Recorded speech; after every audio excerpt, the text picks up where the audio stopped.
Ladies and gentlemen, we'd like to invite you to take your seats as we will be commencing in just a moment. Thank you.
Ladies and gentlemen, please take your seats.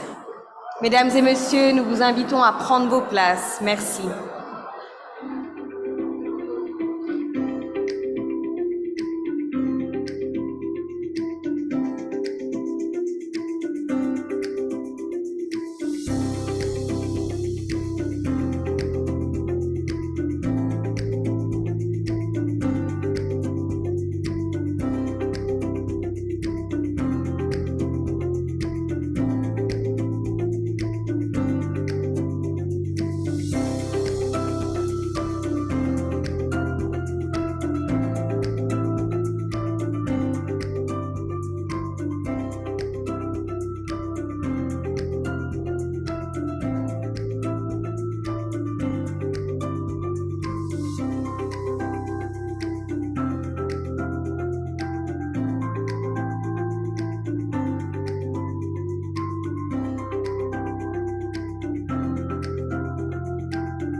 Good morning, ladies and gentlemen. I'd like to start off by acknowledging and welcoming our esteemed dignitaries that are present here in the room. Dr. the Honorable Renganaden Padayashi, Minister of Finance, Economic Planning and Development, Mr. Hemraj Ramnial, CSK, Chairman of the EDB, His Excellency Wamkele Mene, Secretary General of the AfCFTA Secretariat, Honorable Andrew Selou, MP for the United Kingdom Prime Minister's Trade Envoy to Mauritius, Honorable Mahen Kumar Siratun, Minister of Financial Services and Good Governance, Your Excellency Mr. Harvesh Sigolam, Governor of the Bank of Mauritius, Mr. Sanjeev Sanyal, Member of the Economic Advisory Council of India, members of the diplomatic corps, Mr. Issa Surmeli, Vice Chairman of the EDB, Board of Directors of EDB, Deputy Financial Secretaries, Chairpersons, CEOs of public and private institutions, respected delegates, members of the press from abroad and from Mauritius, distinguished guests, ladies and gentlemen, welcome to the Africa Partnership Conference 2023, where we converge under the banner of unity and partnership, enabling sustainable and inclusive investment. Mesdames et messieurs, c'est un immense plaisir de se réunir ici à l'île Maurice, un très beau pays, mais aussi un brillant exemple de leadership dans la conduite d'une croissance économique durable. Leur modèle nous inspire et nous sommes impatients d'apprendre et de collaborer dans ce cadre remarquable. My name is Tanya Habimana. I'm an anchor at CNBC Africa. On a day-by-day basis, I cover financial markets, the economy, business at large, and everything that touches Africa's economic growth. So needless to say that this year's theme is very much something I'm interested in. Over the next 2 days, it is my absolute honor to be your master of ceremonies. The theme here reflects Mauritius and the wider continent's unwavering belief in the power of collaboration to transform our continent, with the aim to foster cross-boundary cooperation among diverse stakeholders, emphasizing unity as the cornerstone of sustainable progress. Now, over the next 2 days, together we will have dialogues, practical examples, we'll sign some MOUs, and take tangible action towards forging strategic alliances to propel Africa toward an inclusive future characterized by sustainable growth, innovation, and shared prosperity. We'd like to take this moment to thank our sponsors without whom this would all not be possible. Our platinum sponsor, ABSA, partner, SBM, diamond sponsor, Telkom Mauritius, Standard Bank, Intrasia Management, gold sponsor, MCB, IBL, and Euro-Exim Bank, silver sponsor, IQEQ, BCP Bank, Standard Chartered, BPO, SBI Mauritius, and HSBC, and of course, our bronze sponsors, Vistra, MSC, Rogers, Santam, Omnicane, and Trust Corp. As we kick off the day, ladies and gentlemen, please join me in welcoming to stage a pioneer and champion of the agenda towards inclusive growth and investment in Africa, Mr. Hemraj Ramnial, CSK, Chairman of the Economic Development Board, to the stage for his welcome address. Let's give him a round of applause as he comes to stage.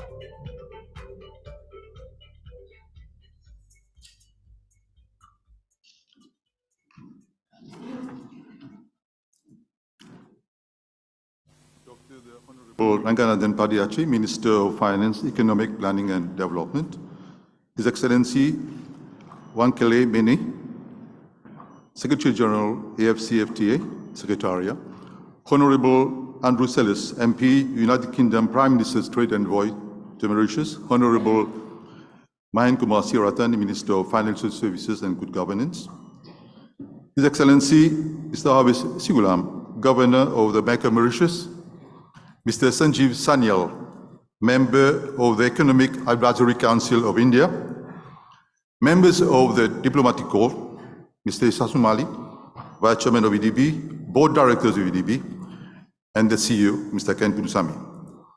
Deputy Financial Secretaries, Chairpersons, CEOs of public and private institutions, respected delegates, members of the press, distinguished guests, ladies and gentlemen.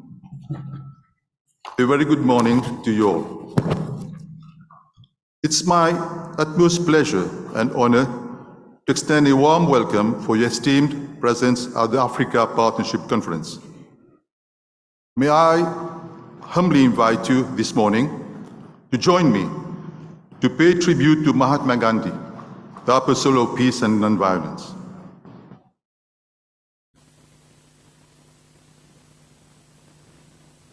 Today, 2nd of October, is indeed a momentous occasion for commemorating the birth anniversary of Mahatma Gandhi and to mark the International Day of Non-Violence. The theme of our conference focuses on consolidating partnership for driving economic prosperity in the African continent.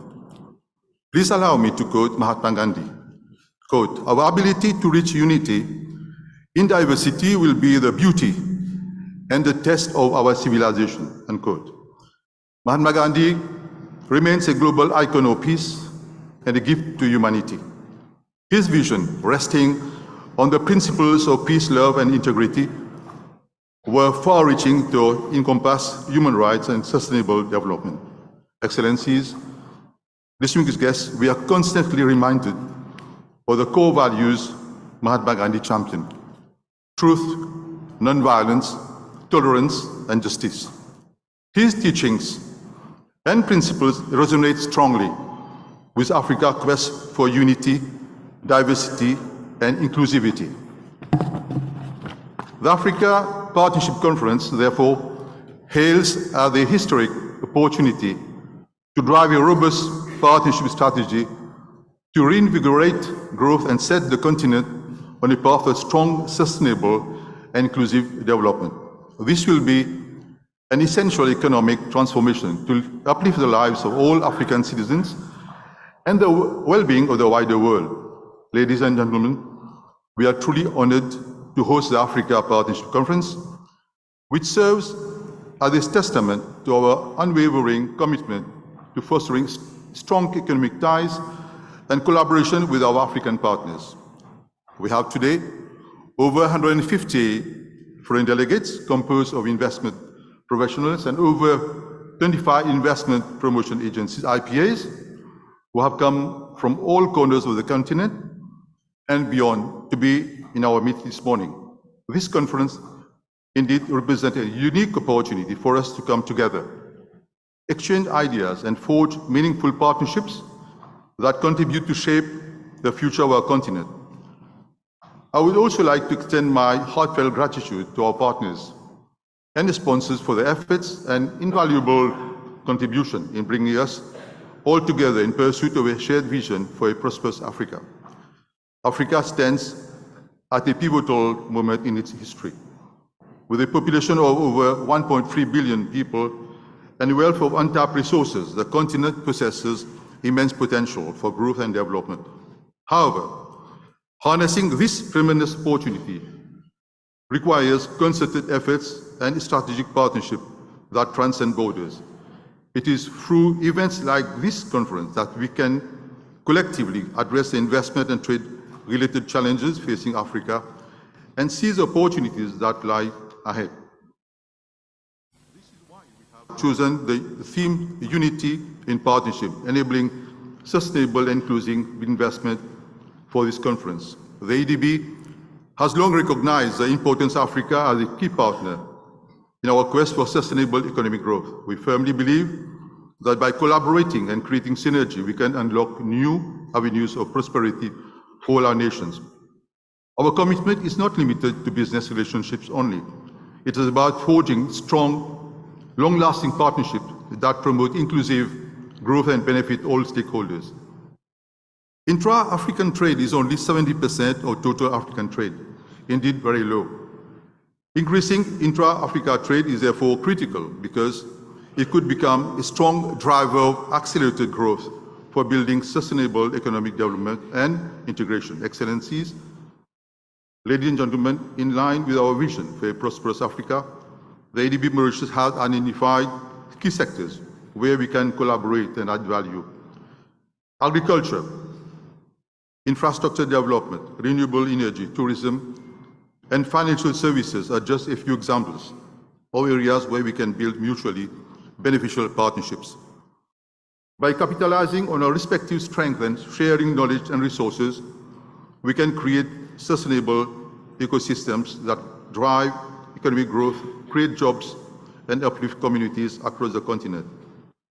Furthermore, we recognize the importance of human capital development in achieving our shared goals. Investing in education, skills training, and entrepreneurship will be critical to equip our youth with the tools they need to succeed in the rapidly changing global landscape.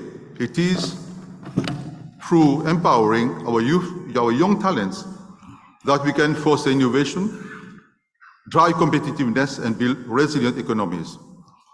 Digital skills will be important to develop among the continent young talents to serve Africa and the world. Countries with aging demographics will increasingly turn to Africa as a reservoir of talents. It will be a tremendous opportunity. Africa talent could become the continent's largest export in years to come. Ladies and gentlemen, the challenges we face are significant, but so too are the opportunities.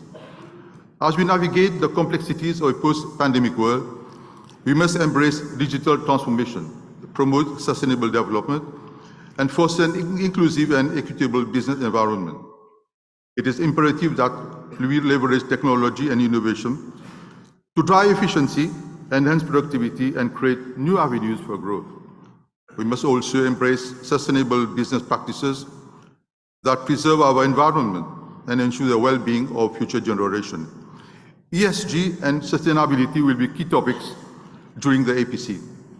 The Mauritius Partnership Conference serves as a platform for dialogue, collaboration, and action. Over these 2 days, we shall exchange ideas, forge new partnerships, develop concrete initiatives that will drive our shared agenda forward. Let us seize this opportunity to build bridges, break down barriers, and create a future where Africa shines as a beacon of progress and prosperity. Ladies and gentlemen, we must not overlook the importance of regional integration. The African Continental Free Trade Agreement, the AfCFTA, presents a unique opportunity to foster intra-African trade, enhance market access, and promote economic integration.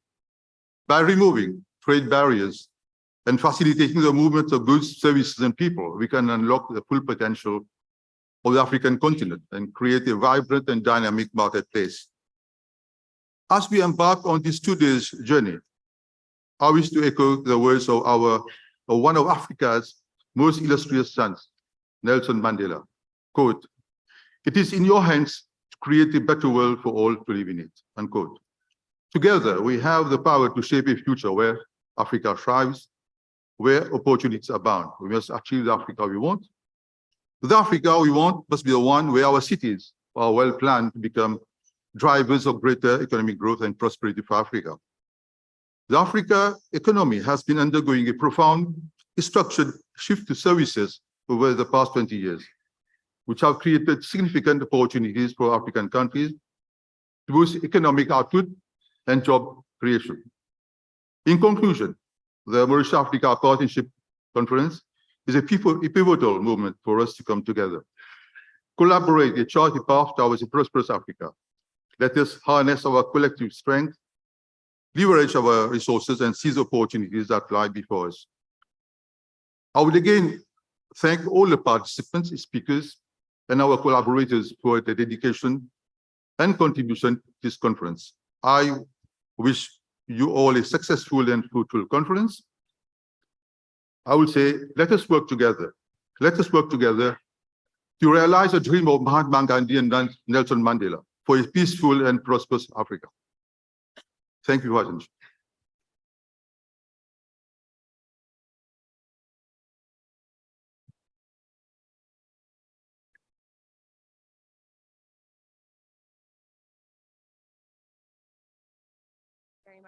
for your poignant and sharp remarks.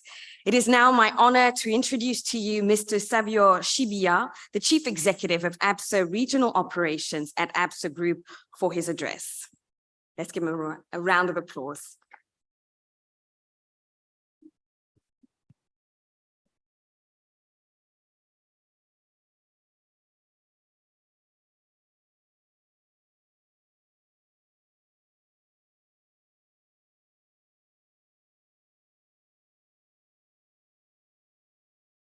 Finance, Economic Development and Planning, Dr. the Honorable Padayachi. I also recognize all senior government officials present here. The Chairman of the EDB, Mr. Pamanao, Secretary General of the Continental Free Trade Area Secretariat, the UK Prime Minister's Trade Envoy to Mauritius, Secretary General of the United Nations Conference on Trade and Development, the Governor of Bank of Mauritius, member of the Economic Advisory Council of India, and I recognize all members of the Diplomatic Corps, captains of industry, members of the foreign and local press, distinguished guests, ladies and gentlemen, good morning. It is with great pleasure that I stand here before you today on behalf of ABSA Group and indeed ABSA Bank Mauritius, who are a proud platinum sponsor of this esteemed conference organized by the EDB Mauritius. This event carries a significant theme for us: unity in partnerships, enabling sustainable and inclusive investment. As we gather here, we all recognize the importance of collaboration and cooperation in fostering an environment that promotes sustainable and inclusive growth for all. At ABSA, we firmly believe that unity and partnerships are the cornerstones of progress. In our pursuit for Africa's economic development and prosperity, it is crucial that we work together across all sectors, bridging the gap between the public and the private entities. It is through this collaboration that we can unlock the full potential of our economies and create a lasting impact in Africa. The theme for this conference resonates deeply with our values and purpose as a financial institution. Our purpose being empowering Africa's tomorrow together, one story at a time. We are committed to drive sustainable and inclusive investment, not only for the benefits of our clients and our stakeholders, but also for the betterment of society and Africa as a whole. At ABSA, we understand that true progress can only be achieved when we prioritize sustainability, social responsibility, and economic inclusivity. As a leading Pan-African bank operating across the continent, we have made significant strides in implementing inclusive banking practices, ensuring that individuals, large and small businesses from all backgrounds have access to financial services, empowering them to thrive and contribute to the economy. Ladies and gentlemen, through partnerships with governments, organizations, and communities, we have been able to make a tangible difference. However, we all recognize that there's still much to be done in this continent. The needs of our continent are truly immense. We know that we must continue to collaborate and find innovative solutions to address the challenges we face. And we know that our continent is endowed with a lot of resources, and it's a deeply should be rich and continent. However, we are plagued with poverty, inequality. We are now experiencing extreme effects of climate change. We know we have to invest in skills with the talent that we have and the youthful population. We know we need more digital and physical infrastructure for this continent to prosper. This conference, therefore, provides us with a unique platform to exchange ideas and to share experiences and explore new avenues of collaboration.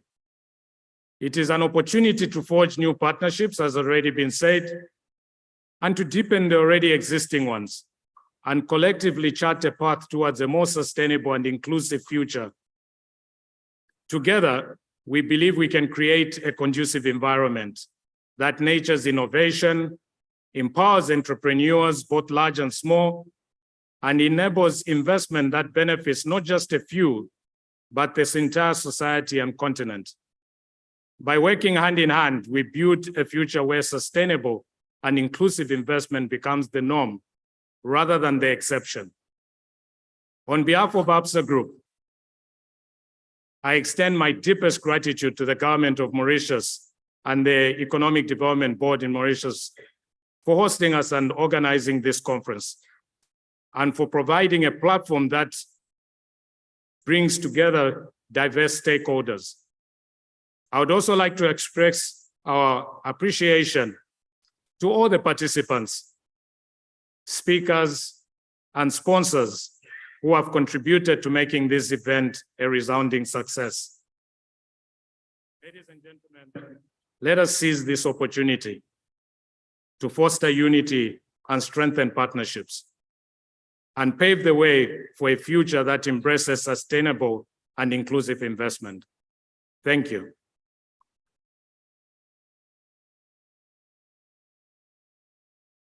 Ladies and gentlemen, please turn your eyes to the screen for a short video.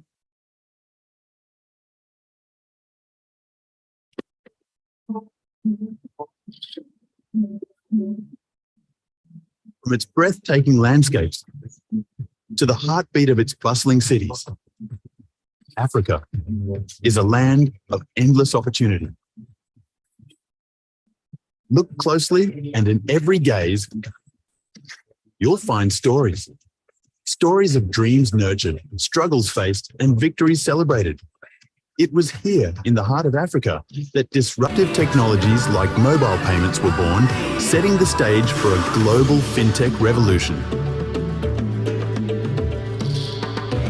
This rapid urban growth isn't just about numbers, it's about immense opportunities.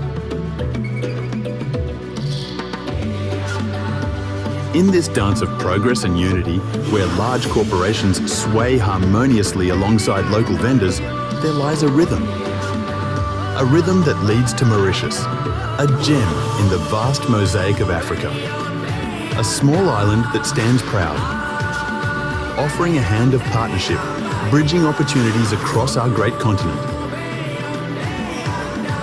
The country is working to strengthen its economic ties with the continent and to promote investment and trade. In unity, with the spirit of brotherhood and collaboration, we rise. Africa's time is now. Your gateway to Africa, the Africa Partnership Conference.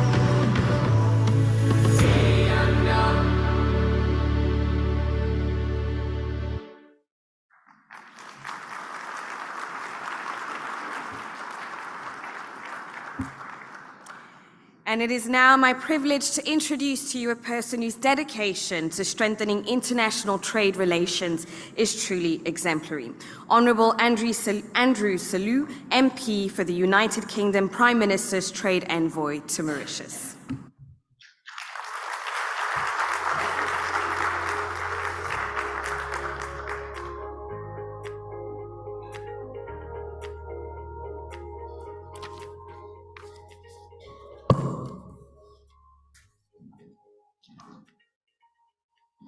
Well, thank you very much for your kind introduction.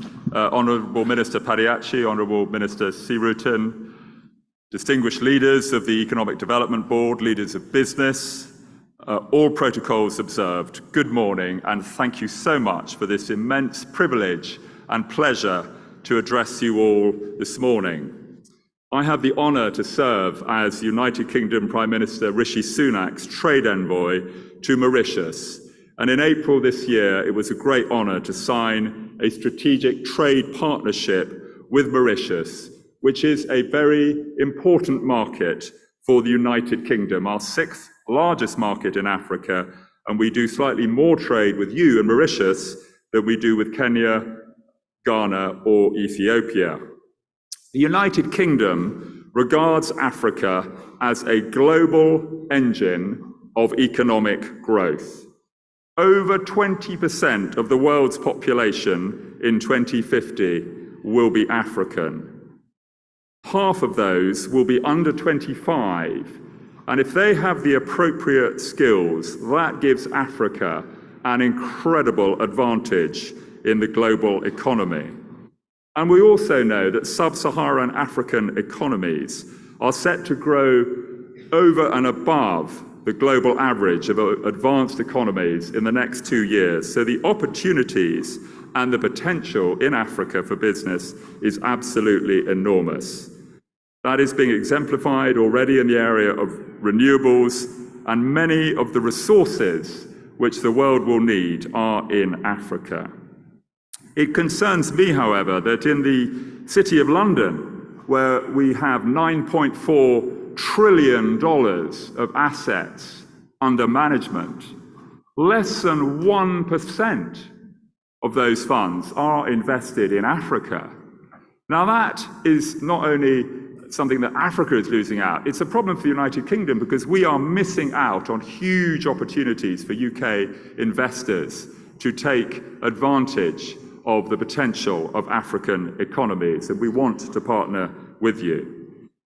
And I think as we look at the challenges which we've heard referred to already this morning, the truth is that very few governments around the world have the tax raising and borrowing capacity to do everything that they need to do, which is why partnership with other countries through trade and investment, with businesses, with development finance institutions, with organizations like the United Kingdom Export Finance, and using the fantastic work of the African Continental Free Trade Area are so important for our future to achieve all of this potential. So what is the United Kingdom's current footprint in Africa? Well, according to the United Nations Conference on Trade and Development, the United Kingdom is the largest holder of foreign assets in Africa at some $65 billion in 2023. And our trade with Africa is growing. It's 45 billion pounds a year until the end of the first quarter of this year. And that has grown by a quarter in the 12 previous months. And we have a fantastic Department of Business and Trade presence in all of our embassies and high commissions across Africa. They are an outstanding team. I've had the privilege to work with them, and they are at all of your service. In January 2020, the United Kingdom hosted the Africa Investment Summit. On that day, in January 2020, £6.5 billion worth of deals were done for African business, and that rose to a further to 15.5 billion over the following weeks. Because of COVID, 2 years later, we then had a virtual African Investment Summit in 2022. And I'm delighted to say that on the 23rd and 24th of April 2024, Prime Minister Rishi Sunak will be personally hosting the Africa Investment Summit in London. And I know that Prime Minister Jugnaut and many other heads of state have been invited, and we look forward to welcoming all those distinguished leaders to London to do even more business together. So what does the United Kingdom offer you? In the City of London, we have a centre of global finance, as I said, with $9.4 trillion under management, not nearly enough of that in Africa.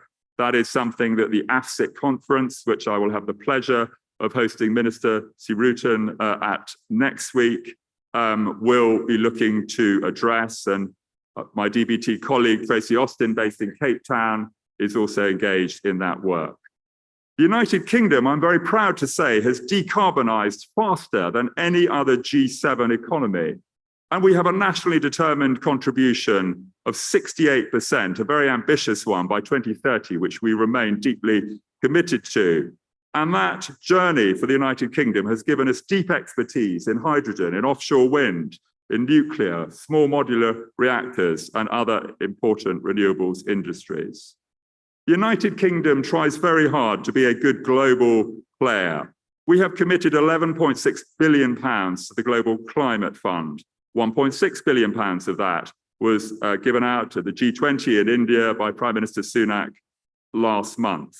We believe in reforming debt architecture globally, and we are committed to globally resilient food systems, a really important issue given what is happening in Ukraine.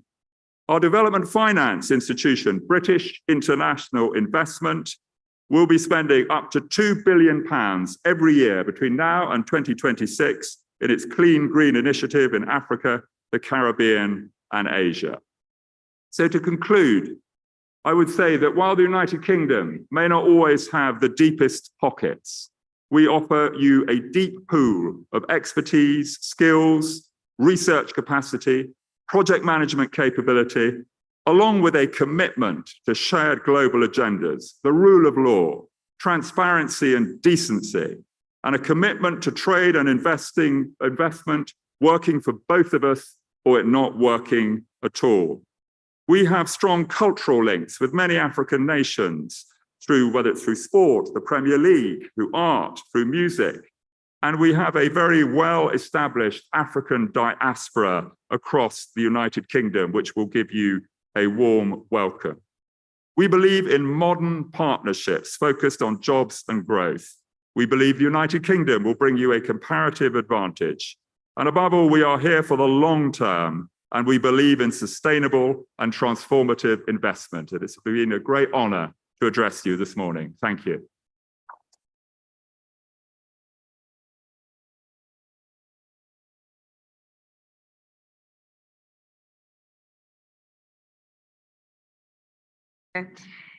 We are now honored to present a special address by Mr. Sanjeev Sanyal, a distinguished member of the Economic Advisory Council to the Prime Minister of India.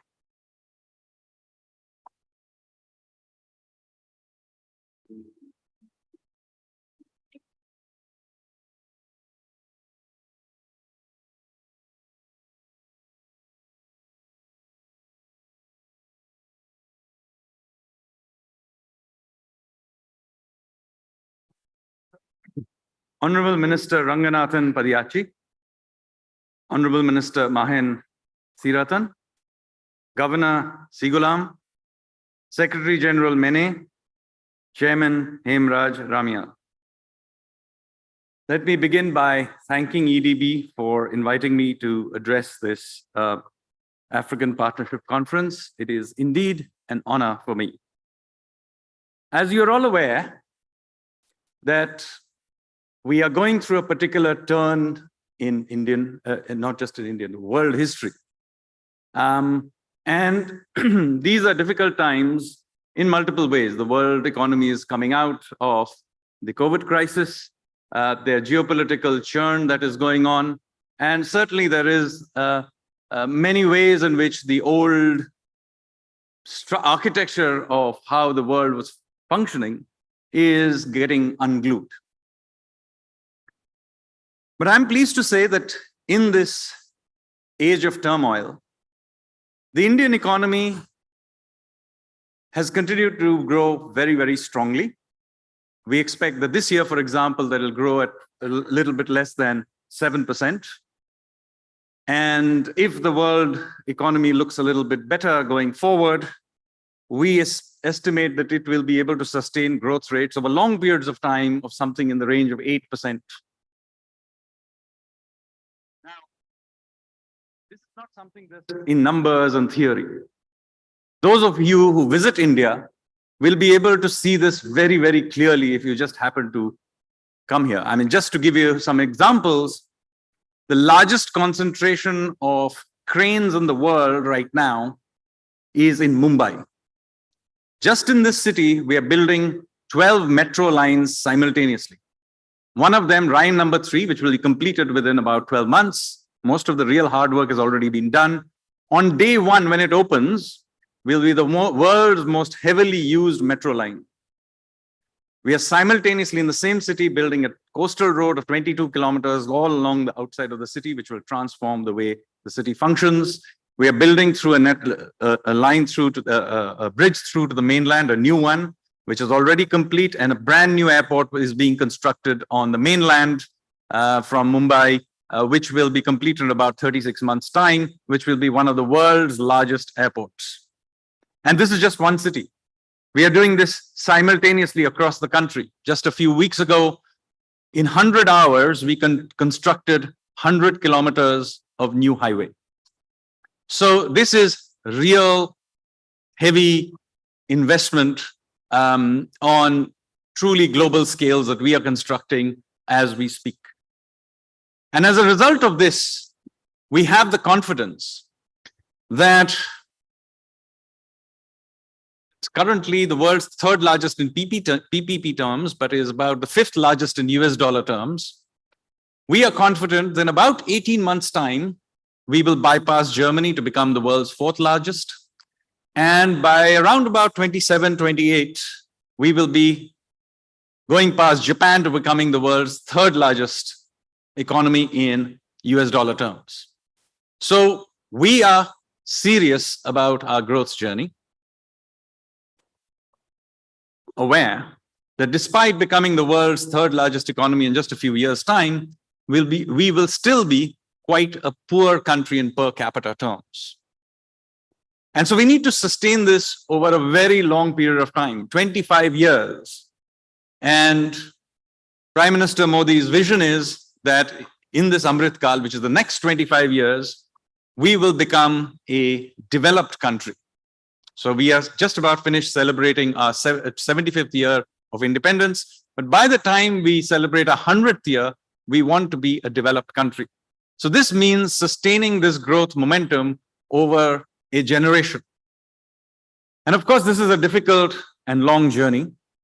And such a journey would be very difficult if we did it alone. So we want to have friends for this long journey. After all, a journey where you have friends, like-minded friends, makes it a lot more easy.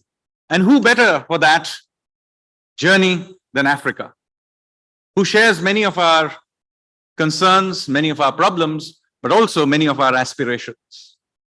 It is also the Indian Ocean region more generally. And of course, Mauritius is a part of both these stories, the story of Africa and also the story of the Indian Ocean. And we want you to be a part of this journey. Now, again, this is not some theoretical point we are making. As you are aware, that just a few weeks ago, under the presidentship of the G20, we worked hard and succeeded in including the African Union as part of the G20. Now it's no longer G20. In fact, it is G21.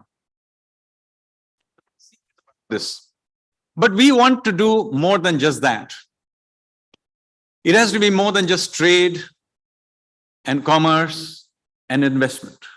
This has to be a story of genuinely building a new narrative for this new world that is emerging.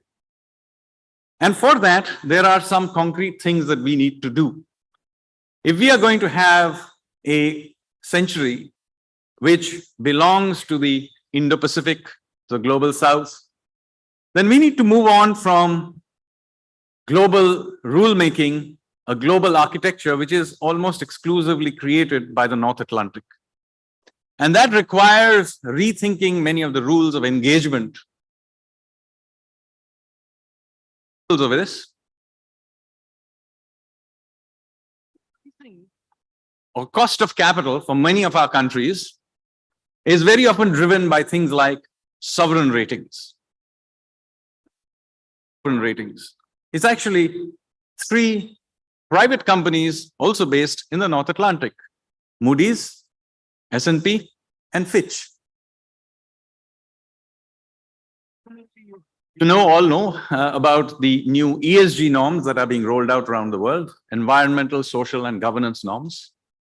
If you don't know about it, you should, because it's coming to your doorstep very soon, and it'll eventually end up infecting everything: investments, commerce, trade, finance, everything. And yet there is no globally agreed norms for this. In 2006, the UN basically came up with a concept of ESG, but it didn't define this, nor was there any global conference about what an ESG is. And yet what happened? These ESG norms basically now being defined by a random group of NGOs, think tanks, and consultancies, again, all based in the North Atlantic, define how these ESG norms are going to be not only defined, but also how they're going to be monitored without any conversation with the rest of us. So there has to be at some point a serious conversation about how all of this is run. But here, there is a point of departure where India hopefully will play a leading role. In that, we have decided in India that because we have some of the institutional and intellectual capability of doing some of these on our own, that we will also begin to do these from our side. So that we have already, for example, an Indian company, CareEdge, which I think is somewhere in this room as well, has come up with a methodology for doing sovereign ratings for the world. And we have already published the methodology publicly. And the next 3 or 4 months, they will be doing sovereign ratings for about 40 countries, and by March, for about 100 countries. And by about this time next year, for pretty much the whole world, we will be doing sovereign ratings from our own side. We will do the same thing with ratings for ESG. We will do this for a whole bunch of other indices, rankings, and so on. And if there are African countries which want to participate in this, if you want to do it for yourself, we will be very happy to share this technology with you. Because as I said, we are quite serious about having you as part of this journey. So with that, let me stop. I think I have used up my time. But the point this message I want to give you is that India is serious about its own growth journey, but it is also very serious that this growth journey also requires us to have partnerships in the region, in the Indian Ocean region, and more broadly, the African region. And as I have just told you, we have already taken many concrete steps in that direction. Thank you, ladies and gentlemen.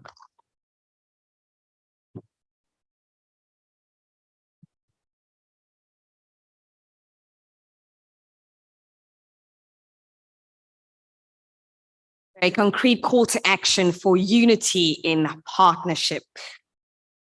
It is now my distinct privilege to welcome to stage for another special address, a front-runner, captain, and leader in shaping the future of African trade, His Excellency Mr. Wamkele Mene, Secretary General of the AfCFTA Secretariat.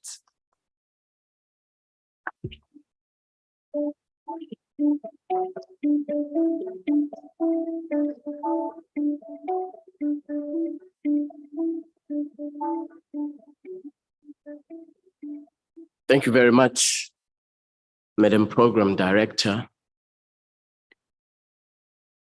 Padayachi, the honorable ministers that are here today from the government of Mauritius, the chairman of the Economic Development Board of Mauritius, the CEO, the governor of the Central Bank of Mauritius, Trade Commissioner, the Prime Minister's Trade Envoy to Mauritius, African Development Bank, leaders of investment promotion agencies that are here today, the private sector. Ladies and gentlemen, it is a pleasure to be with you here today. Let me start by congratulating the government of Mauritius for convening us. I understand that the last conference of this nature took place in 2019 or 2018. And of course, the world was a different place at that time. There were, however, some indices of Africa's potential even before the onset of the pandemic. For example, we know that in 2019, Of the 10 fastest growing economies in the world, 6 were in the African continent. We also know that the African continent was growing on average at about 3.4%, moderate growth, but still growth nonetheless. I was very pleased, of course, to be elected to this position in the year 2020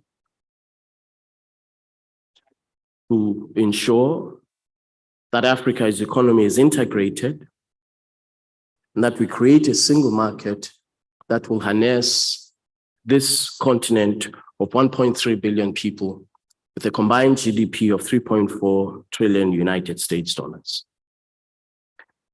The ambition of the African Continental Free Trade Area is very, very clear.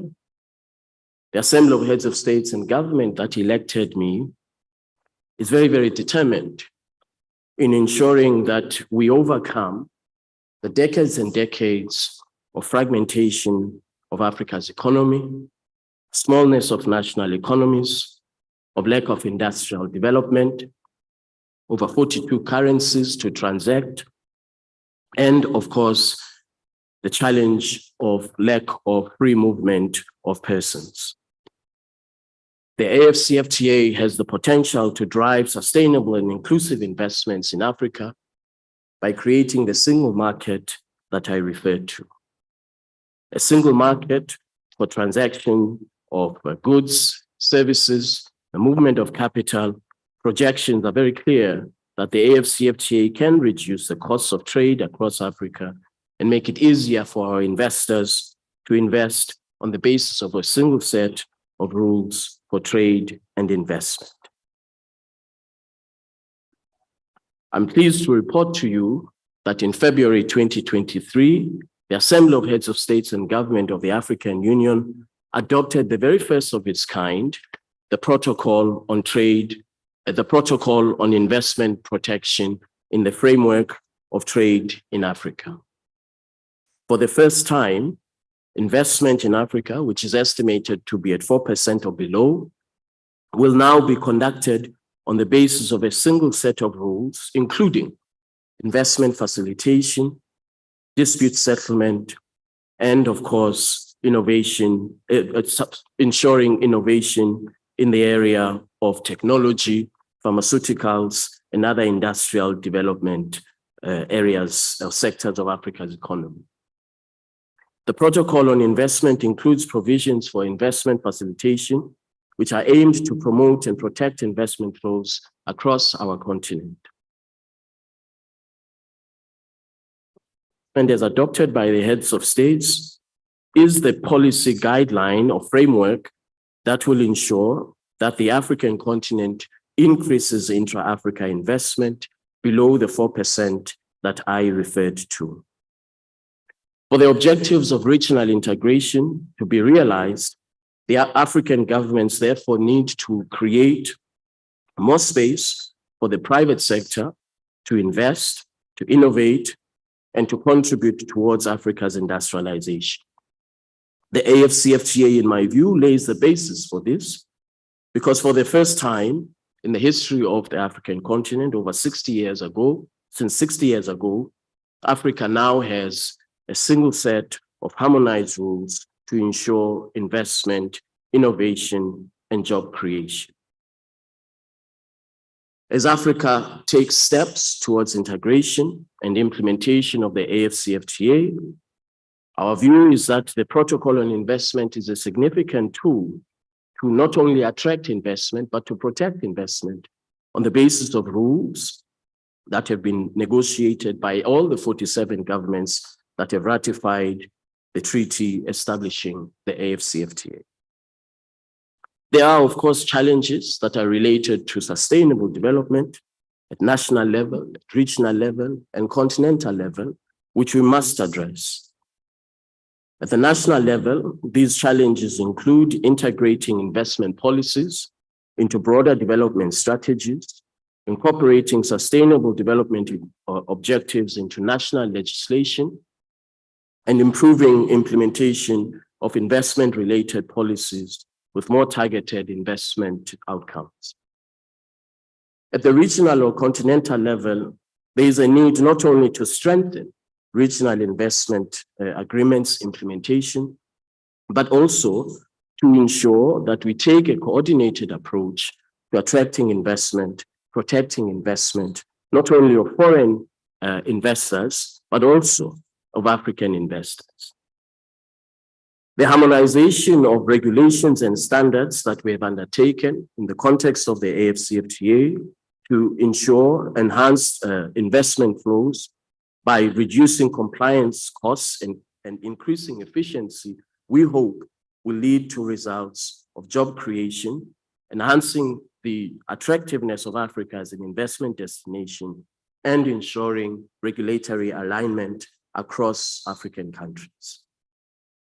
In this regard, it is important to include and to work very, very closely with Africa's investment promotion agencies, because these are the main vehicles for retaining and attracting investment and expanding FDIs in our countries. With the adoption of the AfCFTA, therefore, and the Protocol on Investment, a new framework is being introduced to ensure the competitiveness of our continent. As mentioned earlier, by the year 2050, Africa's combined GDP will be in excess of 16.2 trillion United States dollars. Combined GDP as in to say consumer spending and business spending. This projection of $16.2 trillion is a clear example of Africa's potential. However, Africans cannot eat potential. We have to make sure that this $16.2 trillion is translated into innovation, job creation, competitiveness, and industrial development. That is why we're working very closely with other African agencies within the framework of the African Union, including AUDA-NEPAD, the Africa CDC, and of course, the yet to be operationalized Africa Medicines Agency, to ensure that we coordinate in the implementation of harmonized rules and regulations that will ensure the competitiveness of our continent. For example, the establishment of the Africa Medicines Agency, which will be operationalized by the end of this year in Kigali, Rwanda, will ensure that pharmaceutical companies that are investing in Africa have a single point of registration and regulation of their pharmaceuticals products. Similarly, the AfCFTA Patents Office the AfCFTA Intellectual Property Rights Office that we shall establish in the framework of the AfCFTA will ensure that intellectual property rights, such as patents, trademarks, copyrights, and others, are registered in a single office to reduce the cost of doing business on the African continent. These measures, ladies and gentlemen, and others, are intended to improve the ease of doing business on the African continent, not only for foreign investors, but for African investors. They are also intended to ensure the global competitiveness of the African continent. I believe that our continent is well poised by the year 2050 to be the 7th or the 8th largest economy in the world.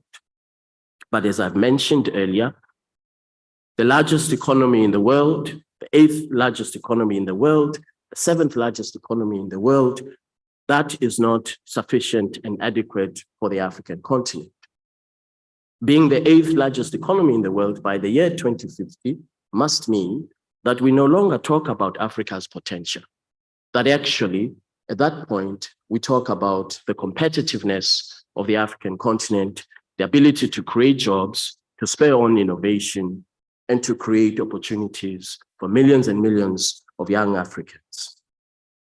And so I hope that in the next 10 years, when we gather here again for this very important conference, we will be able to demonstrate that through the AfCFTA, we have taken steps, concrete steps, by introducing a legal agreement, legal foundation for Africa's economic competitiveness. And at that point, we will look back and recognize that we've made progress, But of course, we know that there is a long way to go. Many steps have been taken in the last 3 years to achieve this objective. For example, working with AfrEximBank, the African Export-Import Bank, we have introduced what we refer to as the Pan-African Payments and Settlement System, which is a digital platform to ensure that Africa's trade, the cost to Africa's trade is reduced. Annually, Africa spends $5 billion on the cost of currency convertibility to ensure that Africans are able to trade amongst themselves across regions of the African continent. $5 billion annually is a result of having 42 currencies, which requires that a third currency is deployed in order to trade in Africa. I'm very happy that the Pan-African Payments and Settlement System has now been operationalized, and over 50 commercial banks are trading on the platform, which will enable Africans across regions of the continent and across the 42 currencies that I referred to, going forward, are able to trade in local currency, which will ensure the reduction of cost to trade and which will ensure competitiveness of our small, medium enterprises. Ladies and gentlemen, once again, I want to appreciate the opportunity to be with you this morning. And I want to thank you for your attention. I wish all of us very good deliberations over the next 2 days. I thank you.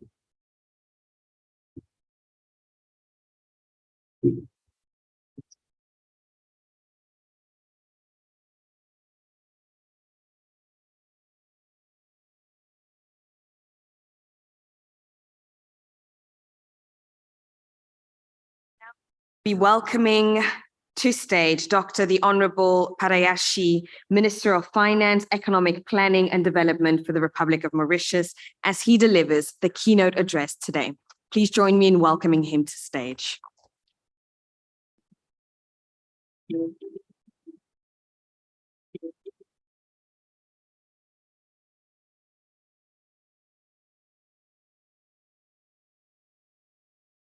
Thank you.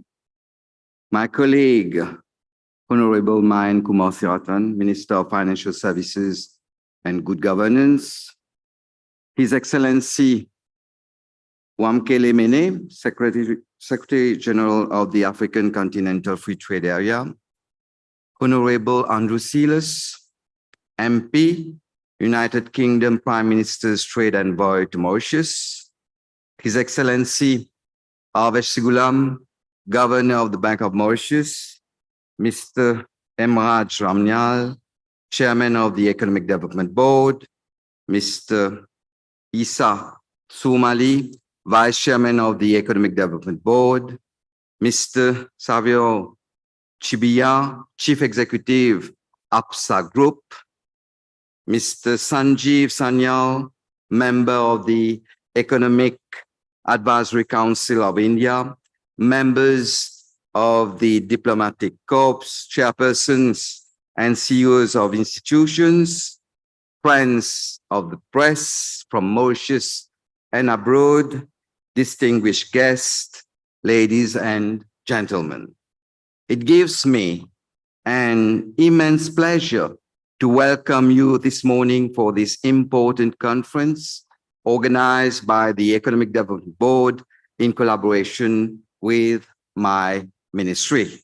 Indeed, we are gathered today to debate on key themes and issues which are vital for the economic development and prosperity of the African continent. I take this opportunity to extend a special welcome to our friends from Congo, Brazzaville, Tanzania, Togo, Uganda, Namibia, Eswatini, Burundi, Tunisia, Kenya, Malawi, Madagascar, Ethiopia, Djibouti, Senegal, as well as from India, UK, and USA. Ladies and gentlemen, the theme of the African Partnership Conference 2023 unity in partnership, enabling sustainable and inclusive investment is extremely pertinent. It is both very in line with the vision of the government of Mauritius, but also the key objective of our continent. Africa is a land of opportunities, and the call this morning is for a shared vision. Key fundamental statistics on the continent speak for themselves. Africa's combined GDP is projected to grow by around 4% in 2023 and 2024. The continent has 25% of the natural global biodiversity, 30% of the world's mineral resources, and a growing human population projected to reach 1.7 billion in 2030, representing 20% of world population. Already, Africa is the second most populous continent with over 1.3 billion people. And this large and young population definitely represents a significant market potential for businesses and investors. I need to highlight here that urbanization, income growth, as well as the rising middle-class population will definitely trigger new consumption patterns. To note, the McKinsey Global Institute estimates that the African consumer spending is expected to grow at 3.8% annually and will reach 2.1 trillion USD by 2025. Africa is also a great place to invest, especially from Mauritius. The continent has more than 400 companies with annual revenues over 1 billion USD and collectively produce revenues of more than 1 trillion US dollars. Distinguished guests, there has never been a better time to deepen collaboration amongst African countries.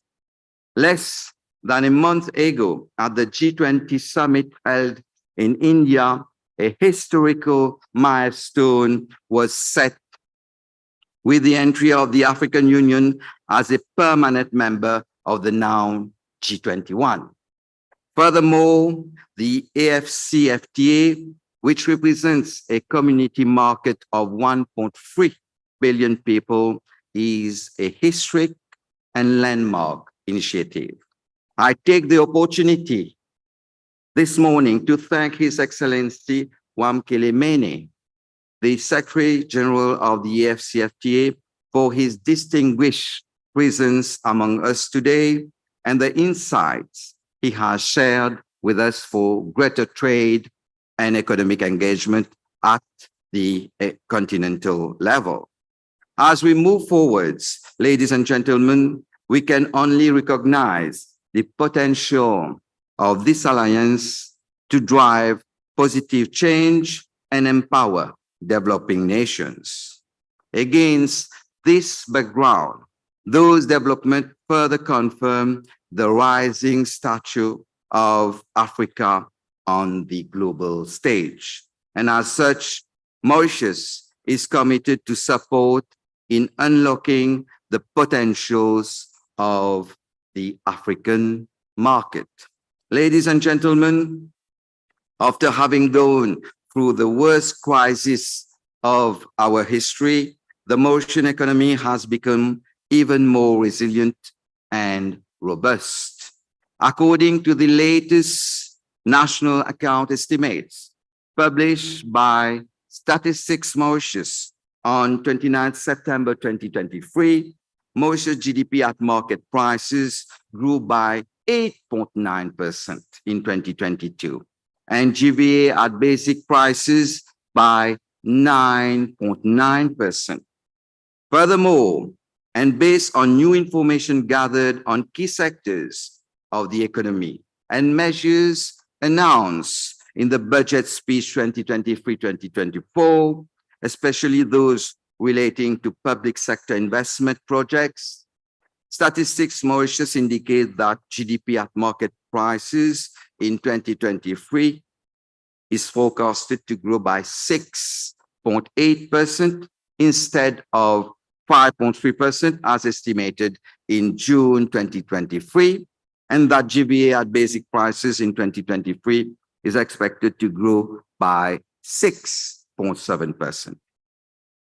The main contributors to the 6.7% growth in GVA are expected to be accommodation and food services activities for 1.6 percentage point, construction for 1.5 percentage point, financial and insurance activities 0.7 percentage point, followed by manufacturing, transport and storage, and wholesale and retail trade, each contributing 0.4 percentage points.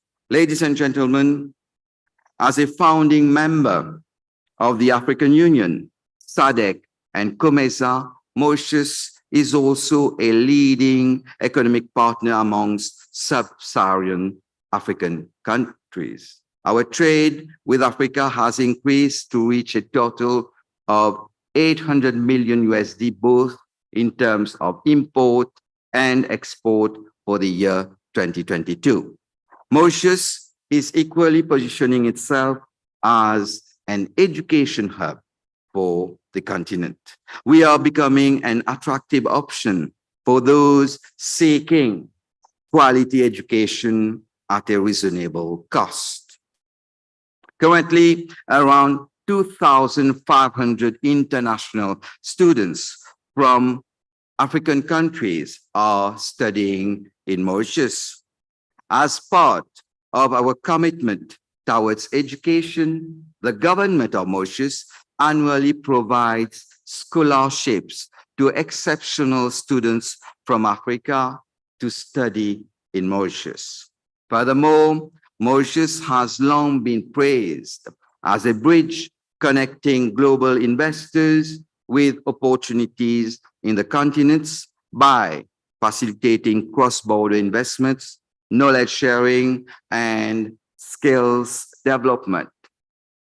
Many development finance institutions and impact-driven finances, including the British International Investment, Proparco, Dutch Development Bank, KfW, Northern, OPIC, Grofin, and Biggin Group are currently using Mauritius as a platform to set up and manage African impact funds. Similarly, a number of Mauritian banks are expanding their presence and investment in African countries, in particular Kenya and Madagascar, with the aim of strengthening the banking group's foothold in Africa's financial and corporate market. Other prominent Mauritian conglomerates have also diversified their operations in African countries across various sectors, including agriculture, insurance, and healthcare services. Distinguished guests, sustainability and climate resilience are topics which are of critical importance to Africa. As a nation vulnerable to the impacts of climate change, Mauritius is calling for collective actions to build a more sustainable and resilient future for our people. Our commitment to this cause, particularly in the context of our participation in the COP20 to the United Nations Framework Convention on Climate Change, is unwavering.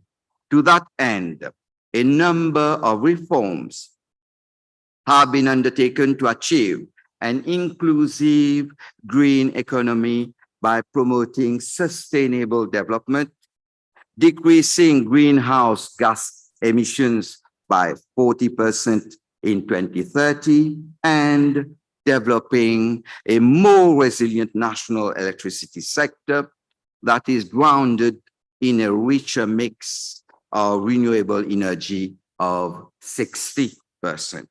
It is a matter of pride that Mauritius, under the leadership and vision of our Prime Minister, the Honorable Pravin Kumar Jugnauth, is a founding member of the Global Biofuels Alliance, officially launched during the G20 summit in New Delhi.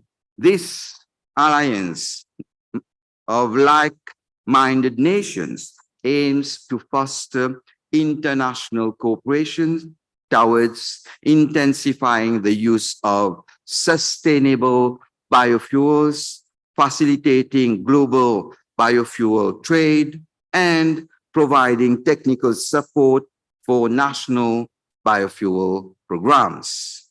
In this context, I have also launched the Mauritius Sustainable Finance Framework on the 1st September 2023. This will allow us to issue, when the time is right, an inaugural green, blue, or social sovereign bond.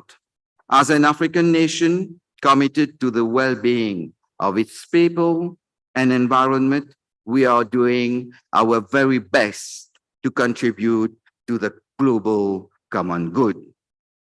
Ladies and gentlemen, as we gather here today, let us not forget that Africa's success is intertwined with the success of the global community. We must endeavor to achieve the continent we want and create a renewed dynamism amongst us. This dynamism can only be achieved by working collectively together.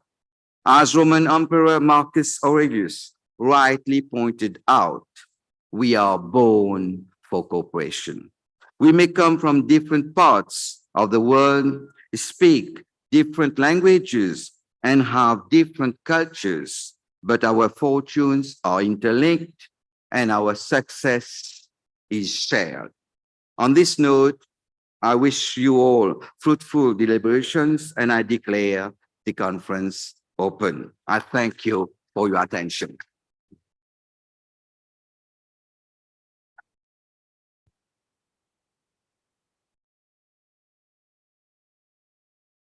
And it is on this note that we put leadership into action with the signing of the Lettre de Mission, MOU, between the Ministry of Finance, Economic Planning and Development for the Republic of Mauritius, Maurice Stratégie, Agence Française de Développement, and Expertise France. This MOU marks a significant milestone in the pursuit of strategic development initiatives. This collaboration promises to shape the future of Mauritius and enhance its economic planning, making it an event of great importance. The MOU will take place on the stage, and I will welcome the team to bring forward the table, and I will ask for all the journalists to remain on the floor. Thank you.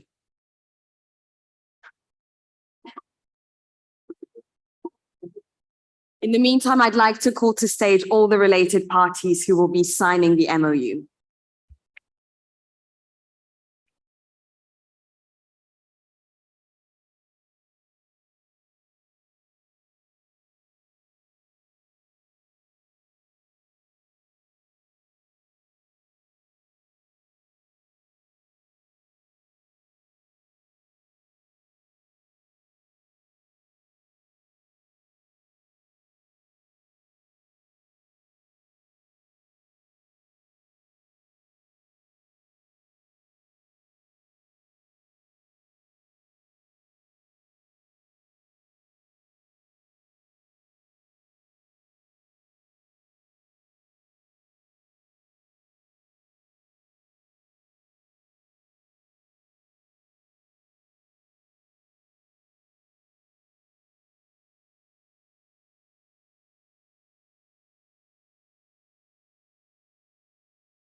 If we may ask you to also stand with the agreement in your hands for a family photo.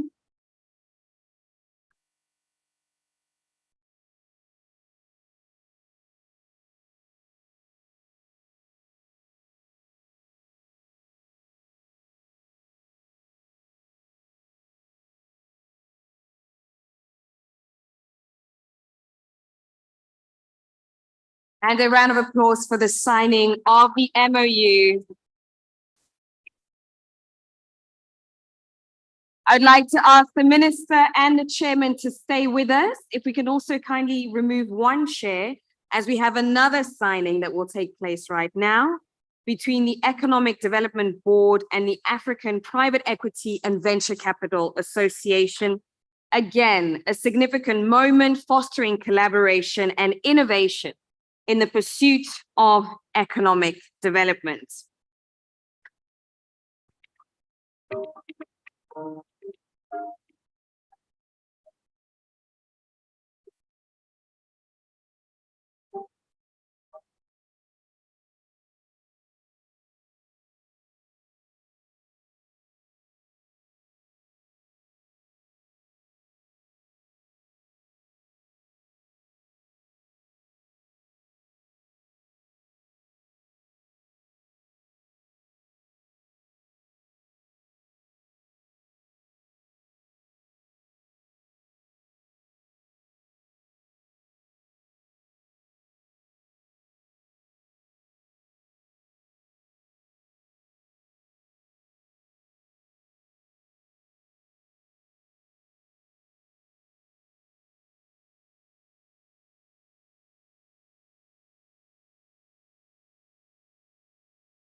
And you may stand and hold the agreements. Big round of applause and congratulations.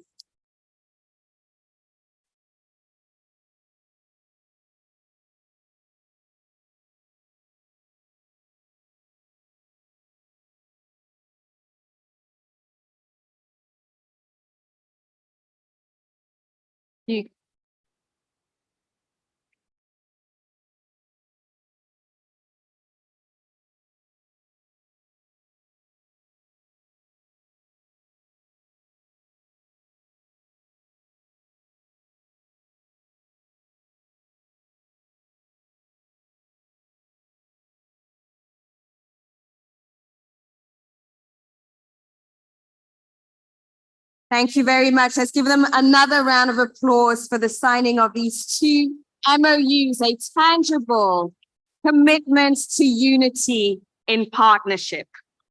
Now, as we clear the table from the stage, it is my absolute honor to welcome to stage a person with expertise and insights in the continent's development, Mr. Solomon Kaino, Vice President for Private Sector, Infrastructure and Industrialization, as he gives us the mastermind keynote address. Let's give him a round of applause as he comes to stage.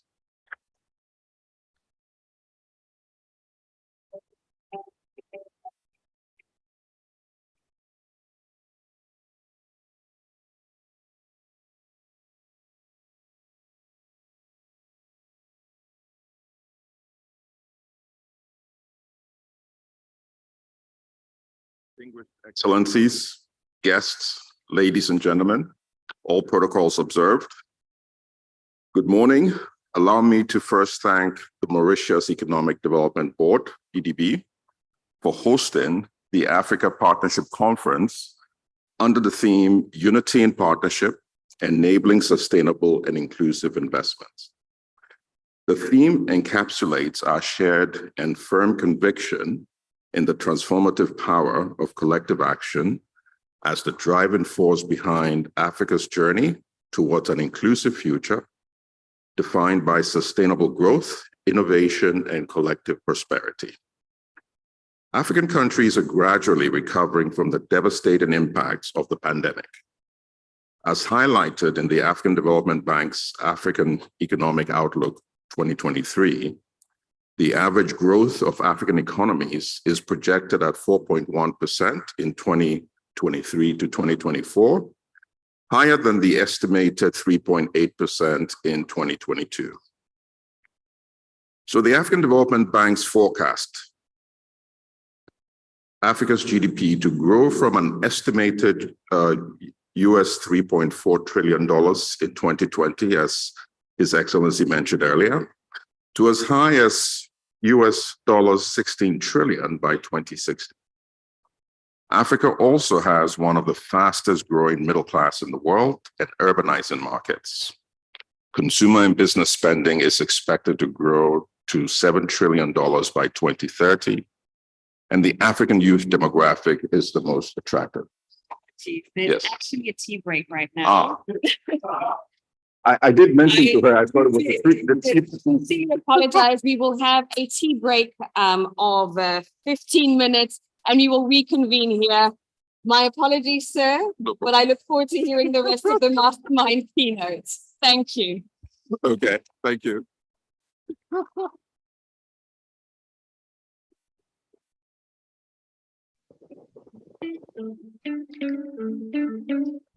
Hi, tech team. Just wondering if we can do a quick technical test.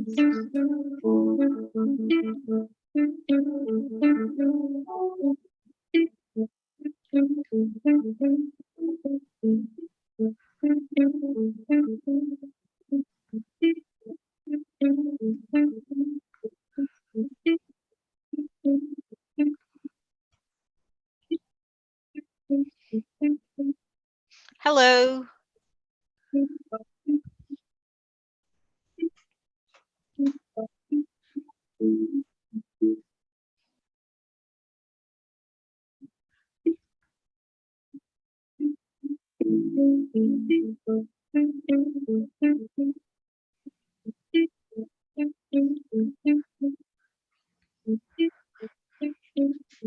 PCL resumes tightening as external stability.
So the African Development Bank forecasts Africa's GDP to grow from an estimated $3.4 trillion in 2020 to as high as $16 trillion by 2060. Africa has one of the fastest growing middle class in the world, and also increasingly urbanizing markets, and some of the fastest growing cities globally are actually in Africa. Consumers and business spending is expected to grow to $7 trillion by 2030, and the African youth demographic is the most attractive. I say all of this to say there are great things really in terms of the highlights for Africa. However, despite these positive highlights, the continent still faces many challenges that require more significant investments to meet the goals and the targets of the SDGs by 2030 and the African Union's agenda by Agenda 2063. So to achieve the SDGs by 2030, and we know we are running late on that, the United Nations estimates that the continent needs 1.3 trillion investment annually. In addition, UNCTAD, and it was great to meet, the UNCTAD head of Africa, has noted that the FDI flows to Africa fell by 44% in 2022. So with all of these challenges, in mind, it's really important that we look really for, the cherry on the cake. And the cherry on the cake is the African Continental Free Trade Area. His Excellency Wamkele Mene has already articulated how this presents a new era of economic unity and partnership with its vision of a single market across the continent. So although Africa's share of FDI globally is still a paltry 3.5%, integration is already driving higher intra-Africa investments. So by reducing trade costs and facilitating business expansion, the CFTA provides immense opportunities for African businesses to gain from and contribute to Africa's rapid market growth. So in this regard, I want to commend the EDB once again for committing to intra-Africa South-South investments by bringing all the investment promotion agencies in Africa together at this conference. I met Carol on the flight, from Dubai. We had a great conversation about this. And Carol, you would see that, when it comes to the AFDB, we believe really in the collective action of different African associations. And I'll talk a little more about that. So we at the African Development Bank believe in Mauritius, and our strategy here in Mauritius is to both support the country's domestic development as well as Mauritius as a gateway for foreign investments into the rest of Africa. Most of our investments in 66 Pan-African private equity and venture capital funds, where we have committed over $2 billion, are actually domiciled in Mauritius. We are also supporting several Mauritius banks to finance trade and other investments across Africa. And an example is our recent $150 million Tier 2 capital Basel III compliant investment in Mauritius Commercial Bank. Our investee African DFIs, such as TDB Bank, I saw Admasu here earlier, significantly operate out of Mauritius. We've also created the African Stock Exchanges Linkage Project to essentially simulate a single stock market in Africa with 15 countries, from Johannesburg to Egypt, from Mauritius to Ghana, which essentially has an aggregated total capitalization of $1.5 trillion.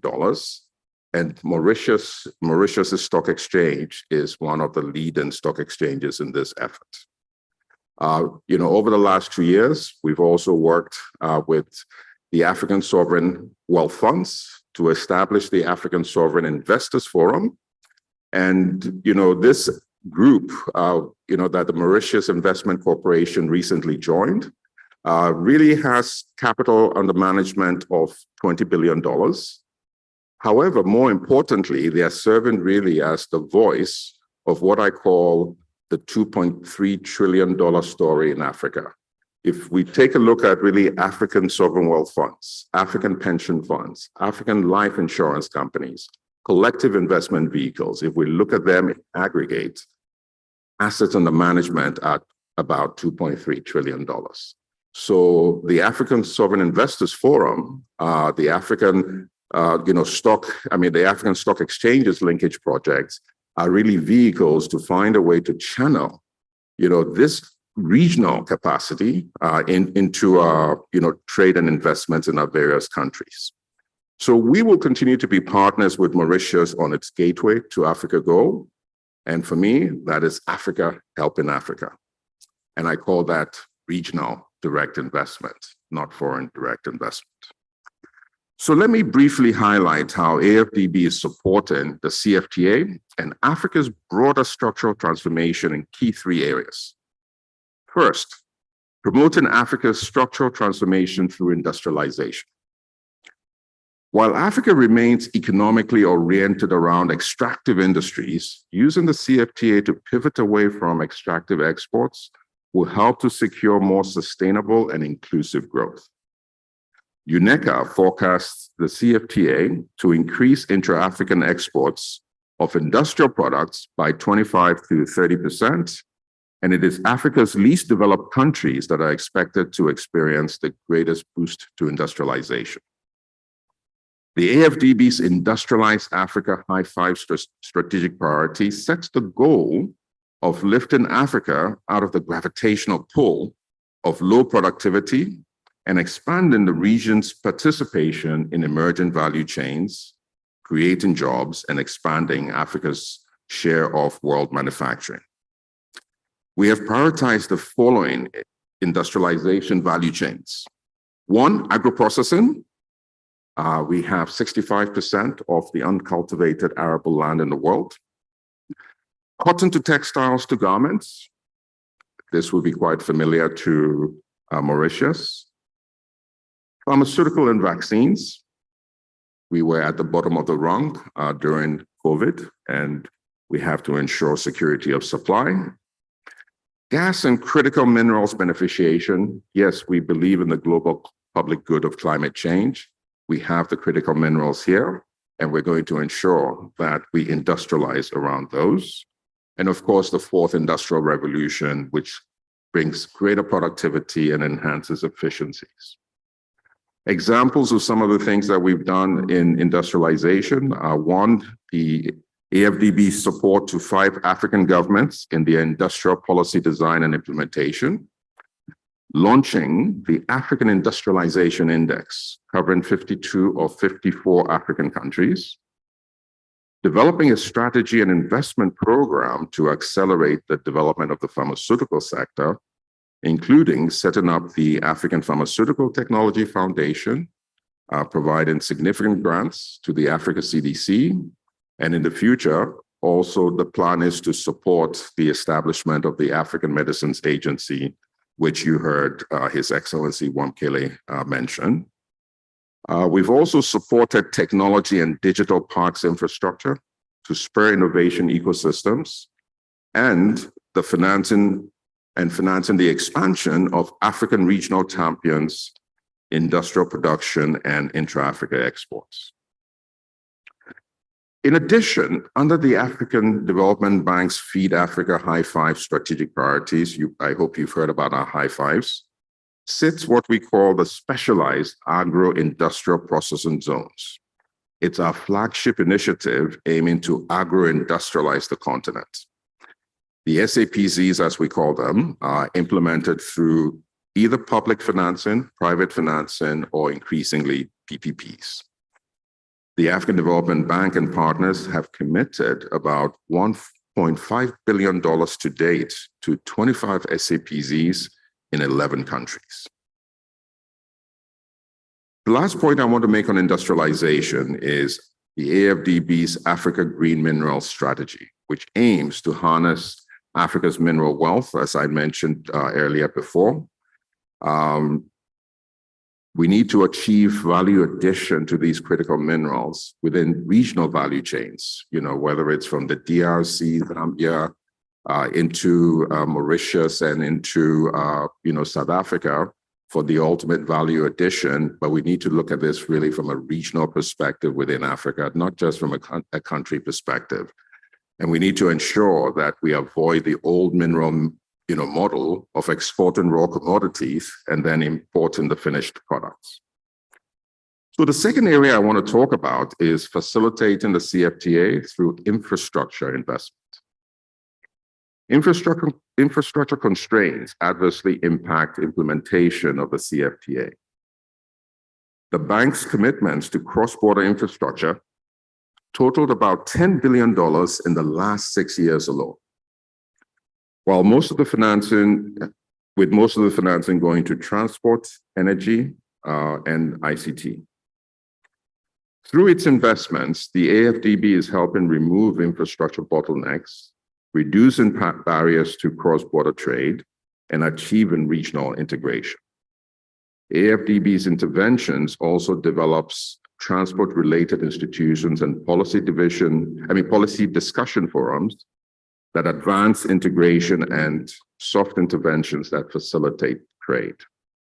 We're also deepening the delivery of economic corridors underpinned by multimodal transport systems with railways, roads, bridges, and waterways, as well as one-stop border posts, amongst others. So this is where we've been supporting the Beira corridor, the Maputo corridor, the North-South corridor. We're looking at the Lobito corridor. We're looking at the Lagos-Abidjan corridor. And we're doing this from a corridor perspective and not just a transport perspective. So trade facilitation is almost as important really as the investment in cross-border infrastructure, because if you continue to have two-stop border posts and not one-stop border posts, and if the logistic costs continue to be so significant, then there's no way that one country can produce and transport across, for example, 3 different countries and still be able to do it on a competitive basis. In that case, we will not be achieving the ideals and the dreams of the CFTA. So the third area and the final area I want to talk about is facilitating the CFTA operationalization through the promotion of SME development and financing, especially women-owned and youth businesses. So the African Development Bank supports SME participation in high-growth sectors and regional value chains, also the development of entrepreneurship ecosystems, and the SME access to finance, including through our flagship Youth Entrepreneurship Investment Bank, as well as the Affirmative Finance Action for Women in Africa. My executive director from Mauritius is here, Idi Boussier, and I'm going to put pressure on him through at least the speech to continue to support the deployment of AFAWA and also the YABES across Africa. So in closing, I would like to reiterate that collective action is paramount for Africa's growth and development. So let us work together to build a stronger, greener, and prosperous Africa. Let's work in partnerships. Everything we do is in partnership with governments, partnership with the private sector, partnership with similar institutions. So it's great to see Agence Française here. It's great to see UNCTAD. It's also great to see the African Venture Capital and Private Equity and Venture Capital Association here as well. And we look forward to continue to be the convening factor for all of you. And maybe, Carol, the next would be the IPAs, the African IPAs. And once again, thank you. And Tanya, I'm off. Thank you.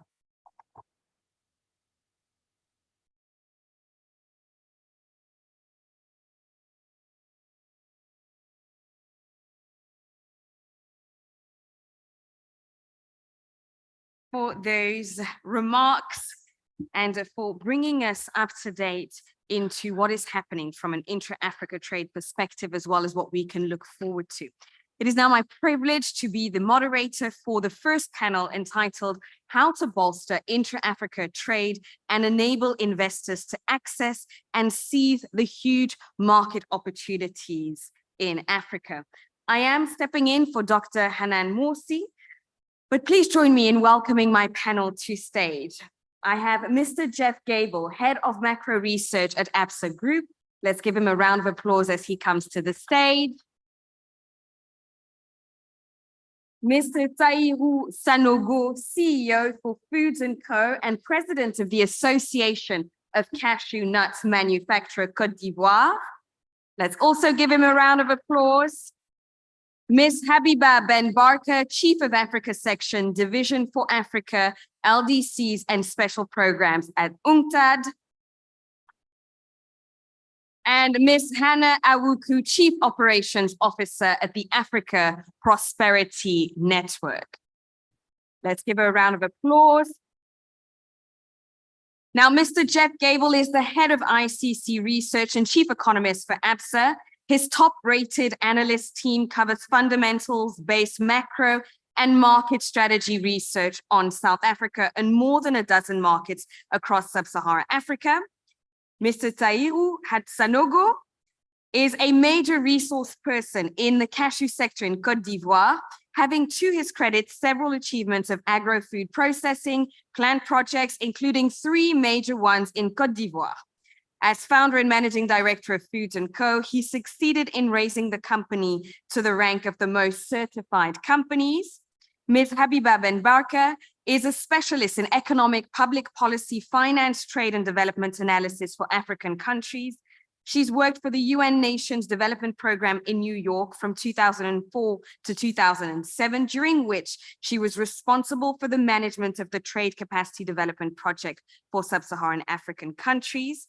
And she's now the Chief of Africa Section at UNCTAD. And Ms. Hannah Awuku, results-oriented and motivated young executive with a background in development finance and experience in handling programs and business development-related roles. So needless to say that this panel is going to be exemplary in setting the scene and making sure that we cover all of the topics that we'll be speaking about and diving deeper in over the next 2 days.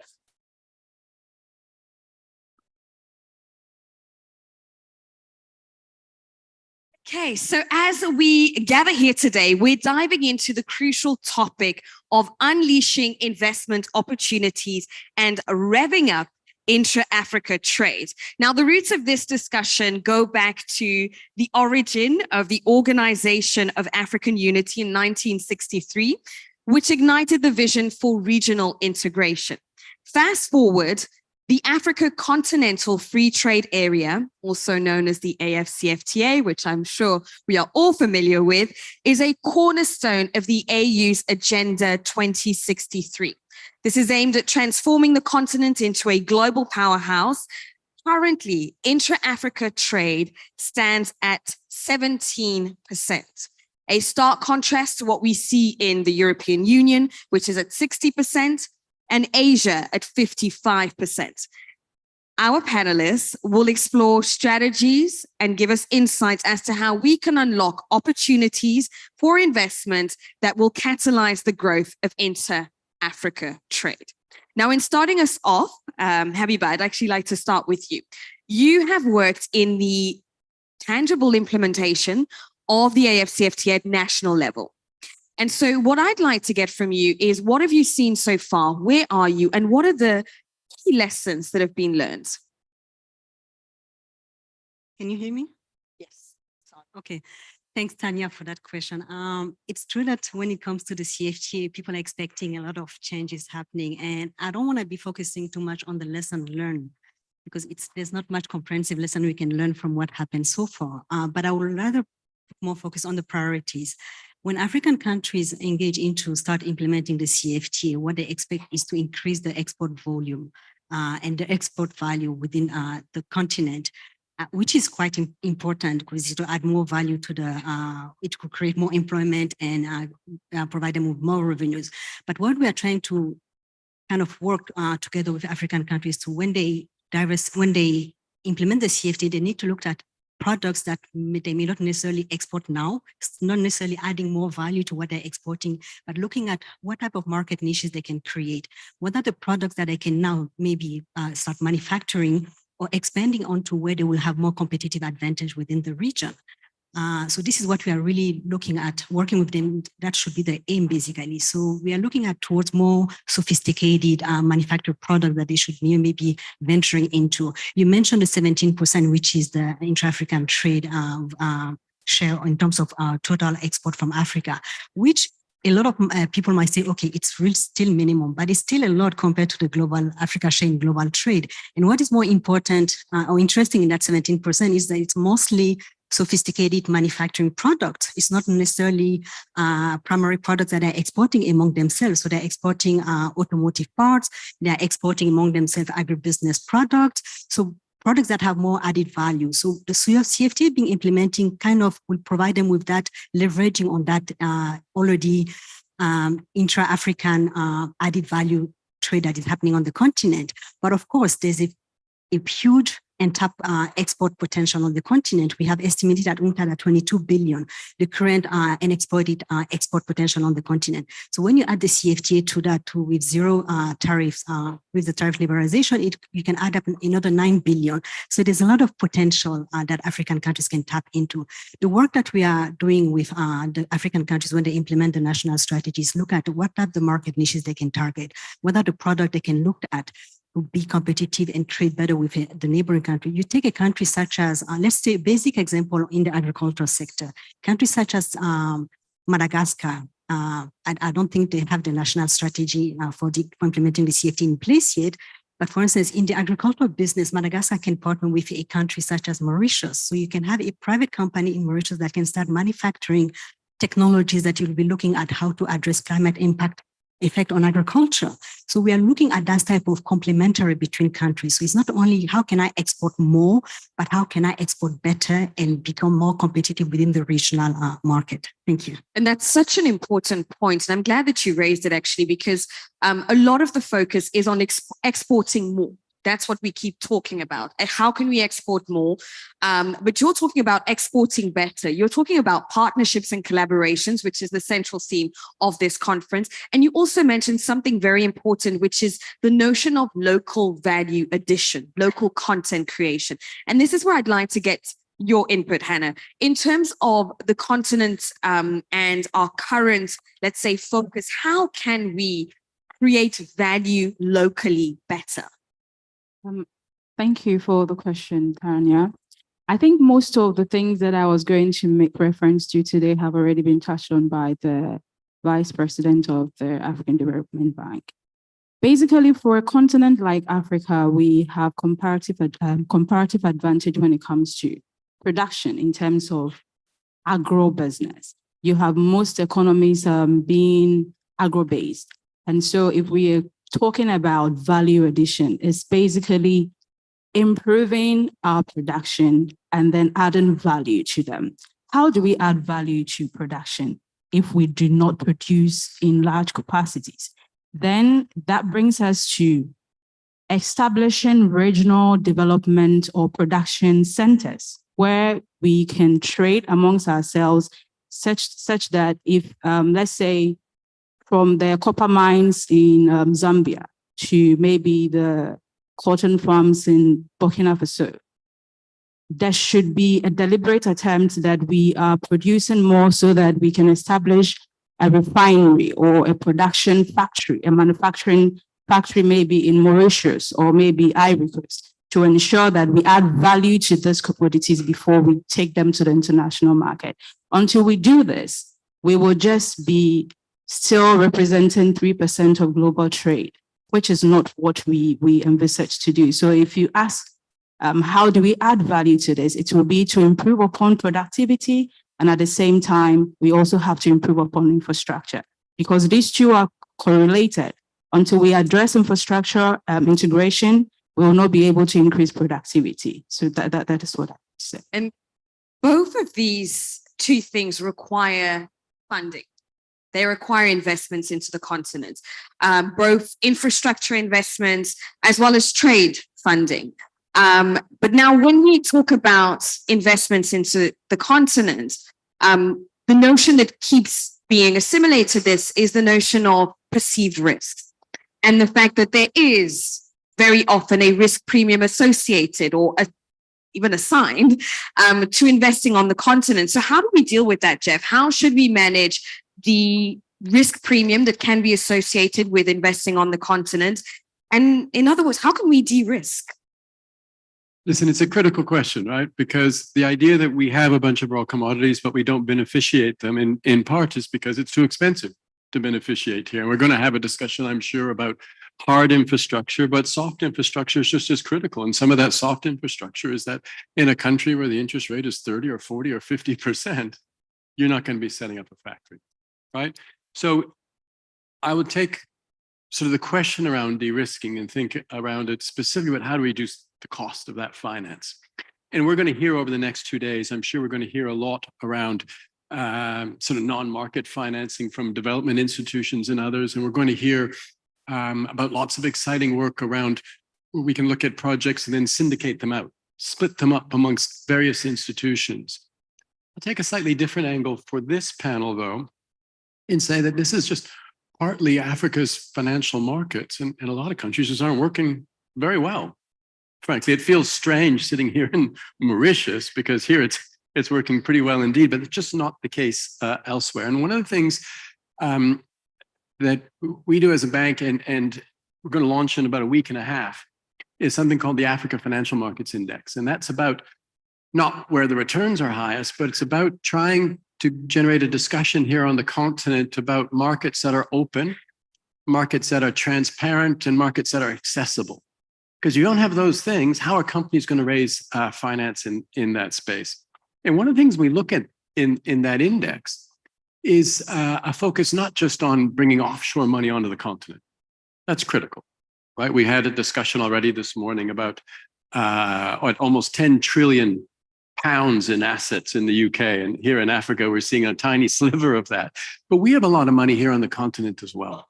And so if we want to be able to finance this change and we want to generate an environment for business to be more competitive and productive to allow us to trade with one another and to trade with the world, things like long-term savings here on the continent matter. So in this index that I mentioned that we'll launch in sort of a week and a half, one of the things in that is looking at pension funds. So here in Mauritius, pension fund assets per capita, almost $4,500. Higher would be better, pretty good number. Namibia is about the same. Think about the big economies of East Africa, whether it be Kenya, Uganda, Tanzania. That same number is not 4,500, it's about $250. $250. And you think about some of the regional giants on the continent, Angola, Ethiopia, Egypt, pension assets, long-term domestic savings, less than $100 per person. Now, that's very difficult in that environment to be able to credibly raise sort of low-cost finance that generates the competitiveness that we need for our businesses. So an awful lot needs to be done there. Thank you, Jeff. And I mean, we're talking here about what needs to be done from a governance perspective, from a sovereign perspective. But Taiwo, I'd like to hear from you in terms of the work that you're doing. What do you see as some of the challenges that you've experienced and you esteem exist when it comes to intra-Africa trade? So we earlier heard of lack of investment in infrastructure mainly, transport, energy and communication and so on. But the same perception for of risk and of governance also applicable. And this is the major point, the major hurdle, the major constraint for us to finance, to have through financial solution, financing solution for our business, for private sector, for private project and so on in Africa, I'll say, and many in the area I know. Then it's important to know that we want this. We cannot fund industries and farmers and mainly transformers. We cannot finance our new project, the development of the new technologies, so that to be more efficient, and have more income, so that to go for building our own brands, which is the true challenge at the end of the day. So apart from this, building capacity and training and all these skills we need to go for more performance and have try to reach for let's say to go up the value chain is very important for us, but it's not possible without this financing. So we have no true financial solution, reliable and cost effective. No. Then you can imagine that for us it's frustrating. I can tell you, since I'm speaking as the representative of captain of agro industries in our area in West Africa, mainly in Cote d'Ivoire. It's very frustrating, and some of us say that we are working for the banks. You remember all the main major banks have already pulled out of Africa, out of the country. So this helps with us any true financial solution, for our business and to build wealth, to have better income, so that to fund our new technology, build our brand, so that to market and have a better income. So it's a true solution we need for this. I can give you one example for the main commodities. They say cocoa or cashew, for instance. Imagine that farmers are earning maximum 2%, 2.5 maximum in the best of case of all the value chain. So this means almost 97% of the income generated by this value chain is given to the wholesale buyers for royalties and so on. So how can we have the resources needed to build our own brand, so to have more money, to be more sustainable and to grow? This is the true question. And then this is all the more difficult that the farmers are then and all of us, we are led there. We are there at the mercy of the global buyers who are dictating the terms and the conditions of trade. It's normal. So now it's important everyone gets aware of this point. We need to be helped. Africa needs to be helped because of the global economy need to be helped to secure true and reliable, cost-effective financing solution for our private sector, private business. So I'll stop there. Yeah, and I'm actually going to ask Jeff to come in on this one. Actually, do you agree? Do I agree that it absolutely On those points, yeah. Or what other financing solutions should we be implementing and putting our attention to? Listen, you want to generate financing wherever you can find it. And that sounds like a very empty answer, but you need to mobilize local savings out from underneath the mattress and through pension funds and others, because a small trader is not going to be generate a significant loan for a bank or from a development institution and others. And on the other end, right, you want to look very widely. In the end, we want to position ourselves as Africa, not only as a place where sort of non-market finance can come from and others. We want to position ourselves in a place where that 10 trillion pounds that was mentioned in the UK sees its opportunities here on the continent. Right? The more financing at the better cost that we are able to access here on the continent, the better we price ourselves into being globally competitive. And when we price ourselves into being globally competitive, then we're not just the people who have the right soils and the right sunshine to generate the raw material product. We're suddenly in an environment where we're the right part of the chain to be able to move it through the next stage of processing, And within that, if I could also highlight, we've spoken on this panel, we've spoken already this morning about this 17%, that 17% of our trade is within Africa, and we want to grow that. Let me throw it out there that the 17% I don't think is the important number. What we want to grow is grow our trade, right? So not as a percentage, we want that thing to be bigger in dollars. We want that thing to be bigger in GDPs, right? And our goal is by trading within ourselves, we're going to become more globally competitive. But the idea is we just trade more, right? Throughout. And I think that's a really important secondary point. Okay. Now, in order to train more, one of the critical elements that you also mentioned, Tayiru, is building capacity locally. How do we do this better to make us more competitive globally? And I'm asking you, Hannah. Okay, so basically we have all been talking about one subject without basically referring to it. And in this, I'm referring to the AfCFTA. We are talking about creating a single market that is estimated to be around 1.4 billion people. We are talking about, in terms of GDP, a collective GDP of about 3.4 trillion. But these are just projections. And like the Secretary General said earlier, if we do not put in the work, if we do not actually do exactly what we want to trade, like he just mentioned a few minutes ago, what will we be trading when the tariffs are removed?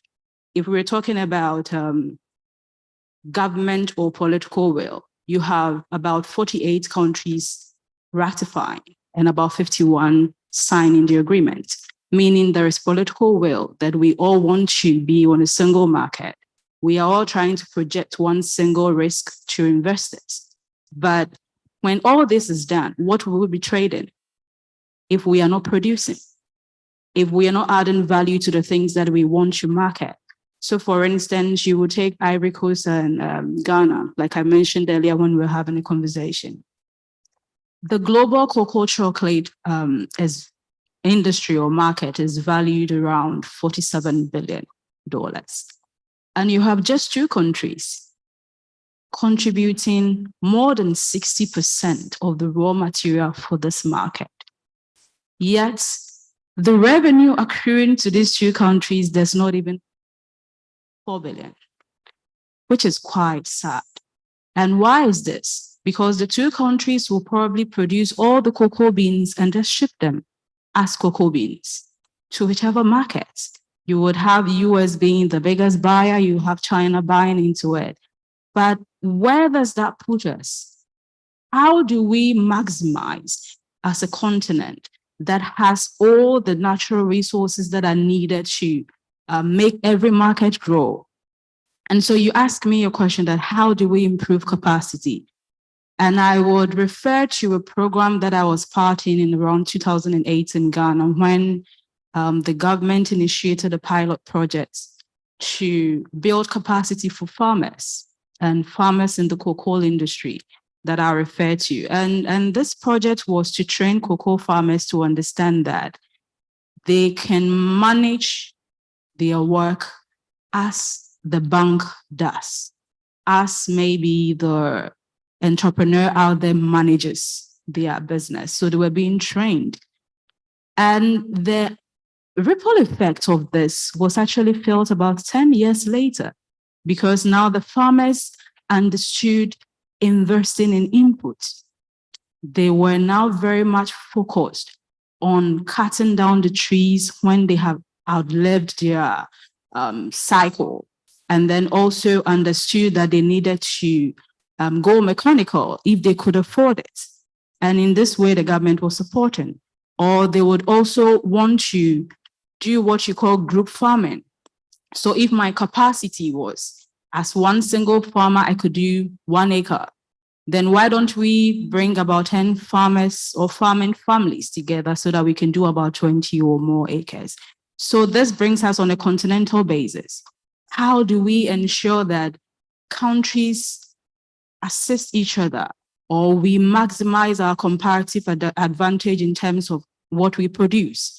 So if you realize that Cote d'Ivoire and Ghana, the comparative advantage is producing cocoa, then how do we ensure that the two countries take advantage of it and produce more?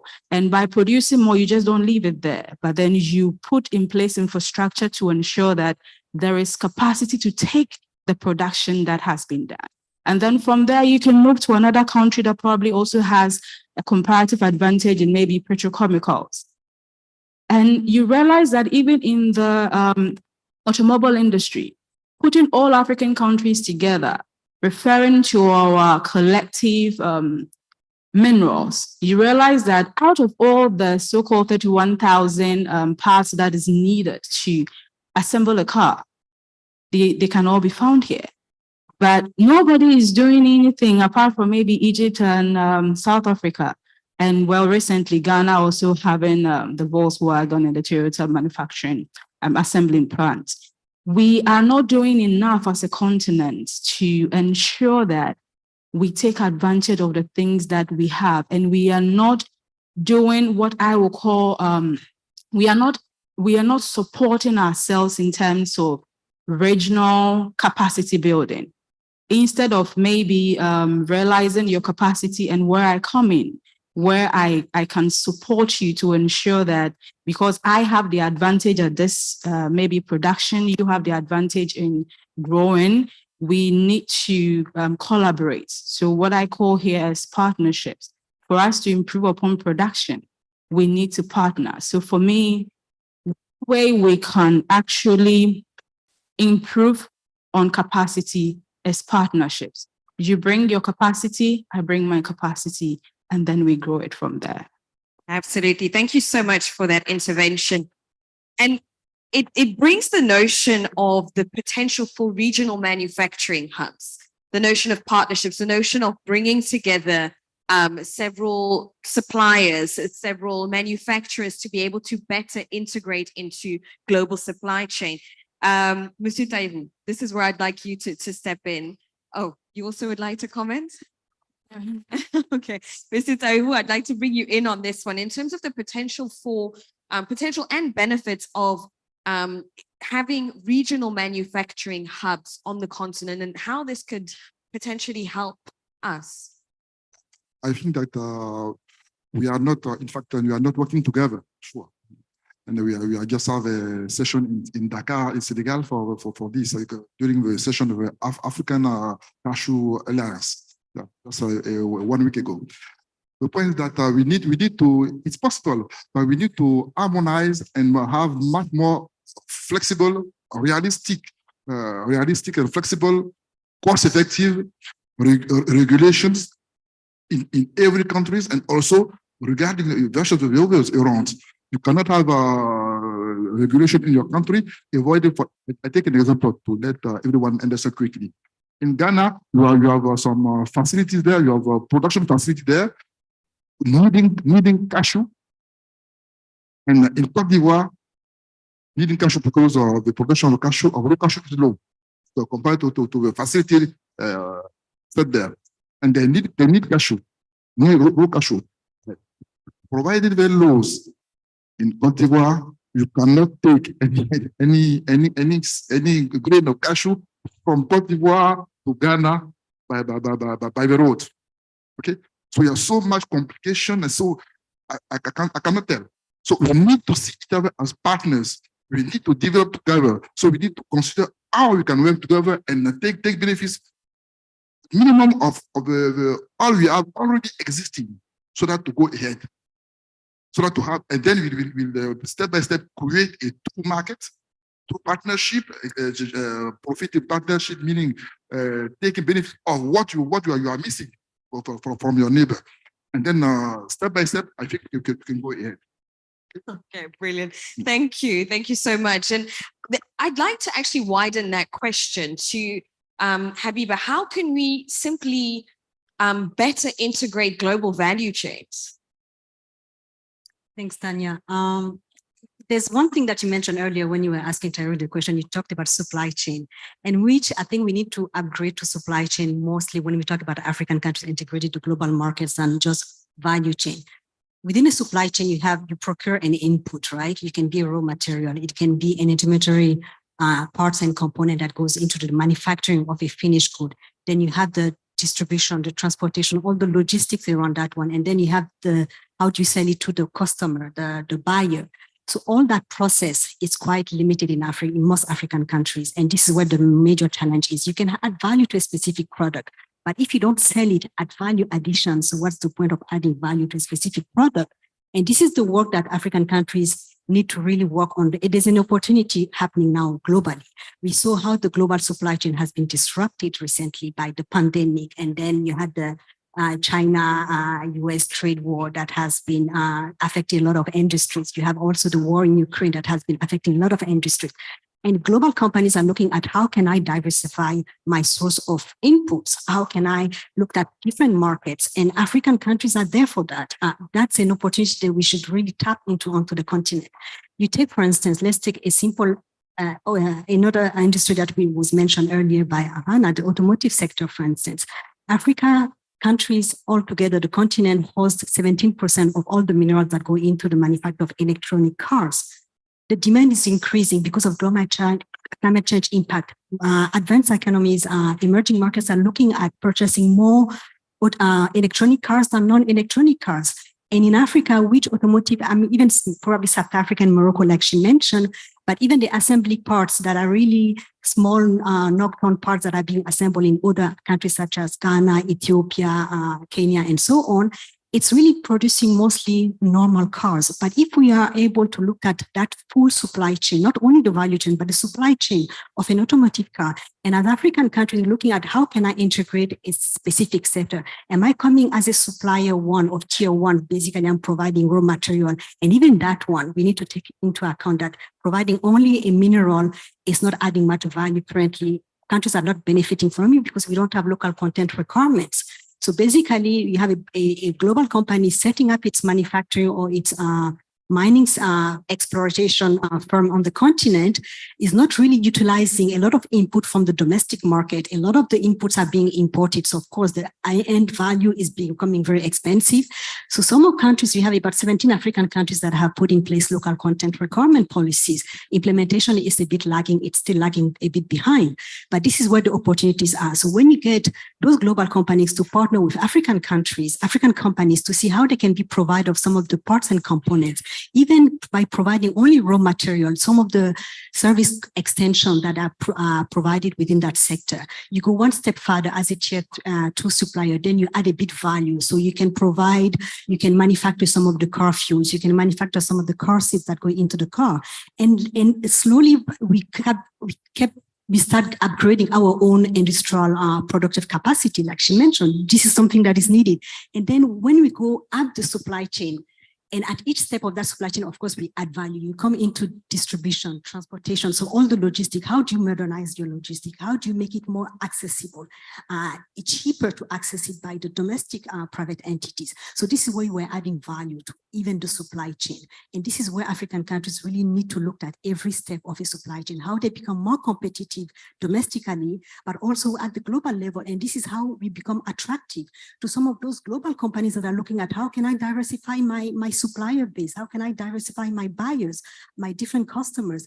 This is where we, as African countries, we can also leverage the CFTA, which provide that building those type of regional value chain or regional supply chain, then we become more competitive, and then we can hopefully integrate at a more competitive rate the global markets. And of course, one thing that you mentioned, I wanted to come in, but it's on financing. When we talk about financing in Africa, I know the 2 days we'll be talking a lot about financing, especially infrastructure, but you asked the question to Jeff, and financing, when it comes, for instance, to the private sector, we have AfCFTA sitting here, and they do great research also on data on private equity and capital venture investment by African Fintech and private and startup. And it's incredible to see how that investment has been growing over the past years. So that means that there's some dynamics that is happening within the private sector in Africa. And so, of course, the policies have to follow, the regulations have to support that growth, but I think we are getting there. Thank you. That's a positive statement. We're getting there. And financing is the bloodline, really. And particularly when you're talking about supply chain and the integration within supply chain, one rhetoric which comes quite often is you have a company, now they integrate in a global supply chain. There's a demand in terms of goods that need to be supplied. And then what happens? We have a trade financing gap. So Jeff, my question is, are there any particular innovative financing solutions or are there any innovative financing solutions or ways that we can counteract that to allow companies to be able to integrate global supply chains and not run into this gap? So I think there's a session a little bit later in the program specifically around trade finance. And so I won't embarrass myself by trying to preview that. But we're coming down essentially the cost of finance. We're also coming down to just the availability of FX, right?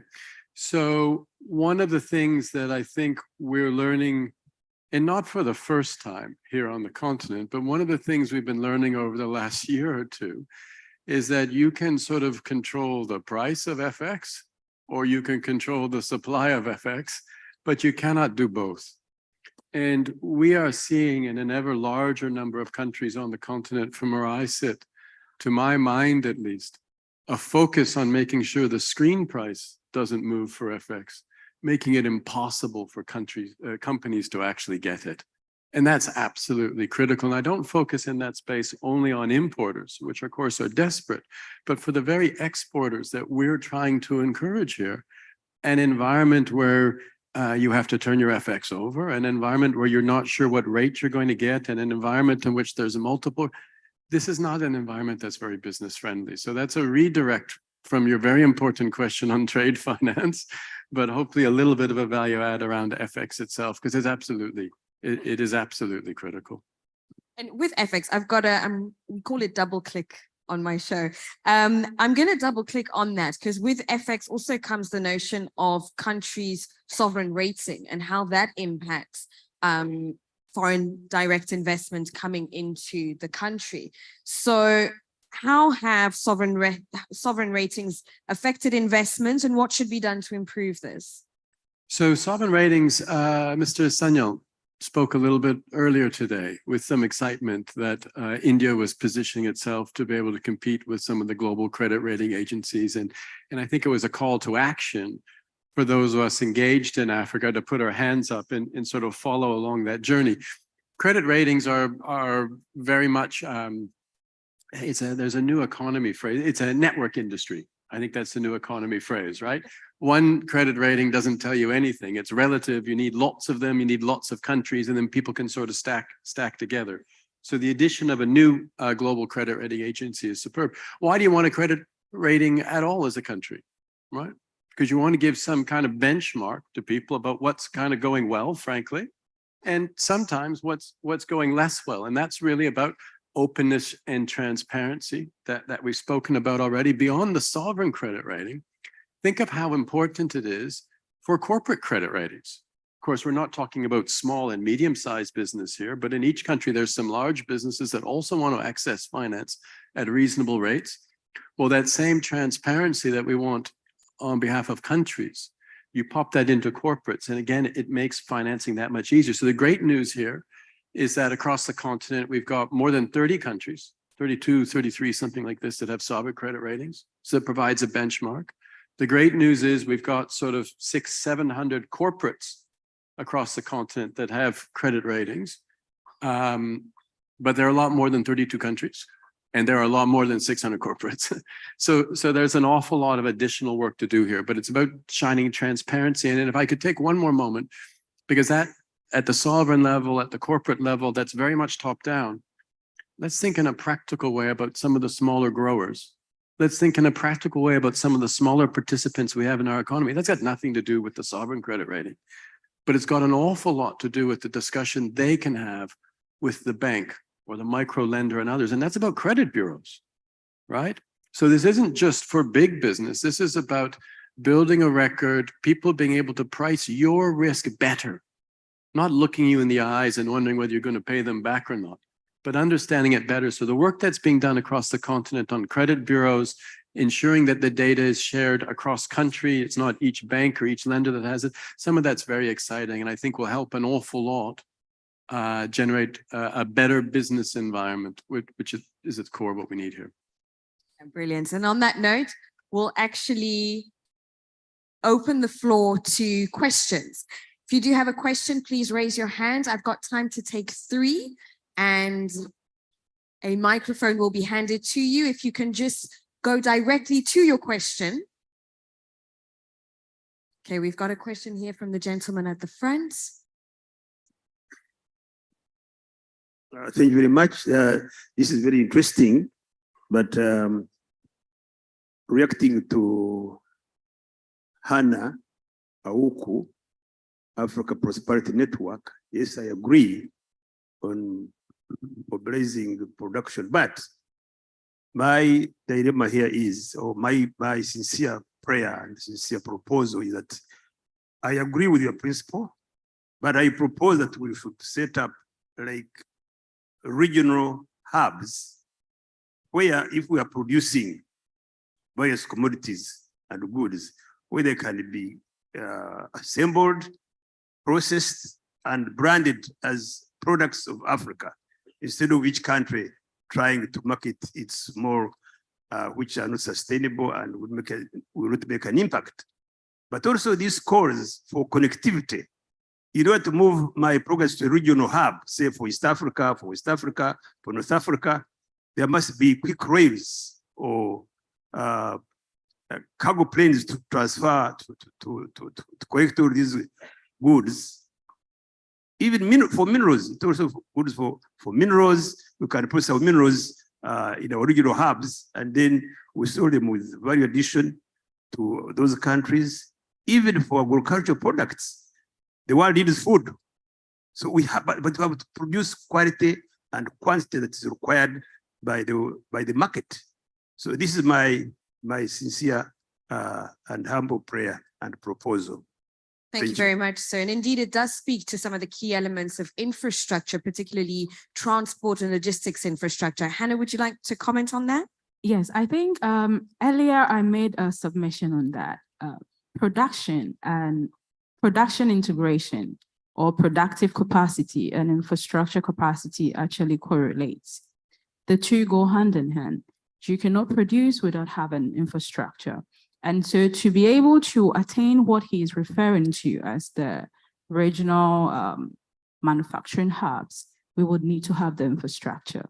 And I think from the comments or the remarks we've made so far, we all keep referring to the fact that we have an infrastructure deficit that is so huge that I think the Africa Development Bank indicates that the total Africa infrastructure deficit is around 150 billion, meaning we basically need to do a lot to be able to even take advantage of our own production. And I think even also for the Africa Regional Integration Index, out of all the 5 dimensions, the lowest for all African countries is actually infrastructural integration. Almost all African countries scoring nearly 0, meaning we basically do not have any infrastructure.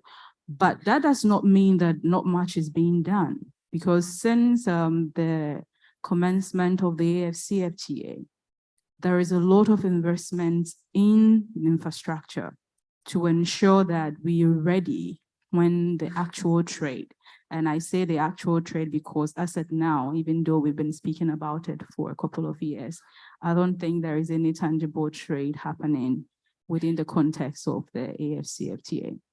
But whilst doing this, it is also important to know that Africans must lead our own prosperity agenda.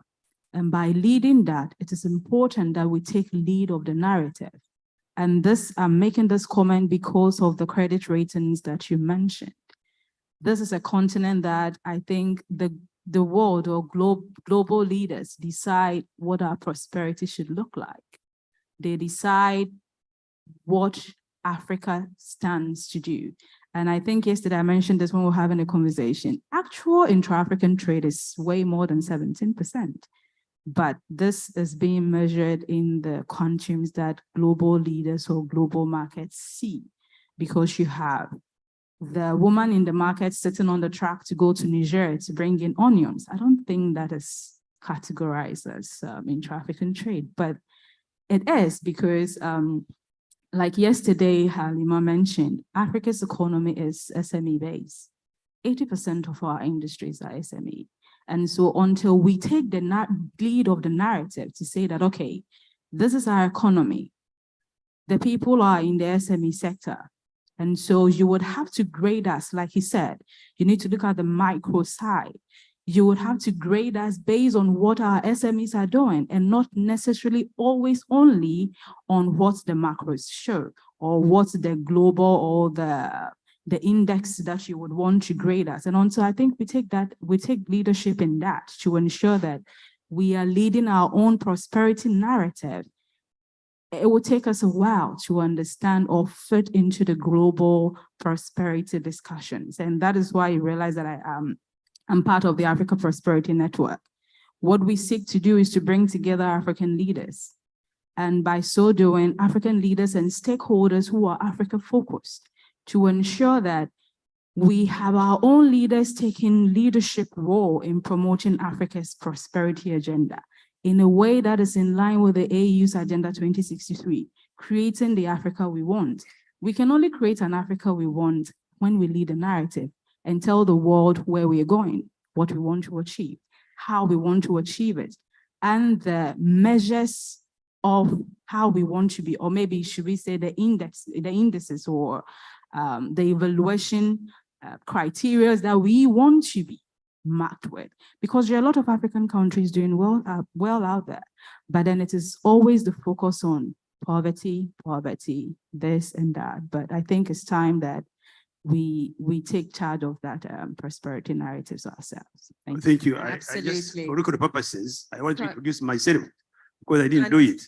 I'm Ambassador Kanofred Mosije, Uganda's High Commission to Mauritius, but I quit many other countries. Thank you very much, sir. So for the purpose of time, I'm going to take the last two questions immediately, and then we'll answer them. So I'll take a question from you. Oh.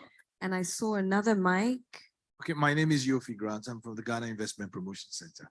And I'm piggybacking on what he said. I mean, I think a key element of achieving most of these aspirations we have is connectivity. And we speak about the infrastructure side, but we don't talk about the political will to make that happen.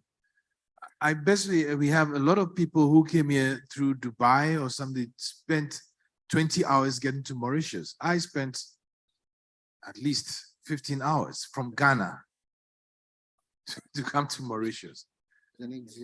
And even worse is that we have people from other parts of the world coming to Africa visa-free. Yet within Africa, I have to go to some African countries and I have to get a visa, even though I carry a diplomatic passport.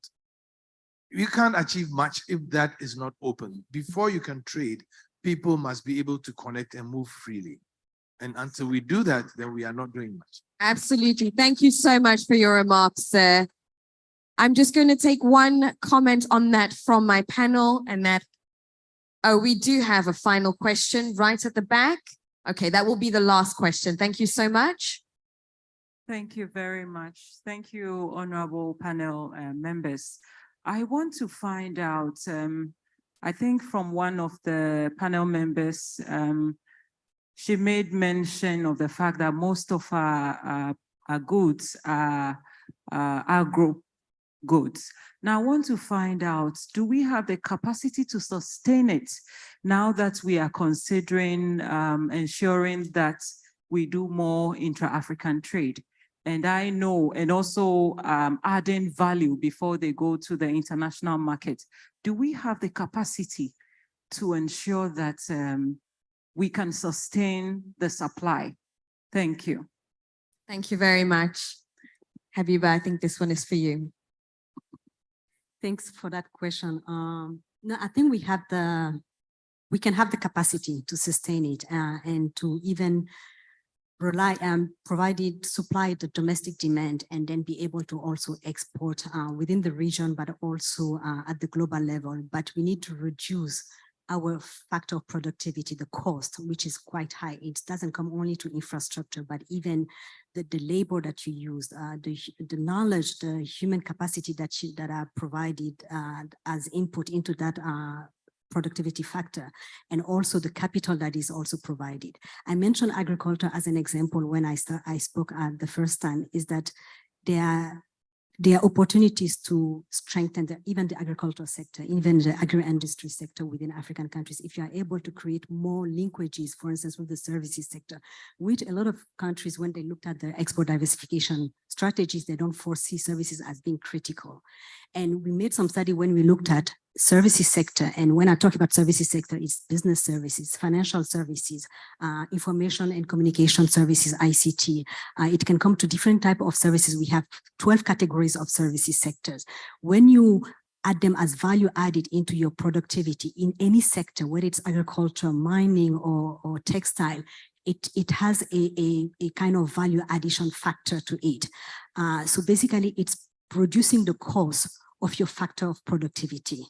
And so this is one thing that African countries need to really look at when they want to, if they decide to stay within the agricultural sector, when they open up the markets under the CFTA. And that's one key issue that also that Africans have been battling with. When I open up, which market am I protecting? Because I'm allowed to protect some services, some products, or some sectors for a few countries, for a few years, so I'm able to develop my domestic capacity or industry within that specific sector. And a lot of countries, unfortunately, don't have a visibility on what the other markets have a comparative advantage on. So they decide to basically target industry or products where they believe can add more value into once they open up the market under the CFTA. But if they have a better understanding of what the other countries have a comparative advantage on, because what will happen when they open up country, for instance, you have a country in Ghana and you have a country in Malawi. Malawi can start exporting its rice to Ghana, and it has all the rights to do that one. But if Ghana would like to maybe look at, okay, do I protect my rice industry, or do I leave it, open it up to competition with Malawi? Or do I focus on a different sector, let's say the packaging of rice, or how rice can be transported into, let's say, how do you call it, cereals and so on, or even type of more added value products, then can I venture into that specific sector so I'm not competing directly with a country such as Malawi? So those are the different type of strategies that countries are trying to really put into place when they are starting implementing the CFTA, the African Continental Free Trade Area strategy. Thank you. Fantastic. And it's on that note that we will close this panel discussion. Thank you so much to my panelists and to you, my audience, for this engaging first conversation as we set the scene for the rest of the conference. Please give a round of applause to Mr. Tahiru Sanogo, CEO of Food & Co's and President of the Association of Cashew Nuts Manufacturer from Côte d'Ivoire. Mr. Jeff Gable, Head of Macro Research at ABSA Group. Mrs. Habiba Ben Barka, Chief of Africa Section, Division for Africa, LDCs and Special Programs at UNCTAD. And Ms. Hannah Awuku, Chief Operations Officer at the Africa Prosperity Network. Let's give them a big round of applause as we also take the family photo.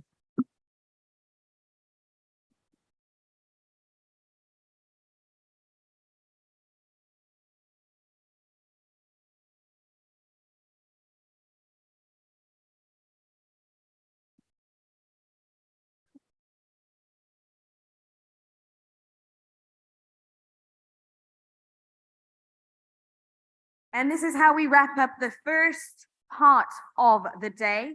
We will now go into a lunch break. Protocol will be able to advise you on where that lunch break will take place. And we'll be back here in 1 hour and 10 minutes. Please enjoy your lunch, ladies and gentlemen. Thank you.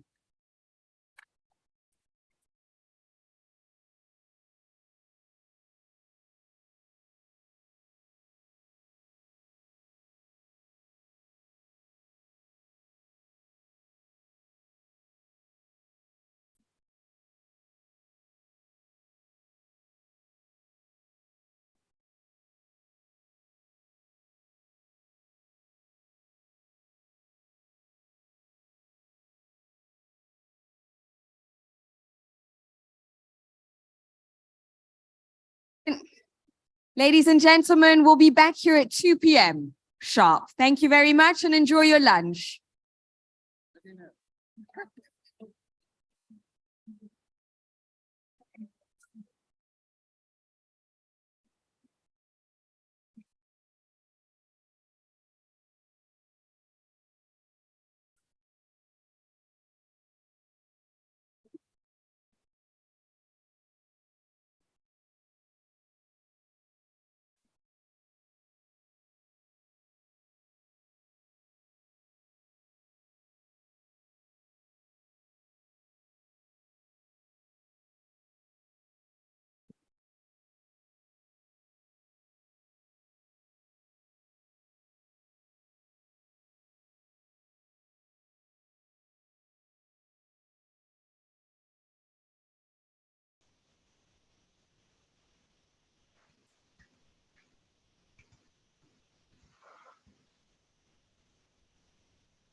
Ladies and gentlemen, we'd like you to take your seats. We will be continuing with the program. We trust and appreciate that you've had a great lunch and a time to connect and network with one another, build relationships, commence partnerships.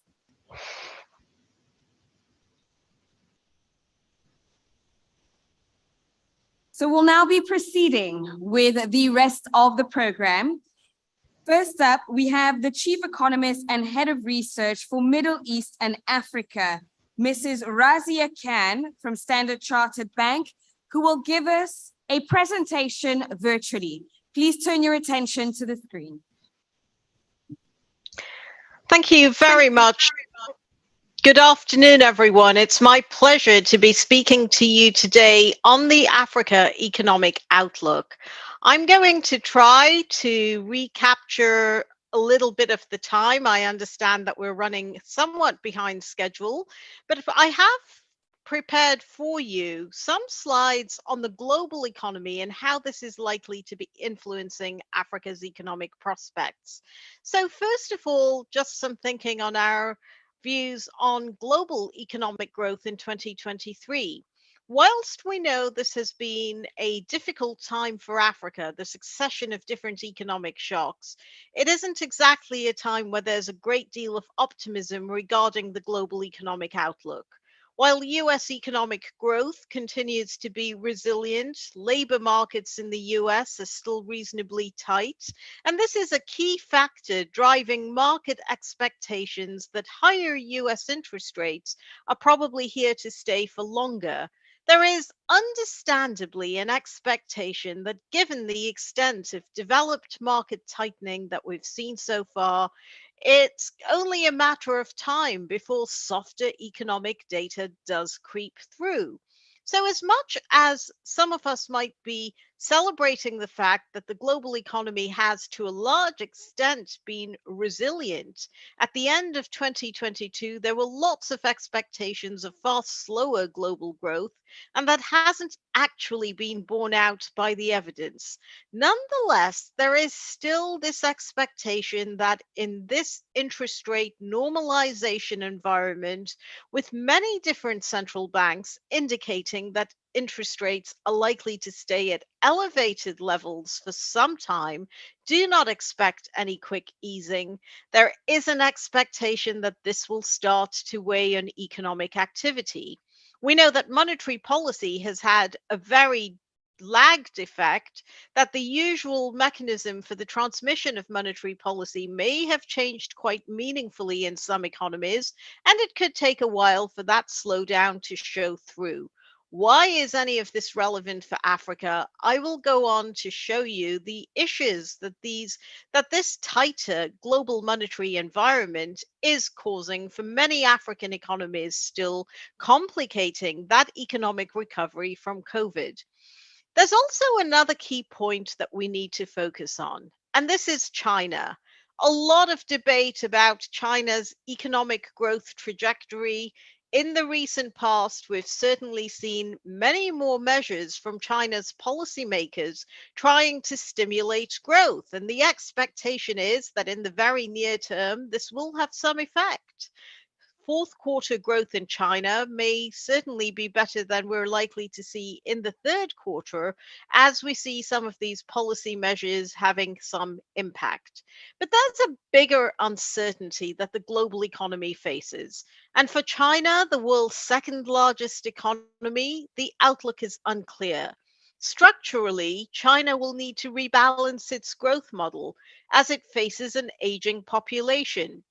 China's growth model has been very much dependent on high levels of investment as a percentage of GDP. This was in the 40% already, low 40s.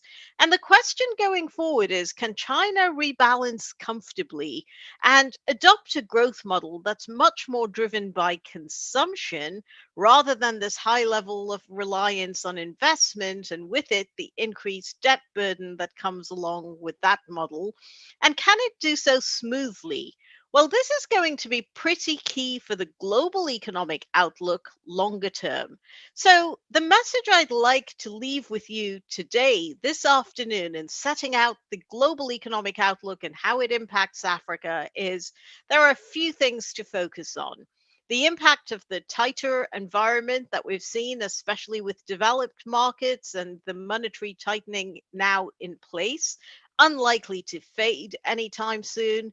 And second, the considerable uncertainty, especially that attached to growth prospects for many developing and emerging economies, given the unknown about what kind of growth rate we're likely to see from China.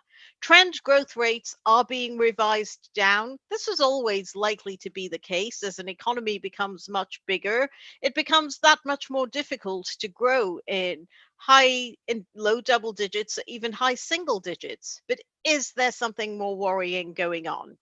Let's talk about the recent inflation shock in a little bit more detail, because this continues to have an impact across sub Saharan Africa. What essentially happened was we came out of the COVID crisis, in some respects, with growth in developed markets a lot more buoyant, demand holding up a lot more strongly than many had anticipated, that many firms would have anticipated, and they were caught by surprise by the extent and the duration of that demand shock that these economies had seen. We also know that during COVID, we had seen significant supply disruption. The combination of all of that meant that developed economies emerged from the crisis with inflation rates that were higher than they had seen in decades. And this precipitated, initially it was slow, but it soon became clear that inflation was not going to be transitory. This precipitated a very rapid tightening.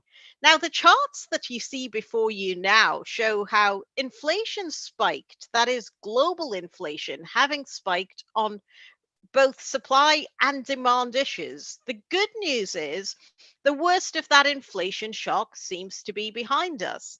In Europe last week, we saw headline inflation decelerating quite meaningfully, and this has already fed market expectations that that may mean that the ECB is now done with its tightening. Increasingly, the belief is that as these inflation shocks recede, and we can see them receding in emerging markets as well, in emerging markets, many central banks were much more proactive than their developed market counterparts in acting early to counter the inflation threat. But the uncertainty about whether we truly return to a lower inflation environment globally, given geopolitical tensions, given the likelihood still for some supply disruptions on the back of that, given that if we're not seeing global trade volumes expanding, we may not see the productivity growth that led to those years of good developing country growth earlier on. The bottom line is there is still a lot of uncertainty facing economies.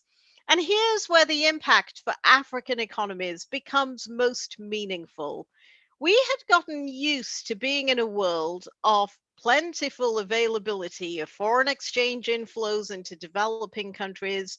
And this was a consequence, a direct consequence of the amount of monetary easing that we had seen, the amount of central bank balance sheet expansion. This meant that interest rates were kept at very low levels. This meant that investors were looking to put on risk, were looking to invest in the faster growing parts of the global economy. And now we're in a meaningfully different environment. What we're seeing is actual tightening in place. What we're seeing is an end to that significant balance sheet expansion across all developed economies.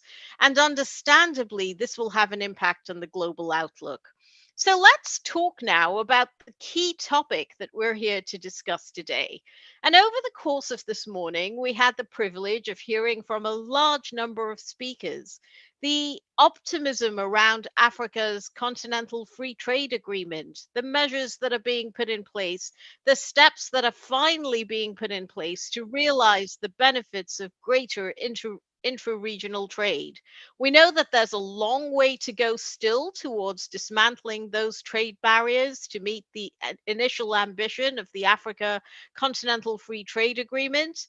But we also know that from a growth perspective, there has never been a more necessary time to look at these other potential drivers of trade. That's the of economic activity. That's the good news. The bad news is that it isn't going to be easy. Given global headwinds, given the uncertainty regarding the outlook, both for developed economies, should we see more of a cyclical slowdown in growth, the uncertainty regarding China's outlook, where the expectation is that we could be seeing a multi-year structural slowdown in growth. And no one is entirely certain that the tools available are up to the task of sustaining growth. It's against these great headwinds that African economies are going to have to still find the space to grow, find the space to make themselves more attractive to international capital flows, which are increasingly more scarce given this tighter environment.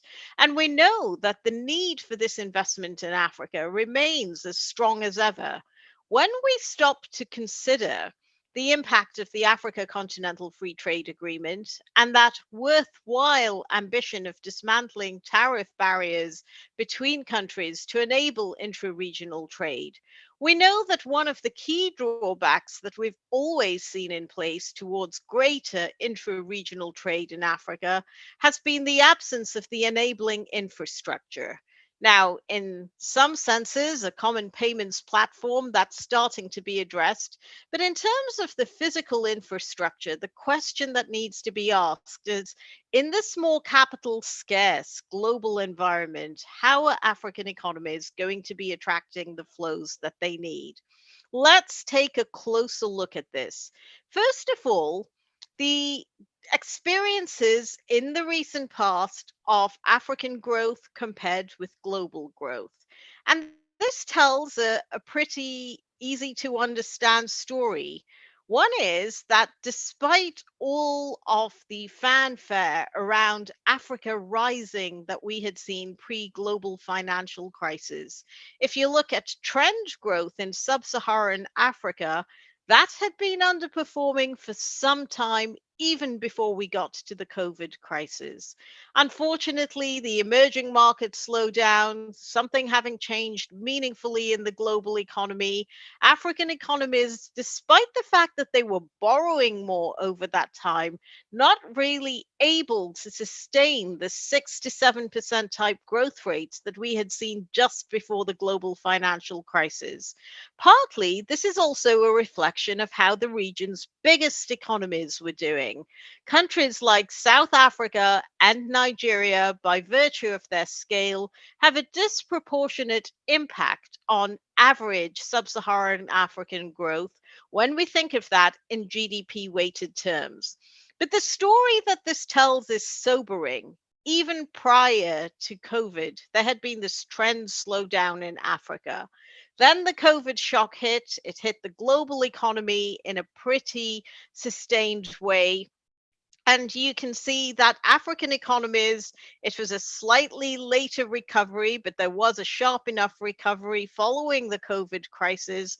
And now the expectation that growth will still be very difficult to achieve.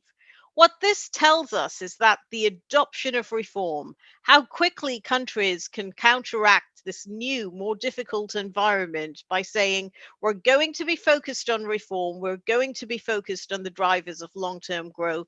This suddenly becomes all important to the conversation. Greater intra-regionalization is one aspect of that. A business-friendly environment, yes, still, but it's tough.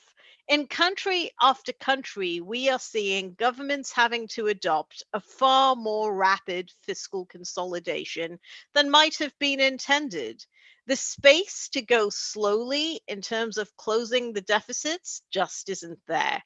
In a world where global interest rates, where US Treasury yields have fundamentally repriced, everyone is having to prove that they can go a little bit faster, not just on broad-based economic reform, but also in terms of reassuring that their fiscal balances can be kept in check, that they're not going to run into bigger problems with debt. Everyone has to try harder given this greater uncertainty out there. And this means that unless we see the broad based adoption of economic reform, longer term structural economic reforms, it's very difficult to see what is going to be able to sustain African growth in this environment. How about the question of how much China has been lending to the Africa region? Well, here is a sobering thought. If you look at the second chart on this slide, China's lending to African economies. We know that if we include the numbers to Angola, China's lending to the region had actually peaked in 2016. And if you strip out Angola, that peak had come a whole 10 years earlier than where we are now. So even those easier sources of capital, or what was perceived to be an easier source of capital, it has not necessarily been sustained. Those inflows have not been sustained into the region. This really drives home the point that had been made by several speakers over the course of this morning: the need to mobilize more effectively domestic savings, domestic revenue mobilization. This will have to be important. This will have to take center stage, because in a world of greater capital scarcity or capital being priced differently, African economies are going to have to do a lot more of the heavy lifting on their own. Now, one thing stands out quite clearly: despite the solutions that the global community had come up with, an SDR allocation in 2021, a nice injection potentially into the reserves of all countries that chose to draw down on that SDR allocation from the IMF. Still, African foreign exchange reserves have been under pressure. Part of the problem has been constrained market access. In the past, if a country needed to reassure on how its foreign exchange reserves were holding up, it could borrow big in international capital markets. It has been more expensive to do so. Many different African sovereigns, especially at the weaker end of the credit scale, are locked out of international capital markets. And this means that foreign exchange reserves almost across the board have come under pressure. Now, we have been in a strong dollar environment, but investors are going to be looking very carefully at how different sovereigns decide to deal with these challenges. The unfortunate aspect of this is that in many countries, foreign exchange regimes have become far less functional than they used to be. It may not necessarily be reflected in significant FX market volatility, but just the ability to source the dollar supply that is needed has become so much more difficult. And of course, think of this as a constraint on doing business in the region. It's an additional cost for any business that's trying to operate in a region where there has been a dollar scarcity. Will the moves towards a common payments platform for African countries, being able to trade more with each other in African currencies, having less reliance on the US dollar so that this shortage of dollar liquidity has less impact on trade. Will that have any impact? Over time, maybe. But in the very near term, where different companies have to source the dollars that they need from markets for debt servicing, where it's still very difficult to do anything in the absence of that easy availability of dollar liquidity, this is a real constraint on the business environment in the region. It's a real constraint on growth. We also know that Africa has not in any way been spared meaningfully the inflation shock of the recent past. Take food inflation. Following Russia's invasion of Ukraine, there was rightly an emphasis on who was exposed in terms of their food consumption, their food import bills, and how this fed through into the local economy. The dependence on imported wheat in the region is still very great. And now we've got to throw into the mix the likely impact of El Nino on domestic harvests for some countries, rising global food prices, sugar prices being at particularly elevated levels. We know that food tends to make up at least 40% of the consumption baskets of different African economies. And in some countries, it's an even more pronounced component of the inflation basket. In countries like Angola, Ethiopia, Zambia, Nigeria, food being more than 50% of the CPI basket. Well, the fact that you had seen this tighter, more constrained FX liquidity environment, very difficult to get the FX that was needed. Food imports had become more expensive. This is still transmitting through into the outlook for many different African economies. And so, even though we had seen global food price inflation peak somewhat earlier, and in many other jurisdictions we're looking at a lessening of these pressures, the fact that the foreign exchange regimes have not operated as comfortably as they might have has led to the persistence of this shock in Africa. What we're also faced with now is a new source of potential volatility for all oil importing countries. Despite these expectations of a global slowdown, the fact that we are fundamentally seeing very tight oil markets means that oil prices are well supported at levels that are just uncomfortable for many importing countries. So the bad news is this inflation shock isn't necessarily going to go away very easily, and it really will take a great deal of anti-inflation credibility on the part of different central banks to be able to combat this shock properly. We've spoken about the monetary tightening globally, and Africa has also seen significant monetary tightening, except that the nature of the inflation shock is such that outside of countries like Uganda, already cutting interest rates, South Africa most likely able to pause for the foreseeable future, it's not yet clear that other central banks, other major central banks in the region, are necessarily done tightening. So, just as we see this global environment of higher interest rates remaining in place for some time, in Africa too, we're likely to see an environment of elevated interest rates with some central banks, Nigeria potentially, Kenya perhaps this week, still having to raise their policy rates further. Underlying all of this is the question: when will we see restored international capital access for international capital market access for African economies? And we proxy this by looking at Eurobond yields, where you can see they are, to all intents and purposes, still relatively elevated. And this means, especially in the wake of the US Treasury market volatility that we saw last week, investors asking the right questions of just what kind of US Treasury yields we might need to see going forward. Until we start to see meaningfully softer economic data out of the US, it's likely that Treasury yields will remain elevated. And this will make it very difficult for potential issuers from Africa to access international capital markets.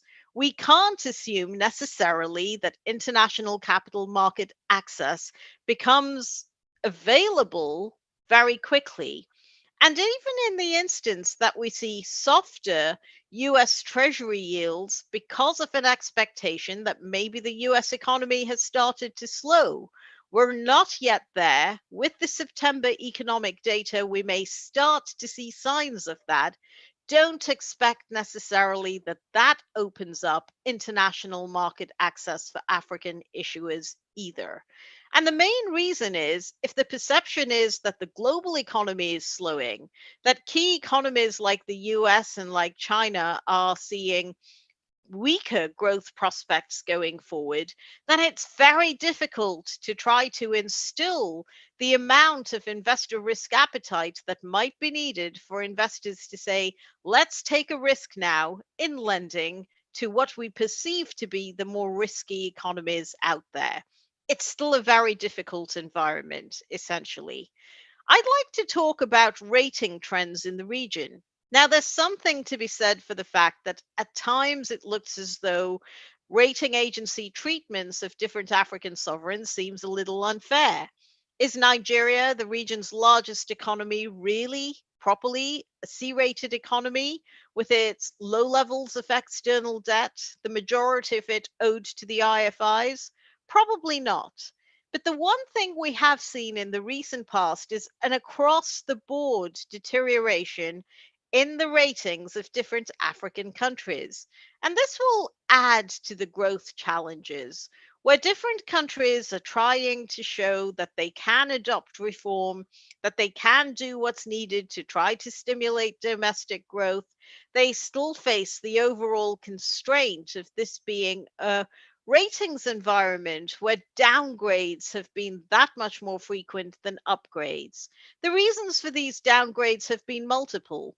Essentially, what a rating agency tries to assess is what is the likelihood of a private creditor being repaid if it lends to different entities? And there have been a number of factors that have weakened that ability to repay. The lack of adequate external buffers, how countries unable to keep on borrowing to refinance their debt needs to try even harder or run down foreign exchange reserves to be able to repay that debt. Rising import prices, terms of trade deterioration for the key oil importing countries. For oil exporting countries, the fact that they haven't seen enough investment to be able to sustain their oil exports has also been a feature. The recency of the food inflation shock, which has elevated fiscal risks and socioeconomic risks in many countries. So, when credit analysts are looking at this, there isn't an expectation that governments are going to be able to adopt really rapid fiscal consolidation, closing those deficits. The calculation is socioeconomic risks are rising, political risks are rising, and it's going to be difficult. And altogether, we have the perfect storm of this credit rating deterioration almost across the board. Now, one thing that has weighed significantly on sentiment is, of course, this idea of debt restructuring. Which sovereigns are going to be forced into a situation where they need to restructure their debt?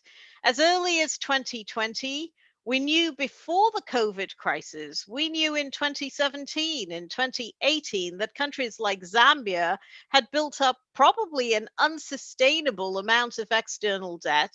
And if they didn't have market access, which Zambia didn't have prior to the COVID crisis, there were real questions around how comfortably, if at all, they could refinance their debt obligations.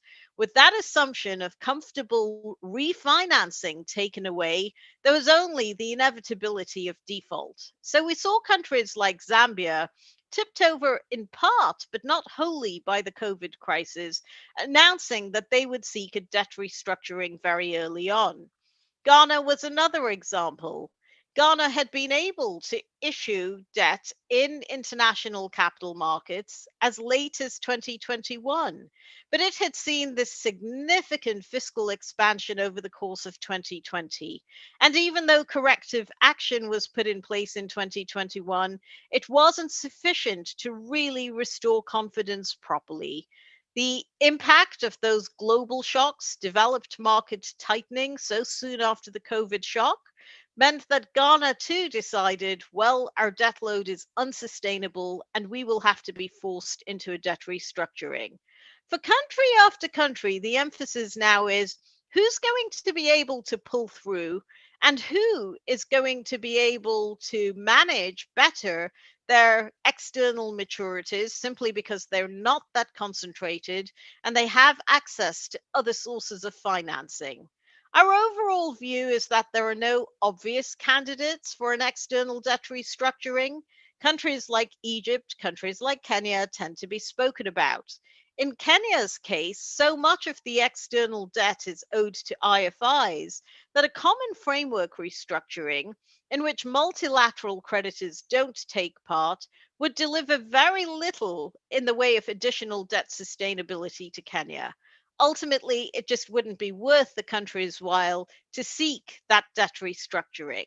The other problem that we have here is that of the countries that have opted for the debt restructuring route, look at Zambia. in default in 2020, announced very early on that it was seeking a restructuring. Today, as we speak, we are still waiting for the final conclusion of those debt restructuring negotiations. There isn't a quick and easy way out of this impasse. And this is why the pressures that we see on the Africa region stemming from the global environment are likely here to stay for some time. What it translates into is that individual governments are going to have to try even harder to show that they have the ability to somehow stimulate domestic growth. Maybe that can only be done with the adoption of more sweeping domestic structural reforms, because it's certainly not going to, the global environment doesn't provide a way to spend one's way out of this. There's going to have to be a need to allow for greater foreign exchange liberalization, because the only way that you get imports to essentially contract to the extent that's needed is if the signal of the exchange rate is in place. So there are no easy answers, but in conclusion, I'm on the last slide and I will wrap up here just to talk about what this means for Africa. We know that in the absence of international financial institution support, there are some economies that would be seen as more vulnerable than others. Where does the hope, where does the optimism that African countries can pull through all of this lie?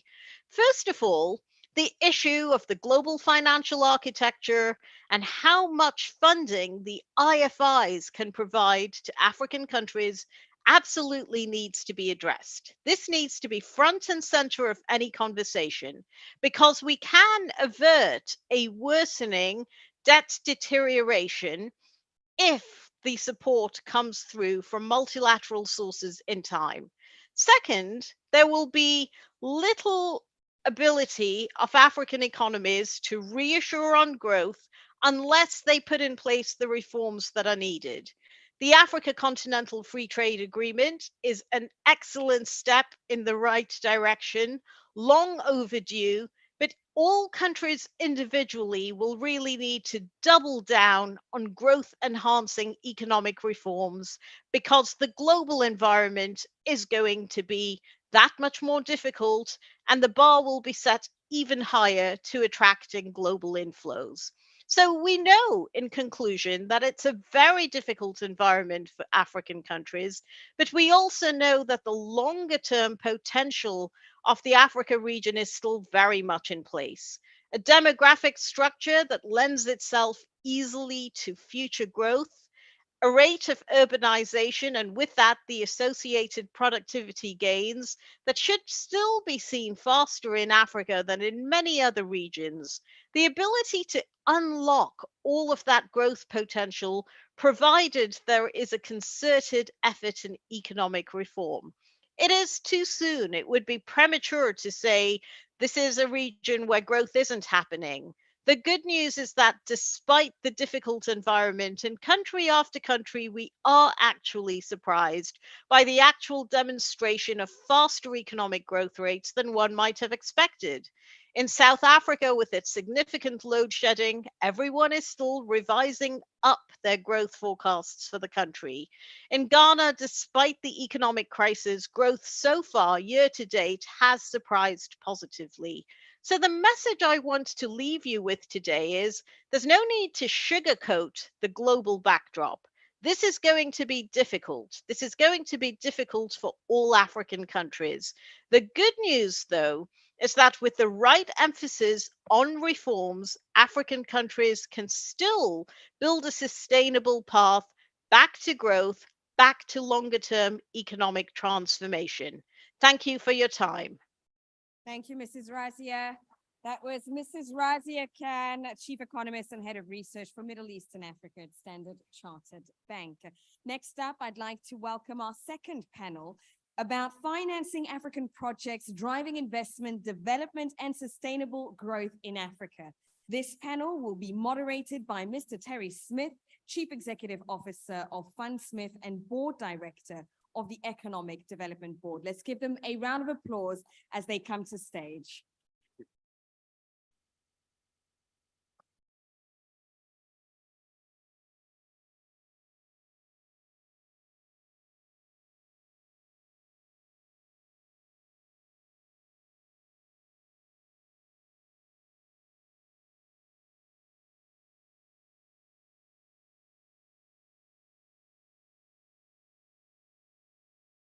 wherever you like. I'll sit on the end.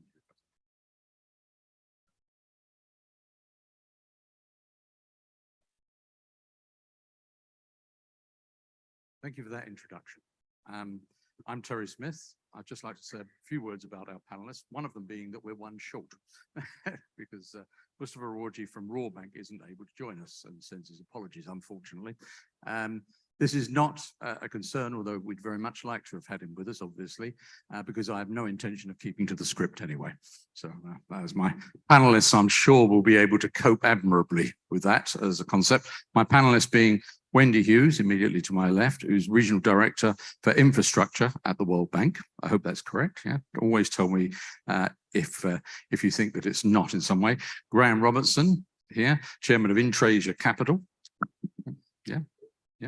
And Jared Glazenberg, Chief Investment Officer of Riskura and a fellow asset manager.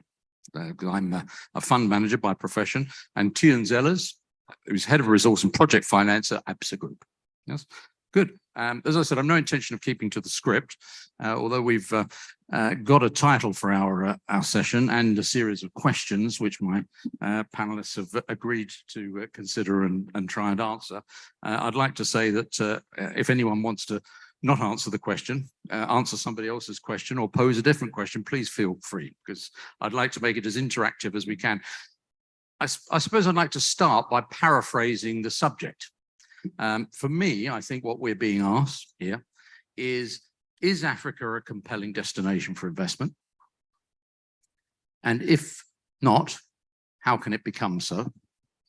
And if so, if it is a compelling already, how do we get people to recognize that and act upon it? That's really where I'd like to start. And as I said, in line with my stance of not keeping to the script, I'm going to start with a question which is quite low down the list, actually, because it's direct to that subject. And I would say, when we look at the returns from Africa, and I'm a quoted company investor by trade, so that's really where I get my information from, and we look back over the last 20 years, the data I can get for Africa shows that it has returns which are materially lower than the returns that you could get by buying an S&P tracker fund. So it's an interesting point to think about whether or not Africa is a compelling destination for investment. Can I please start there and say, which of you would like to take that one on? I've got it down for Wendy at the moment, but you can pass it on to somebody else if you wish. Please go ahead.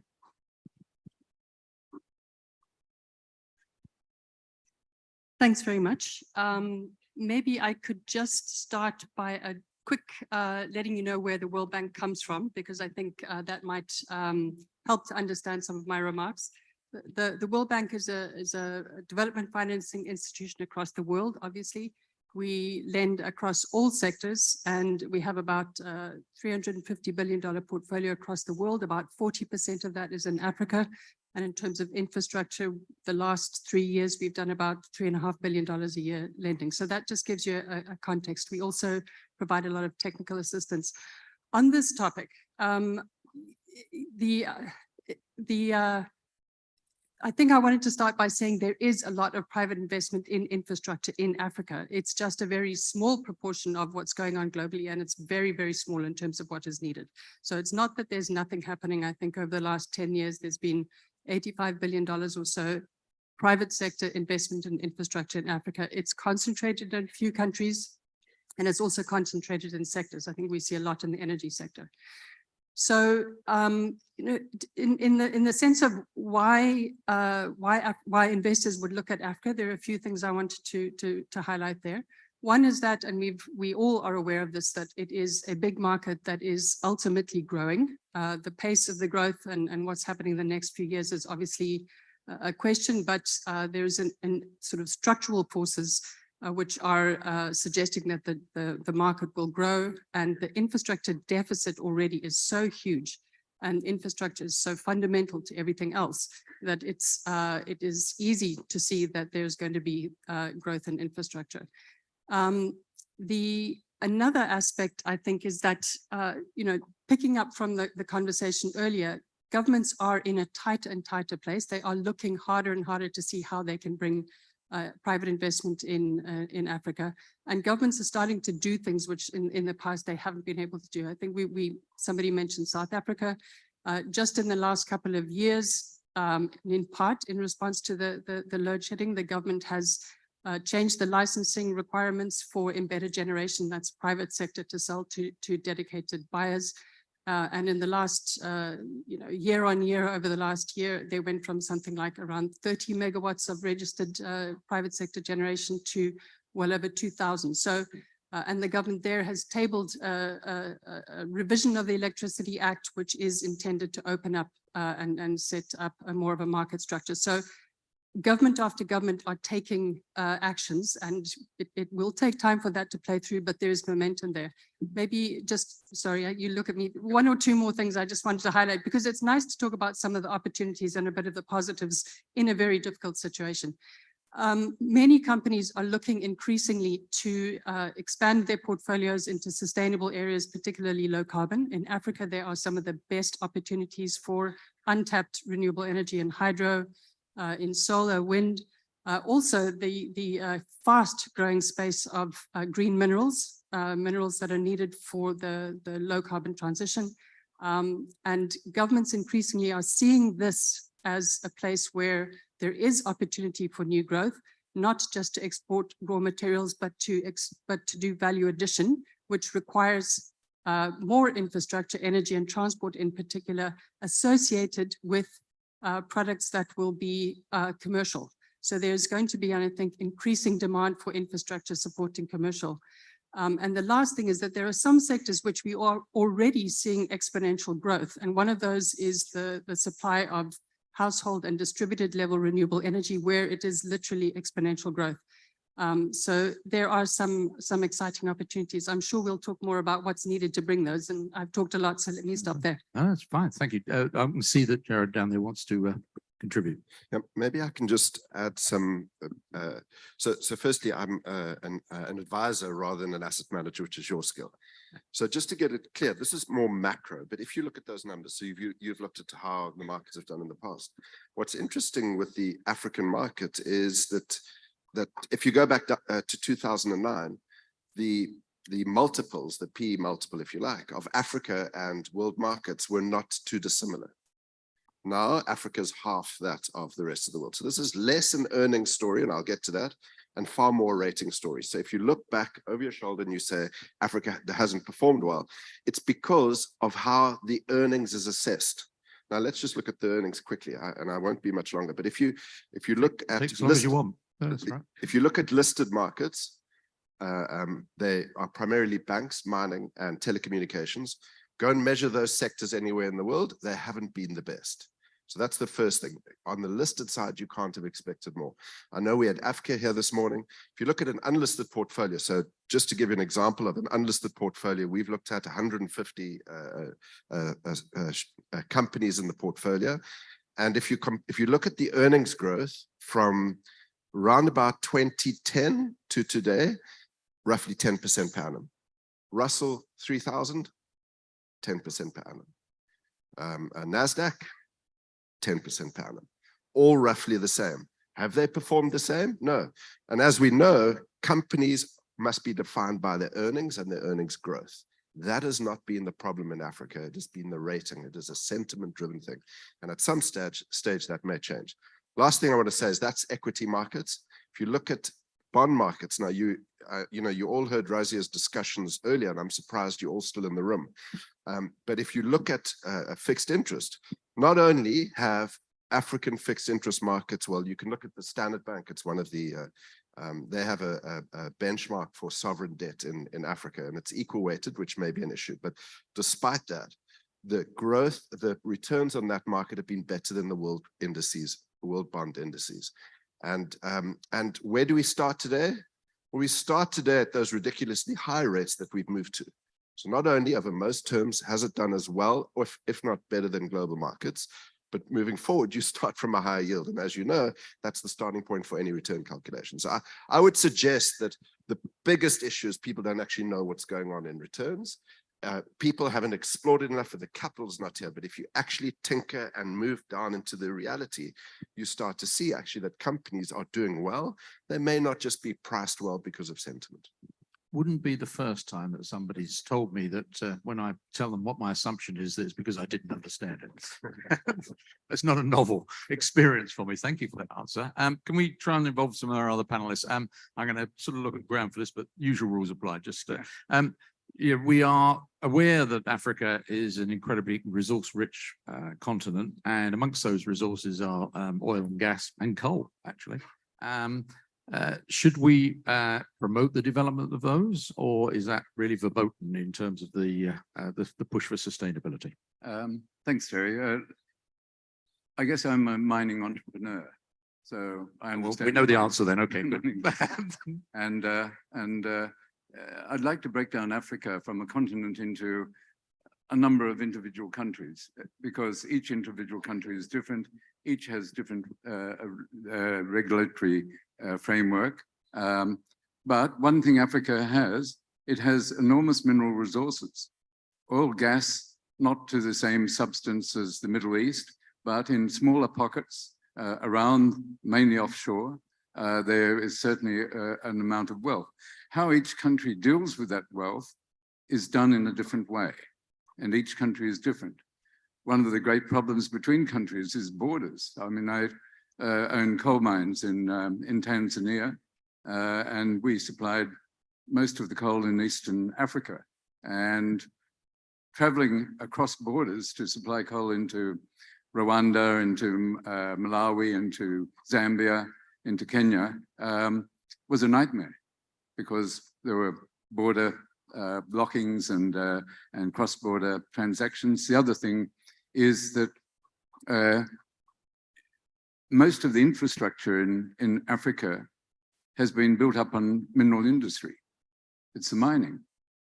Oil and gas, less so, mainly Nigeria, Angola, and a few of those countries. Huge gas reserves coming up in Mozambique and Tanzania.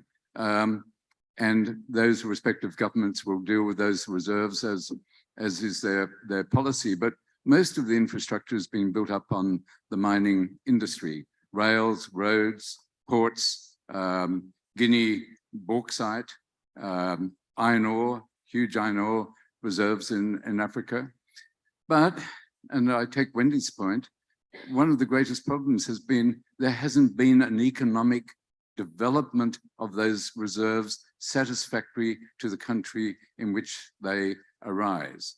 And that is the downstream processing of the reserves, which are so important, because Africa, quite frankly, is being raped. You know, the Europeans are raping it, the Chinese are raping it, the Americans are raping it. Everyone rapes Africa. They take out raw materials. It's great, they build up their railways, they build up their ports, but they get the raw materials out. There's no added benefit to African countries. It's really the downstream processing which is so important. And Africa really has to, or governments in Africa really have to think of the benefits. A good country to look at in relation to that is probably Indonesia. Indonesia is the largest nickel producer in the world. And several years ago, they said, we're not exporting any more nickel. It's got to be processed in Indonesia. Rio Tinto, BHP, all the big boys got up in arms against this, but gradually, it took 4 or 5 years, they've come to the party. Now nickel smelters are being built, added value, employment, taxes, and I think it's the basic things like this which are very important, both in the minerals industry as well as in the agricultural industry. So I'd like to say that from an operating point of view is an important thing. As to the financeability of those, we look at all different things. I mean, we look at bank financing at times. We look at contractors financing, building a factory at the moment in Angola, and I'm looking at the contractor providing the finance. So it's contractor finance. Give the burden to him, do it through Mauritius, which is an acceptable investment grade destination, and structure it through Mauritius into Africa. So that's where we look at all these sorts of interesting and creative ways of doing it. So that would be my thing. Thank you. I think I missed in there the answer to the question, which is, which is how we view the development of fossil fuels. I wanted to stay away from the I fossil thought you fuel. did. That's why I brought you back to it. I sold my last coal mine 2 years ago, and now I'm building up lithium resources. Okay. So I've gone green. Wendy's coming in now. This is I just maybe wanted to add a few things. I think it's less about anybody, trying to say that Africa should or shouldn't develop their coal or natural gas. I think to the extent that that is being developed for export, it will depend on the markets. I think what is something that countries increasingly need to be paying attention to, and it's an area that the World Bank has started to really work on with our country and climate development reports, is to look sort of to the medium term, where are the demand and where are the risks? And I think this is something that countries do need to take into account. Developing new sources of coal or gas or any mineral takes some time.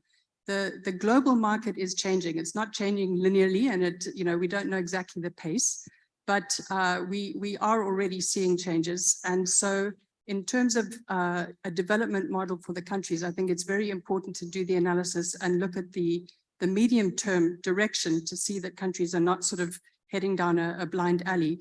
On the related side, in terms of their domestic use of these fuels, in a lot of cases, countries have a lot of room to go in terms of using domestic renewable energy resources. Not that that's a panacea that countries should be running on solar at all. I'm not saying that. But in terms of balancing what you can use domestically versus what you need to import, whether it's gas or coal, I think there's a lot of room for most countries to manage their balance of payments and build their own energy security by tapping into domestic hydro and other renewable resources as part of an energy mix. So I think these are the main points. I don't think it's about trying to suggest what countries should or shouldn't do. It's trying to support in any way possible countries to really get a good view of the global landscape and the changes, and take that into account when they're thinking about how to develop resources and the infrastructure that depends on that. Thank you. Right. Let's if I can move down to Tians now, bring you into this conversation. We're supposed to be talking about African projects. I think that's something you may know about. So could I ask you just to start it, that part of this, by outlining what you see as the major challenges in project development financing? Thanks for not asking me the coal question. It's early yet. So I also thought, we can answer this, but I actually have a question for the audience, just to make sure we're all awake. I don't know if anyone's got an idea of how many projects are actually sitting in the development pipeline, which is still yet to get to fruition.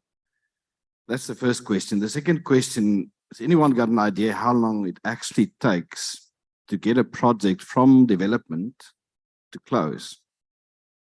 So I've personally been in this market for about 25 years, and I think the pipeline of ideas, projects that actually get developed and not getting to close is growing at a massive astronomical rate. Now, everyone is saying, it's the banks, we don't provide the financing, and maybe we know there's sovereign, there's political issues. But what is the real issue? Is it the banks, their unwillingness to finance these deals? Or what is it? So we've actually gone and looked at how the majority of these infrastructure, I'm more focusing not on the mining side, more on power and infra deals. How do they actually get financed in Africa? And if you go and look at the data, most of these deals actually get done on a government-to-government basis, procured by the government and executed and implemented by the government. And it's really only a small portion, a small fraction of deals which they leave to the private sector to do either on an IPP or a concession style basis. So whenever we talk to our clients, when we talk to the African governments, we always encourage them to actually consider the PPP or the concession model when they execute or when they implement these deals, because then you actually achieve a greater degree of risk transfer to the private sector. it's almost like it's easy for them to raise money at the Ministry of Finance level. And actually, as we sit here, the bulk of the deals are still done on that basis. But there's also delays in actually doing that. And sovereigns, we've heard just now before, if you look at the bond markets, and they're really struggling to raise money. That's the first thing. The other thing is, which we always also encourage our public sector clients to look at, you get two types of deals. You get projects which are on their own bankable without government support. If you think about rail projects, port deals which connect port to a mine, these actually can stand on their own, and you can actually build a very decent business case and a bankable project around that. And then you get the other side, which is more the social side, which does take, unfortunately, a lot of government subsidy and intervention. So for us, it's also a fact or a matter of when sort of sifting through priorities in these projects, try to pick the ones which are the low-hanging fruit, which actually can be done with less government subsidy or involvement. So what are the challenges? So unfortunately, there's still some serious issues around getting the right policies, getting the right frameworks. In South Africa, we've had a very good example of a very successful renewable energy program, which was government driven. And then suddenly, it sort of all stopped. And we had like 2-3 years of nothing happening. And unfortunately, the guys building the manufacturing facilities, some of them went out of business. And so not a good story. A couple of years after that, you mentioned that they opened up the opportunity for the private sector to sell on a bilateral basis RPPs to private clients. It's been so successful that it's taken South Africa about a decade to do around 6 gigawatts of renewable deals. We expect the next 6 to happen probably in the next 18 months. And that's all private sector selling on a captive basis to private sector. So the point of this is, and this is always something I say when I sit on these panels, I don't think there's a shortage of appetite from the banks or even from investors to invest in these deals. The problem actually sits with that we have a lack of projects which are actually ready to be invested. Some of them are maybe half-baked. And from a structure perspective, actually not well structured. So maybe that's where the focus needs to come in. And I know, the DFIs, the World Bank is a good example, spend a lot of money helping governments and many countries to actually develop their programs and getting their deals to that stage. Tian, so I'm presuming that you work on, having heard you speak now, on the rules that I'm told counsel should work on in court, which is never ask a question to which you do not already know the answer. And so I'm going to take you back to the beginning of your remarks and say, well, how many projects are there and how long does it take? So if you do the count, people will have different numbers. There are thousands, and it's into the billions of dollars. And that's the sad part. There are so many projects that actually sit there that if they could all just be developed and actually getting to close, it's going to make a massive difference. I don't have a number. I think it's a few thousand. Thank you. All right, I'm going to switch gears a bit in terms of where we go with the questions, if I may. I heard quite a lot about financing here, both from the previous speech and in returns and so on that we spoke about, which I really like because I like numbers. But sometimes not about numbers. I'm not sure who wants to try and answer this one. How important is governance, financial and non-financial governance and anti-corruption measures in making a project in Africa viable or not viable in getting to attract investors from outside the continent? Who would like to have a go at that one? If you like, I'll comment on that, because from a public company, I'm involved in a number of listed companies, and we're under government mandates to follow certain rules and regulations in regards to corruption. And certainly governments must make meaningful efforts to lower down the corruption scale. It often depends on your definition of corruption. So that is one important pillar. Another one is the seamless ability of regulations to roll on. They're very time consuming. To develop a bauxite mine takes 7 years from the time you start to the time you actually get into production. And that's fairly common throughout the world. So it's a very time consuming things. But from a public market point of view, you see the opportunity. And in mining, whichever minerals it is, there's often, you do a feasibility study, a bankable feasibility study.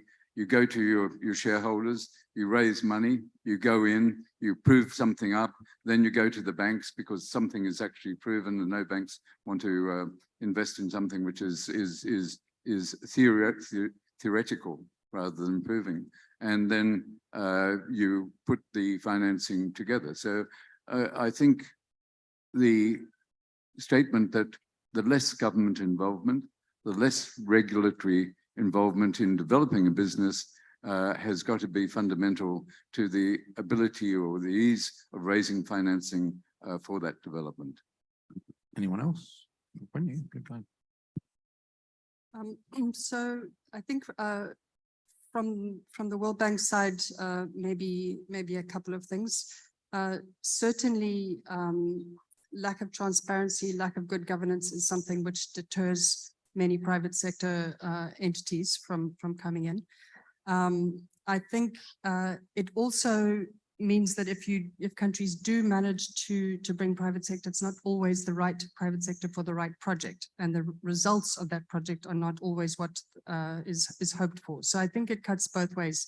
The importance of good governance, financial management, transparency. It's important to be able to track private sector, but it's also important in terms of getting a private sector project to deliver results that the governments and the populations are looking for. On the World Bank side, I think we try to move to help in this direction from two fronts. One is that if it is something that the World Bank is financing, if our financing is involved, we have a lot of guidelines around procurement, financial management, transparency, consultation with beneficiaries, environmental and social safeguards, many things which are intended to help ensure that the financing that we're provided is free of corruption and is delivering. It's clear what the results are intended to be and how those are measured.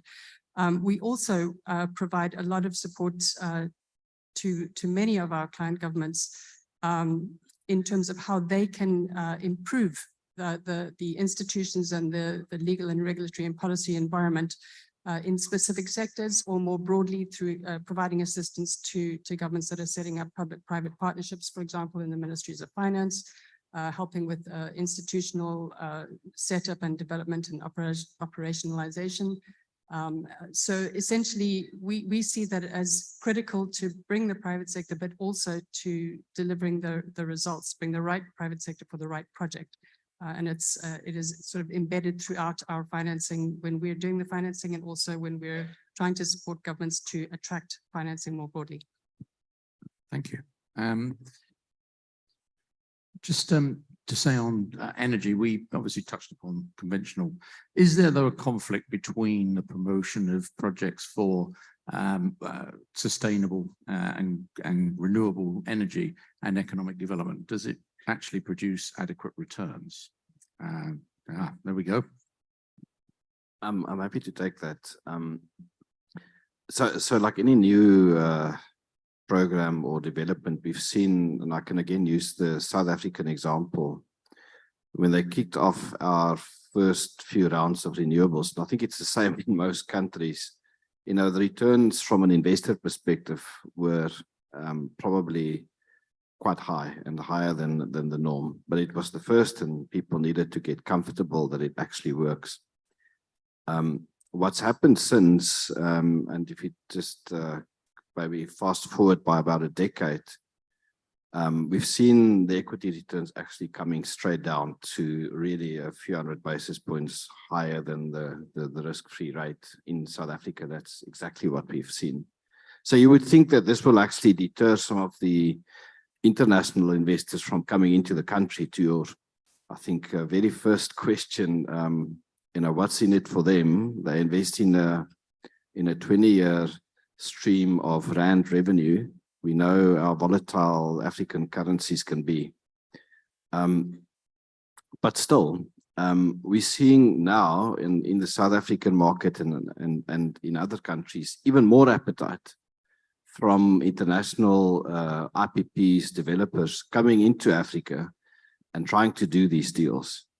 What we mustn't forget, when they calculate their returns, they don't only look at the equity IRR they make on the investment. They make money through supplying the kit.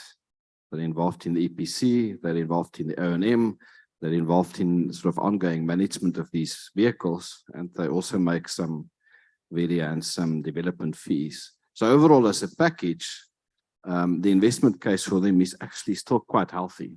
And we see that purely because we're not seeing anyone running out of this. In South Africa, obviously, they can do it in rands and local currency.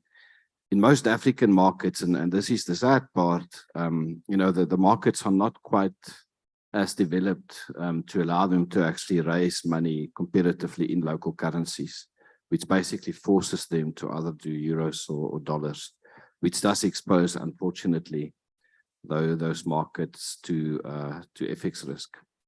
But I think increasingly, and I'm sure the World Bank agrees to this, we actually want to make sure we do our piece to develop those local markets and those local currency markets so that more of the deals can actually be funded locally. Because that's actually, it just creates an additional investment opportunity to the local pension funds and so on, which I think was discussed in a previous panel. Thank you. Yeah, sure, please. I think just in terms of renewable energy compared to what, I think if we're talking about renewable energy compared to other energy projects, there are two big advantages, especially when we're talking about solar and wind. They can be done, they're much more modular. You can do them at smaller scale. So the upfront financing cost or amount of financing is considerably lower, making it easy compared to, for example, a coal power plant where it's difficult to do it at a small scale. So I think that makes it easier. Also, the time between when you start the project and when you're able to generate some revenue is typically much shorter than for a bigger project. So the financing model, I think, can be easier. But the one thing that's very specific about renewable energy is that you have to generate the energy where the renewable resource is, which means that the transmission becomes exceptionally important, more so than for fuels that you can move around. And I think there's a strong linkage with what is happening on the public sector side. Not that transmission has to be public sector, but in most countries, the transmission grid is publicly owned.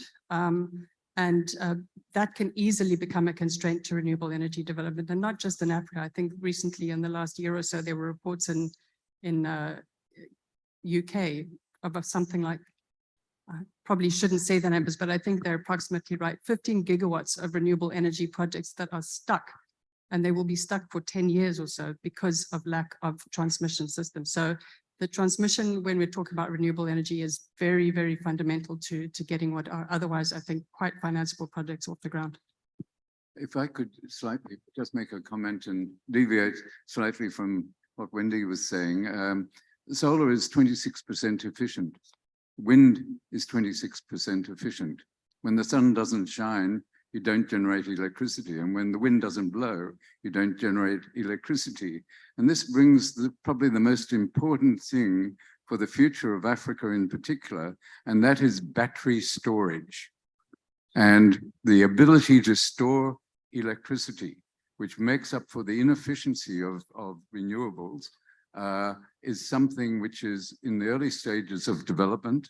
A number of countries, for instance, in Western Australia, they've just gone into developing a 200 megawatt battery storage. And that can store, and that can change the whole face of agriculture in Africa.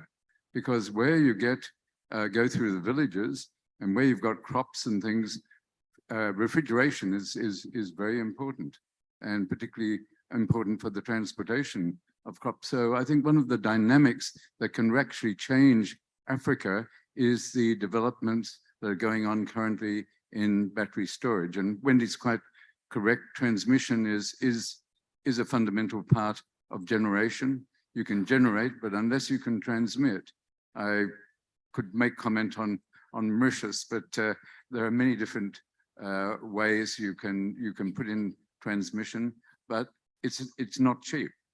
It's an expensive project, and unless you have that transmission, unless you have battery storage, renewables are probably a less efficient option going forward than gas or the fossil fuels. You wouldn't happen to know anybody who's got a lithium mine, would you? By coincidence. No, I'm not looking at you. Yeah, of course, go ahead. Please. Not to disagree with you, but I did want to just kind of make the point that there are a range of ways to manage the variability of renewables. And to say again, I certainly, and I'm sure nobody is suggesting that renewables should all be solar and wind. Nobody thinks that that's feasible.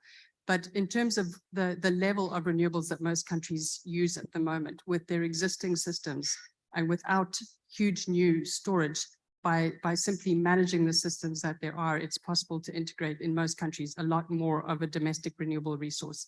So I think that space is there. Then when you get to quite a reasonably high level, it is very important to have the storage.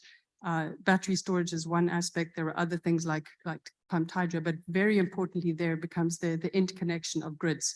So that, for example, where you have some of the world's best solar resource in Namibia and some parts of South Africa, where there, you could really develop some extremely low cost energy there, being able to connect that via the Southern Africa power pool to other countries which have hydro storage, which have thermal generation, being able to manage the variability across a wider pool of resources is another way to be able to expand the contribution of renewables without getting stuck on making each renewable energy plant be able to dispatch firm energy. Yeah.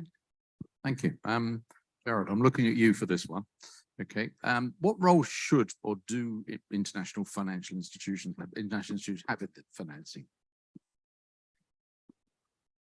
So I guess the starting point is that we service investment institutions, pension funds, etc. And probably on the continent, those particular clients of ours, and obviously there are many others, but probably have $150 billion invested just on the continent. It's an incredibly big number. And what's important with that is that these people are investing and they are getting returns. Now, what can the financial institutions do? Well, we all know about blended finance and all the first loss, etc. All of these things are great, but I think what we must bear in mind is we're talking 3 trillion versus institutions. We heard earlier, there's 10 trillion in just the City of London. So the key with this is to gear. You have to actually take the resources that they have, which are substantial, gear it 3, 4, 5 times, and then you can start investing the scale. Now, what do you need to do? What will make, if I may, what will make the institutions, the normal investment institutions happy? Well, clearly first loss, yield enhancement, all of these things, any kind of level or risk reduction, general de-risking helps. But I think what you will find with all of them is, one, they are investors already, so they're willing to invest and they're happy to go for returns, but then they are going to look at the quality of those returns. And it's not so much whether something is, they're going to be looking at things like SDGs.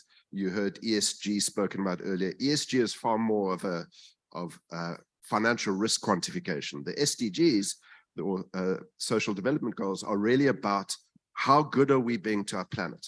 And I think that area there is what people need to get right. I mean, the topic has financing African projects. If you want those institutions to be able to gear in normal investment institutions, you need to get the SDGs right. And I think what is interesting is a lot of these people have signed on to the UN program. I'm sure you've all heard of it, but the UN summarized their SDGs into 3 topics. One is human rights and the issues that go with that. The other one is gender, and that I think is a very important thing in Africa. But the last one is really interesting in terms of offshore institutions. It's leave no one behind. So that's the concept. And you know, that's obviously the war term, but this is about making sure that a pension fund in New York is investing in Africa because we cannot leave Africa in poverty. And the last point I want to say is in questioning that, we must remember that, have I spoken too much? No, I was cut off for a second. Exactly. So if we look at Africa, I mean, you know, when someone walks into the kitchen and they're debating or wondering where the next loaf of bread is going to come from, it's very hard for them to contemplate the investment issues around a puff of smoke. So they're in the difficult position of valuing something far more than external agencies would be doing that. And it's a very difficult thing. So what we've certainly tried to do in terms of that is to take the SDGs, again, which you all know, and map them into growth programs of each country. Because unfortunately, in looking at climate governance or environment, social issues, many countries on the African continent value social far more than the others because they have an electorate, they need to feed those people. So it's going to be quite difficult for them. But once you've done that, you actually set the environment that people offshore have the same language as people onshore. It's converted or it's translated through some kind of conversion program, which, as I said, I think we've done for 3 or 4 countries on the continent. And then the next step that we get to, which is the real difficult one in bringing these institutions, is going to be measurement and data, because that, unfortunately, is still a nightmare on the continent. I'm going to propose one more question to the panel, because I know that we're a little behind schedule, and then if we have any time, go out to the floor, see if we have any questions there. My final question for the panel, anyone or everyone. What role, if any, do new financial technologies have in the provision of financing? So things like blockchain and digital currencies and so on. Do they have a role? Or is this really a pretty plain vanilla problem? Oh dear. I can't see us financing bricks and mortar infrastructure with all those fancy blockchain stuff, but we prefer to stick for now with the traditional. I know it's massive in Africa and developed world, but when you talk about financing projects on the continent, you, at least as far as we're concerned, you've got to stick to the basics. Slightly different take, but I am going to, in all fairness, I'm going to extend this concept of new technologies further than crypto. If you look at venture capital on the continent, it's been phenomenal. The IRRs on venture capital are in excess of 50%, which, sure, this is over 3 or 4 years because that's when there's been a big shift. But if we can leapfrog for whatever technology is concerned, from having a Citibank office on every corner that we can run to an ATM to just move into high technology, I'm afraid it cannot be bad for the continent. It must be superb. But like I said, I think this is the wonderful position the continent's on, is that business opportunities exist. They're tailored to Africa because there may not be a road. You may have to use some other transport or logistics mechanism. But the amount of leapfrogging this potentially creates, I'm just astounded. When it comes to crypto, there are very specific issues around that. And let's just say blockchain, far better, far smarter. You can do a lot of stuff with blockchain. I think a lot of the VC companies are looking at that. But I do think, in general, technology allows us to shave off this history of waste, and hopefully that really allows us to move forward positively. Any more? Bricks and mortar. Bricks and mortar are pretty important. You walk before you don't can have a swim, brick plant or as you well, walk do you? before you can run. And certainly blockchain is important because there are efficiency issues that go with blockchain, which can facilitate the export or the usage of materials.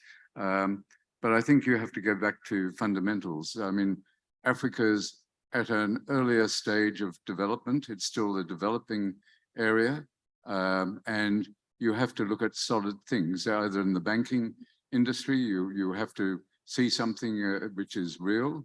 And the science and the intelligence that goes into AI and the other concepts, you tend to let the developed world flow with those, and you focus on the basics, except maybe Mauritius. Mauritius is very much into the high-tech sector, and maybe it can impart areas to Africa which can benefit the African countries, but basically within the countries itself, the bricks and mortar. Thank you. I'm going to finish panel questions there and see if we can go to the floor if we have time. I'll just comment upon all those fine comments on technology to quote Paul Volcker, the late chairman of the US Federal Reserve, who during the global financial crisis, which of course was at least in part enabled by things like mortgage-backed securities and credit derivatives, said that the only important development in banking in the last several decades was the ATM machine. I'm not saying it was right, I'm just saying that's what he said. Thank you all very much for the contribution to those questions. Do we have a roving mic that's available for the audience if there are any questions that they'd like to pose to the panel? Not to me, obviously, the panel.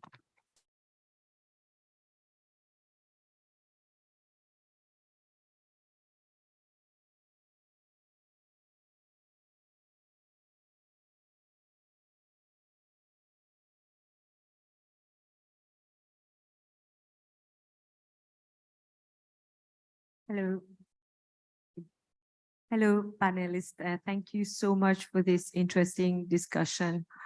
My question is more towards financing African projects in the small, for the medium and small enterprises. We have talked a lot about the big projects, the energy renewable projects, but how about those small projects? What do you have to say?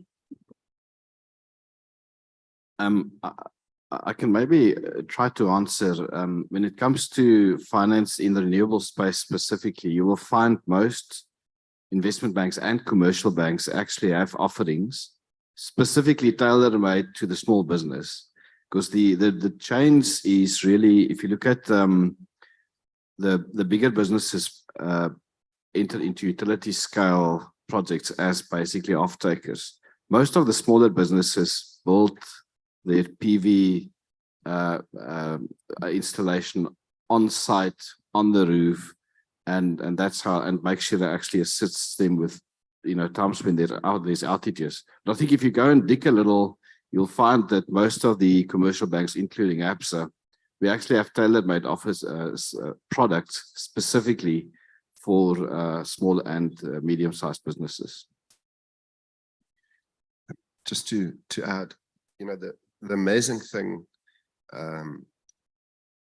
in terms of financing,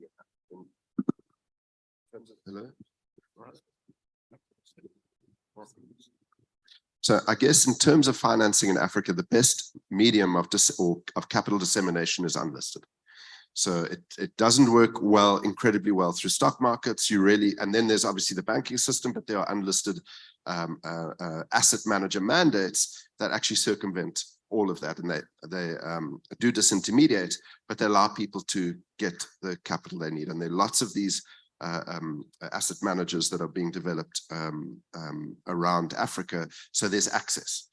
There are a couple of things that go with this. Firstly, there's a skills base that goes with it because they're small, or let's say small, medium-sized businesses. The second aspect in SDG terms, and it's important, I'm sorry, is that 55% of those companies are owned by a woman. So there's actually quite a big diversity issue thing with this as well. And then the last thing is that Standard Bank with Riskura launched the AWA fund, which is it's a woman-led asset manager fund. But they are then also getting the capacity to manage these assets, then communicate through a number of programs to the people running these small businesses, so they have all the inputs beyond just financing. But I would suggest that there's the banking system and there's this other unlisted capital area which deals in both debt and equity, mezzanine, the whole lot, which is very interesting in that space. Thank you. Any more from the audience? Could I just, sorry, just make one comment there? Just speaking again specifically on the renewable energy side, the distributed renewable energy, which is systems that are going to households or standalone facilities. This, I think, is an area where there's already a huge growth on the SME side and plenty of space for further. It's astonishing to see how quickly this has grown, and it is very much enabled by improvements in digital technology, the pay-as-you-go, the being able to track the operation of systems and be able to turn them off remotely if the payments are not coming. And there are many innovations that are finding their way very quickly into the market. I think there often what we hear is that the limitation is on relatively easy access to working capital, and especially in domestic currencies. So from the IFIs, the World Bank and others, I'm sure, have projects where we are supporting either domestic financial institutions or regional banks like TD Bank to give, to back up their credit lines to make financing at a reasonable cost much more available to some of these small scale. And there, the household energy systems are one, but I think there are quite a few other areas and so-called creative economy around digital startups and things like this, where there's, the limitation early on is having access to working capital, and there are mechanisms that the World Bank and others use to try and facilitate that. Yeah. Thank you. Any more? One over here. This woman's in a very colorful dress.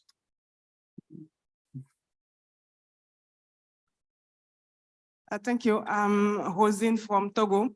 I really appreciate LNOB principle. I mean, Jared was talking about. We have projects, and I am struggling with this categorization, brownfield and greenfield. I can say a lot of African projects is greenfield. How do you think we can finance this project when a lot of banks are saying that we are promoting brownfield projects? That's my concern. Thank you. Seems like a question for the bank. So banks are financing greenfields projects, just to put that out there. But like any loan we evaluate, we have to assign a credit rating to this.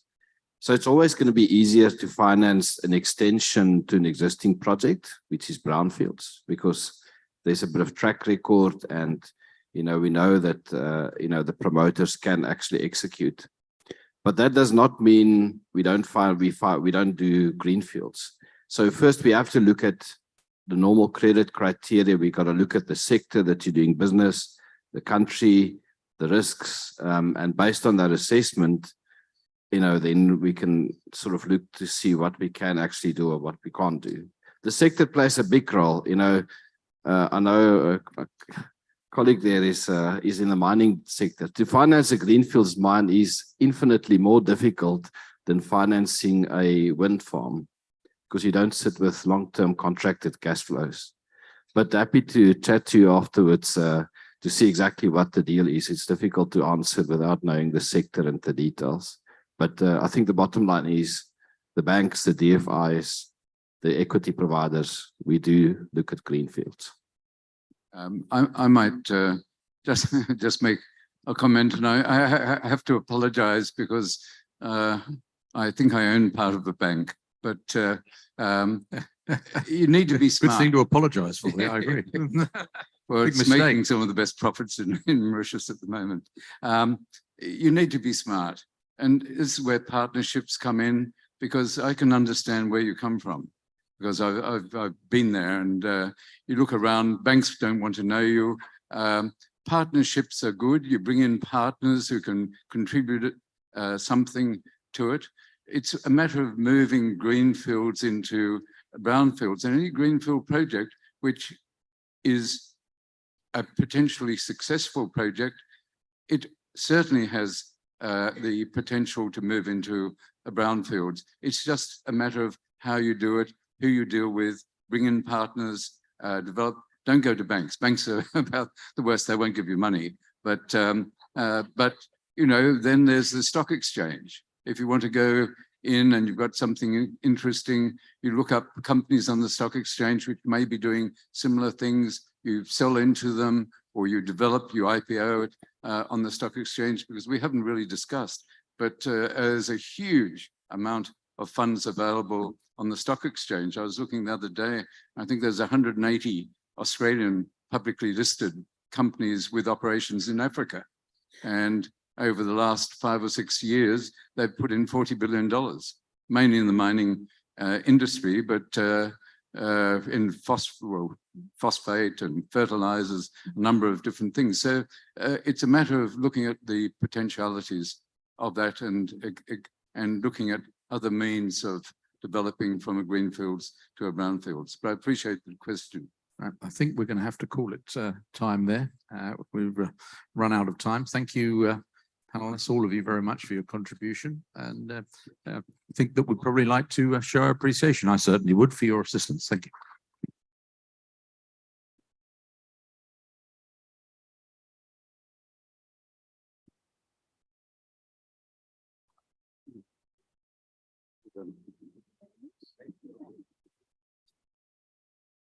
A very insightful panel indeed. Thank you, Terry, for moderating that with so much eloquence and expertise.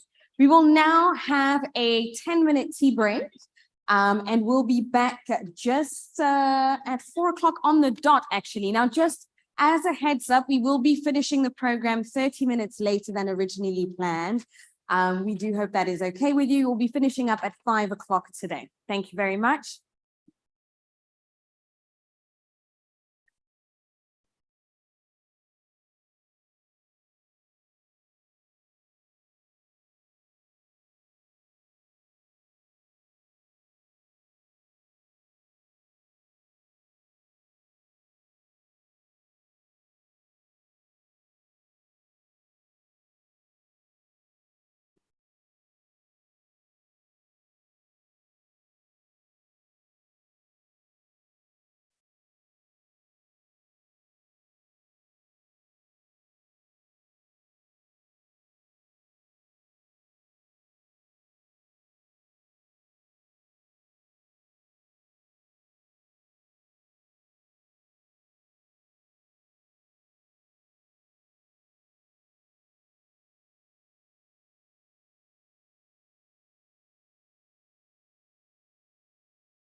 Yeah. Ladies and gentlemen, we're about to continue the program with our exciting third panel of the day, trade financing as a driver of development in Africa. Please regain your seats. We'll be starting in just a minute.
Okay. And welcome back, everyone, for our third panel of the day on trade financing as a driver of development in Africa. Your moderator for this session is Mrs. Agnes Gitau, Executive Director for the Eastern Africa Association. The panel is already here and the floor is yours. Good afternoon, everyone. My name is Agnes Gitau. Thank you very much, Tanya, and thank you to the EDB for hosting this very, very important forum on Africa Partnership Conference.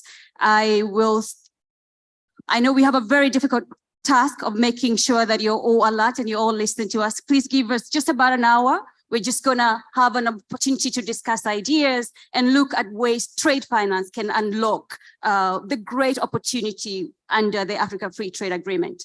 Allow me to introduce my panelists, and the format will fall like this. I'm gonna invite each one of them to give 5 minutes introduction remarks, align their introduction with the theme of the day, the role of trade finance in unlocking Africa's trade potential. And then after that, we're probably gonna have a bit of time for one question for each of them. And then if the organizers allow us, we're gonna invite you to ask a question or two.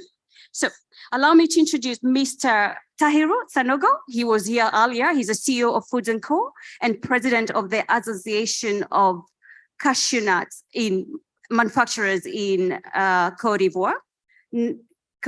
Next to Mr. Sanogo, we have, bear with me, Mr. Shi Wu. He's the chief representative of Export-Import Bank of China, representing Eastern and South Africa. He will tell us all about what China is doing to unlock Africa's trade potential. Next to Mr. Wu, we have Mr. Thabang Shiloane. He's the head of financial inclusion and public policy with the Banking Association of South Africa. We have such a big panel, so give me a bit of time to introduce each one of them. And next to Mr. Thabang, we have Mr. Bohani Lungwane. He's the head of trade and working capital at ABSA. I think in every panel we've had a representative from ABSA, given the fact that they are supporting this very important conference. And after that, we have Mr. Vikram Lotha. He's co-founder and CEO of Nimai Trade. that's a fintech company. He's tell us how he's playing in the system to unlock the gap, the trade that there is in trade finance. And then last but not least, we have Dr. Graham Bright, JP. He's the head of compliance and operation at Euro-Exim Bank. Ladies and gentlemen, we all know the importance of trade finance. And we heard throughout the day of the potential under the Africa Free Trade Agreement. And I don't know about you, but every time I'm told about Africa potential, I always get frustrated. For how long is it just going to be a potential? How about the reality? What can we do to ensure we move away from potential to reality and making sure that we are economically developed? According to the Africa Development Bank, there is about 120, depending on who you speak to 150 trade finance gap. And the most affected by this gap is the SMEs. And we know 80% of our African businesses are in the SME sector. So if AfCFTA is really going to work, we need to figure out a way of supporting the SME sector. So I'll invite Dr. Graham Bright to just give 5 minutes introduction remarks, align your remarks with the theme of the day on trade finance. Welcome. Well, thank you, everybody. Good afternoon and welcome back from tea and anything else you've been at. And thank you for joining this session. My name is Dr. Graham Bright. I'm Head of Compliance and Operations at Euro-Exim Bank. Now, if you haven't heard about Euro-Exim Bank, it's perhaps because we're a very small institution. And what we're involved in most significantly is not infrastructure projects per se. We're not financing those types of projects. We're working exclusively with the SME market. And as we know, SMEs make up, if you look at some institute in some countries, more than 90% of every single company that's working there, generating income, generating revenue, supporting local people. Many individual entrepreneurs and many companies are put together in that sort of way. Our absolute emphasis, as I say, is not necessarily the big infrastructures, but it's working with the smaller SMEs and finding solutions for them to be able to import from any other country anywhere in the world. And as we've heard from the other panels earlier today, some of the problems have been, specifically for Africa, 54 countries, a wonderful contract that is between them all, this wonderful agreement which is there, but more than 40 currencies, different cultures, different ways of working, some ports, some landlocked countries. Movement of goods and services is especially difficult in an area which is supposed to be bound by one agreement. So whilst in itself, the agreement is a fantastic thing, we still have very, very individual preferences made by those countries. I'm Head of Compliance and Operations, and one of the issues we also have is compliance in every single country is different. There's no standardization of regulation, of compliance, of due diligence, KYC, AML. Everything is different. Even when we look at a standard SWIFT message, instead of having a payment instruction with 5 pieces of information, no, trade finance has got 32 pieces of information, of which only 10 are standard. So here again is the problem. And rather than talking about the problems, let's talk about the solutions that we have. We provide letters of credit, standbys, and the facilitation of trade to take place for the smaller tier 2, tier 3 corporates to enable them to do trade with any other country, not by looking at 100% of a requirement for collateral to be held, because we look at appropriate soft collateral, which means you're not locking cash flow, you're not looking at working capital problems, but the ability to do the trade and pay later. So it's making sure that we are guaranteeing that payment will be made at a future point. Not billions of dollars, but looking at the tier 2, tier 3s. That means anybody, for example, who wants to do a smaller trade, $100,000 up to $10 million. How many times can a small corporate go to a bank and say, I want to try and do a trade, $250,000, and the bank will say, give me $250,000 for 1 year. Well, your cash flow is locked, you're dead. So you're immediately disintermediated from the market. You are conditionally made non-competitive.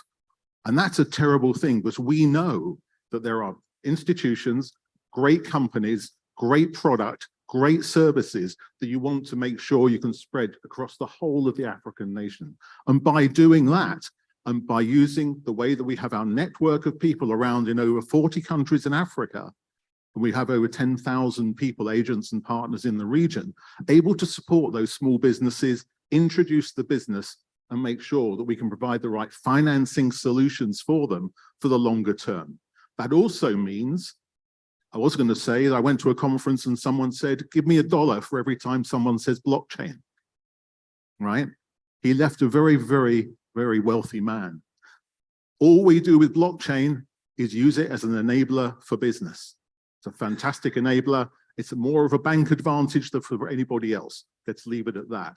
But there are ways that we can move the documents around, and we're looking at new projects to make efficient document movement, guaranteed movement of electronic, special rules which have been made available by the UK government as well, a new model law on electronic trade reporting, make that a ubiquitous way of making sure the flow of documents is made easier, with us being the financing partner and facilitator of trade underneath.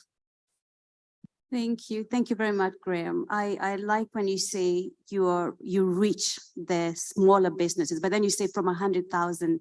When you think about the African continent, the picture I see is the traders in the streets of Nairobi, in the streets of Lagos. 100,000 is way too much. Do you have a product that can reach this very, very small SMEs that we keep saying are the ones that are going to transform the continent?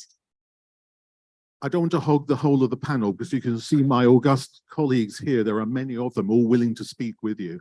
However, there are ways we can do smaller amounts, but for specific periods as well. Everything is on a case-by-case basis, so we can always look individually at any opportunity which comes around. But I wouldn't say yes, I can't say no. We need to look at the product, look at the company, look at the risk that's associated with it, and then we put a figure against that, but always trying to support that local economy as well. Fantastic. Thank you very much, Graham. I'll come back to you with another question, but Vikram, Fintech, 20 years ago, they didn't exist. How then can Fintech transform or take part in supporting access to trade finance?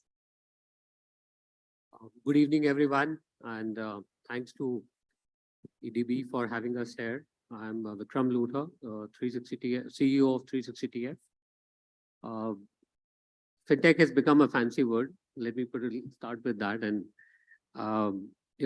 let's break it up between the word itself. There is a bit of finance to it, and there's a bit of technology to it. The way we use it is finance is something that we've been doing as a group of people for good, over 20 years, and we've seen specific gaps in the core offerings that were available in the market by the financial institutions, and we said, let's try and bridge those offerings and the gaps, and we use the technology to basically enable us to reach out to our potential customers and banking partners in order to bridge the gap. Now, what do we do exactly is, as 360TF, we headquartered out of Singapore with offices in a few geographies, including Kenya as our setup in Africa. Apart from Kenya, we are present in India and UAE. For customers, we have two kinds of people on our platform. One is the corporates who are there, and the others are banking partners. We act as a bridge between the corporate and the bank. And the problem that I saw in the market today, or the gap that I saw in the market today, was not just the credit decisioning done at the financial institutions end. It was largely the factor of visibility. How much information, how much visibility do I have about a particular client, about a particular trade, about a particular market? And that's where we came in and we said we will enhance this visibility multiple fold, so that a banking partner can take the right kind of decision. And that's something that we've been doing over the last, I would say 2.5, 3 years. Since the platform has gone live, we've been live as a platform since last August 21, and we have witnessed a volume of upwards of $8 billion on our platform. Africa-centric volume alone, which we started as a journey last year, thanks to my friend Baljinder, who did an India-Africa conference last year, July, and that's when we opened up the franchise to Africa as a market. We have done upwards of $500 million, and I'm extremely positive on this market, and see this growing extremely well over the next 12 to 18 months.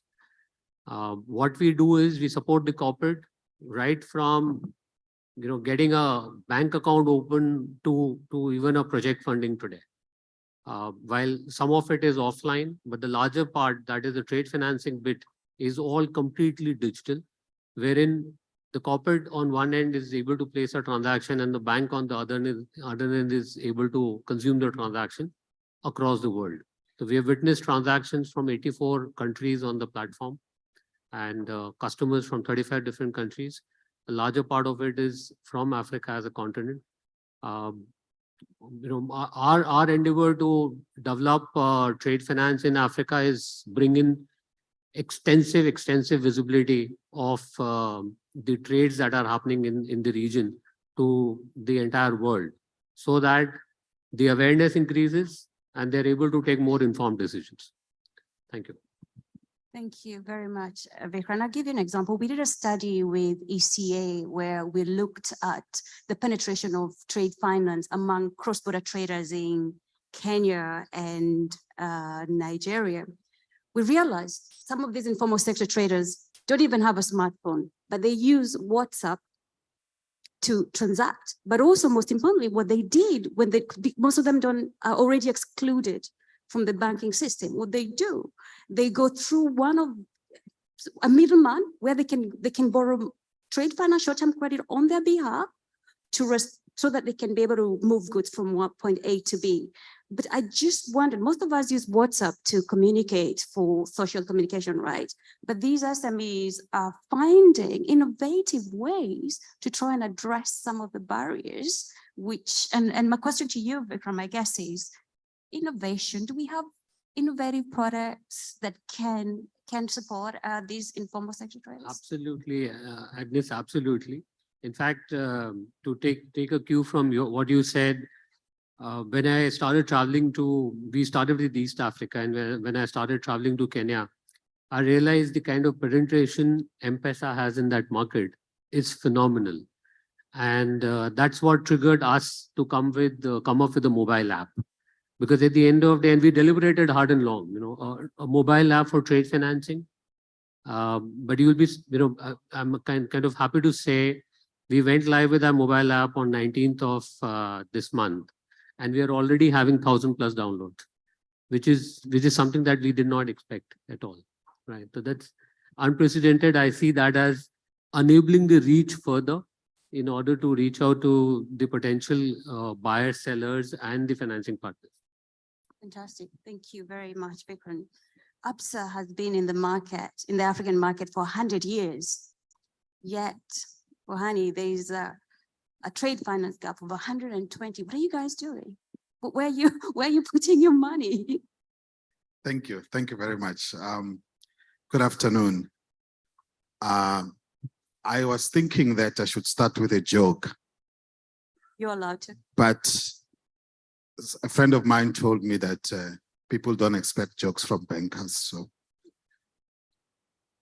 maybe let me just get straight to the point. So my name is Bohani, and I look after trade finance for ABSA Group and Working Capital. So trade finance and working capital for ABSA Group across all our countries.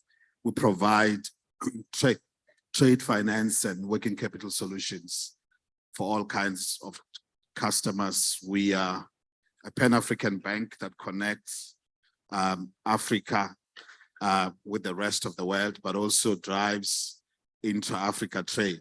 Now, I know you've had a lot of problems about trade financing and its availability. I mean, the stats are there for everyone to see. So we know that there's over $100 billion worth of a trade finance gap.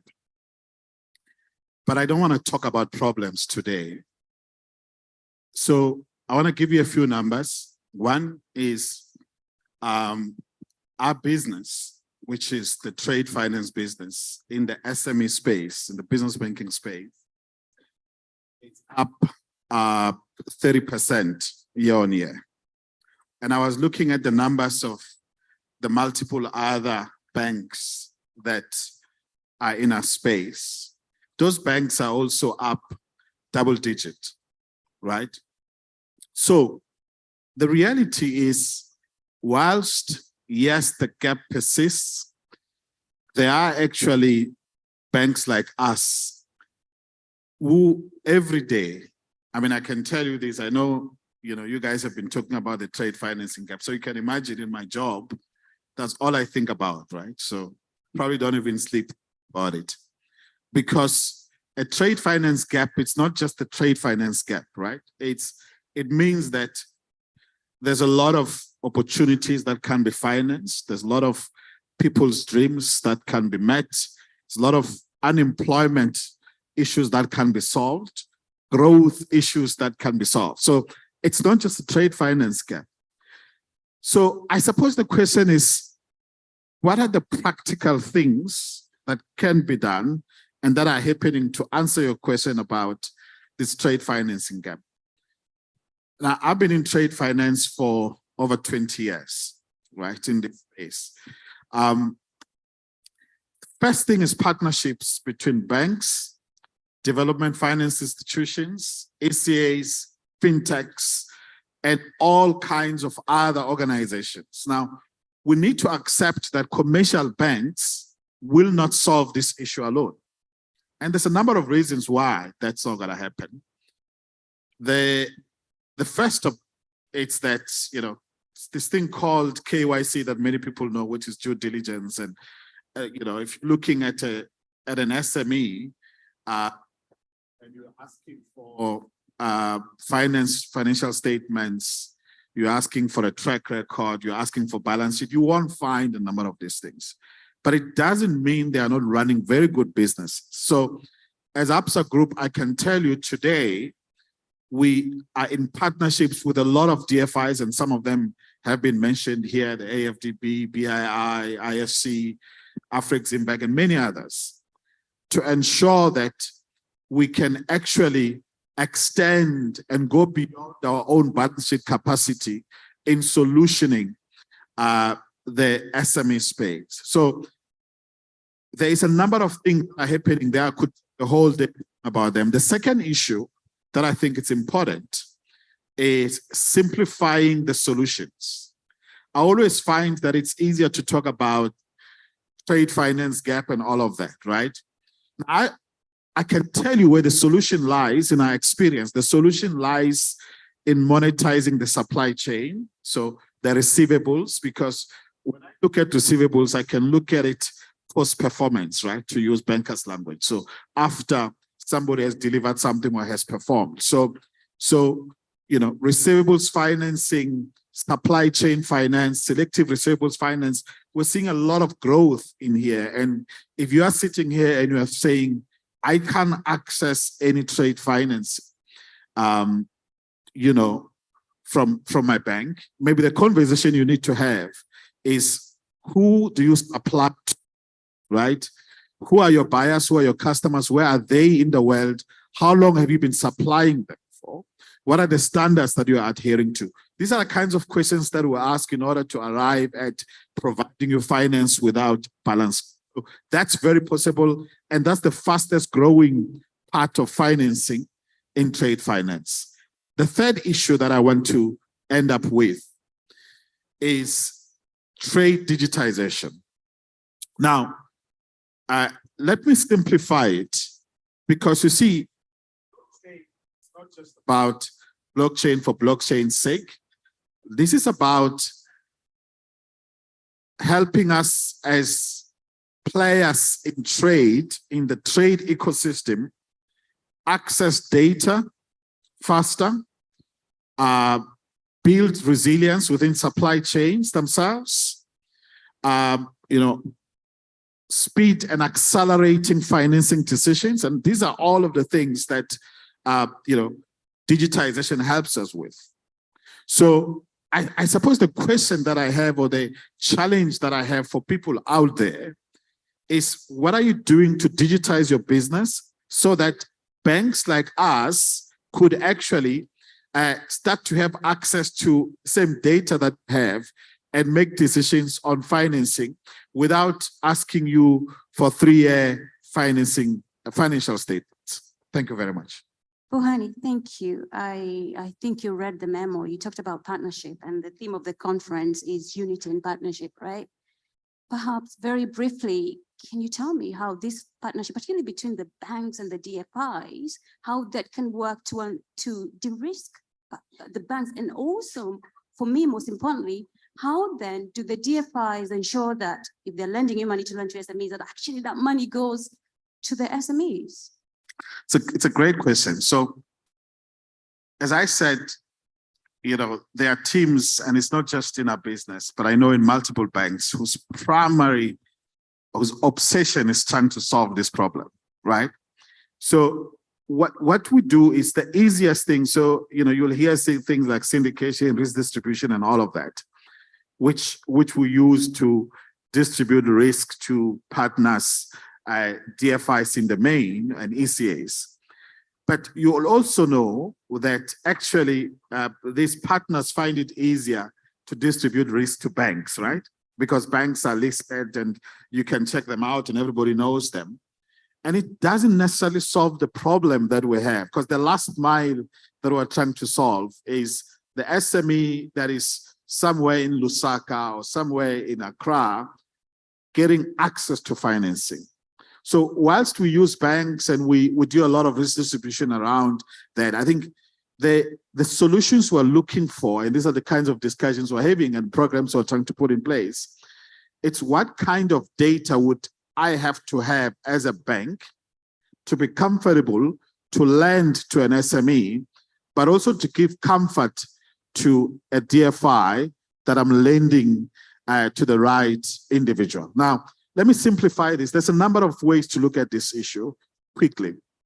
One is, and I've already touched on this, who as a supplier are you supplying to? Now, if you are supplying to a blue chip, a large local corporate or regional corporate, you've got a low-hanging fruit there in terms of monetizing that, because we know that the buyer, who is the big local corporate or the regional corporate or the global corporate, is most likely going to pay anyway. So maybe what we're trying to deal with now is, cross-border risk, FX risk, and all of that kind of stuff. So that's a very important opportunity that we have.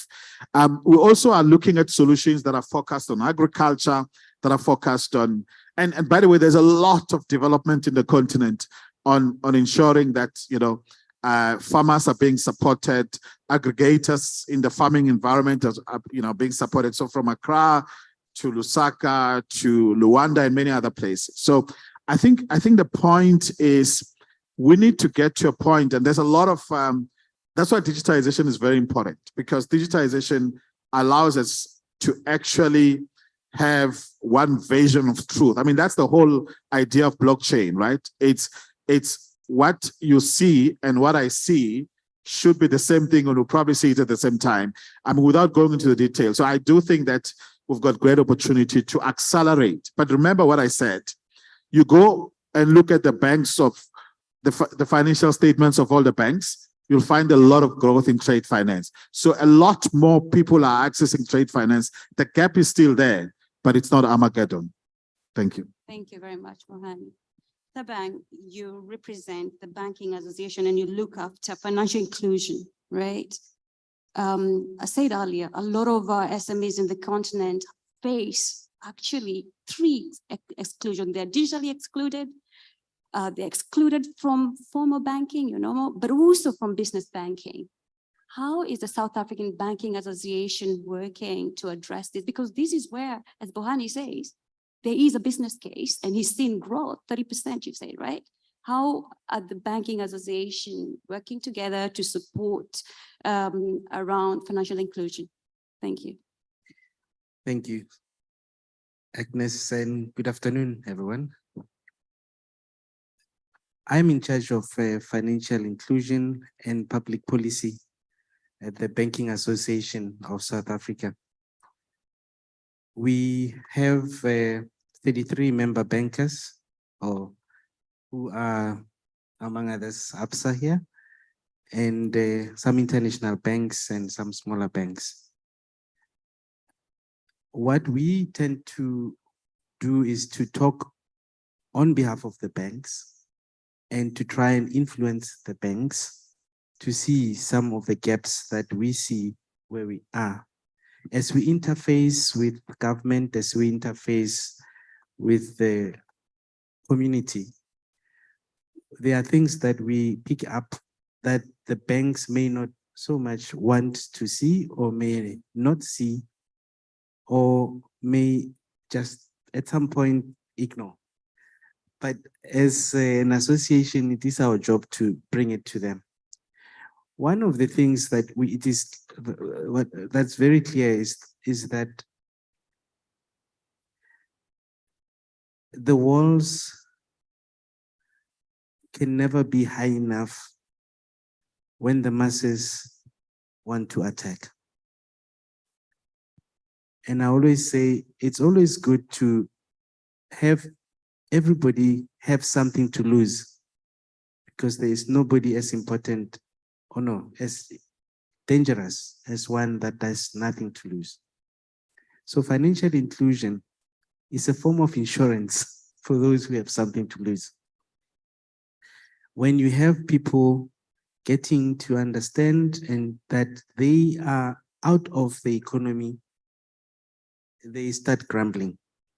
And there is a popular Jamaican reggae musician who says, a hungry man is an angry man. We have a lot of that in Africa. We have a lot of that in South Africa. So in terms of getting the security of a country and our countries, the financial sector is key in ensuring that the unbanked or the underbanked are brought into the fold. There is a lot of money that circulates in Africa. Some of it is recorded by the banks, but a lot of it is not, because it is changing hands of those people that may not be having access to the formal banking sector. And that's where we are trying to alert the formal banking sector to say, let us find ways of making sure that everybody has a piece of this pie. Because if we do not, it is at our own peril. So we don't always come as the ones who smell of roses whenever we speak among ourselves. But when we speak among ourselves, we need to tell the truth so that we can all survive. And when we do that, we secure the socio-political status, we secure those that have something. Like I said, it is totally unacceptable that there can be an island of opulence in a sea of poverty, because the sharks will surround that island and you won't even be able to leave your island to go elsewhere. So in terms of financial inclusion, I think it is the key to what Bohani and company does, because if you allow people to come in and they see that they can also prosper in whatever way, they have something to lose and they will get that. Super. Thank you so much, Thabang. I like the point that there is a lot of money lying in the continent. I am a trustee of a microfinance charity called 5 Talents. And in the last 25 years, they've managed to bring together about 33,000 small businesses. And together they've saved about £1 million and issued about 5,000 loans. This is a charity. because they realized the banks were nowhere, or the telco, the fintechs were not there. So the charities started to just provide financial literacy, and I was hoping you'd touch on that. Financial literacy, teaching these mostly women skills, basic banking skills, but also teaching them saving skills. And I think in the earlier panel, we talked the importance of building the saving culture in the continent, but there is a lot of money. These £1 million is not money that is in the bank. This is their money. We haven't given them any money. This is their money. They pull it together. They are able to lend to each other, but also they're also able to save and improve their businesses. Dr. Xu Wu, China Exim Bank. China is no longer the elephant in the room, but the partner in the room. We're talking about unity and partnership. I'm aware of the enormous financing through China in the continent. A lot of people, depending on where you're coming from, always raise questions about Chinese involvement in the continent. But most of us are aware of the infrastructure project, and we know how much these projects have managed to unlock Africa's economic activity. Tell us a little bit about China Exim Bank and your role in the trade finance space, but also anything else you'd like to share. Thank you. Thank you very much. My name is Qijing Wu. I'm based in Johannesburg and Chief Representative Officer of our Southern and Eastern African office.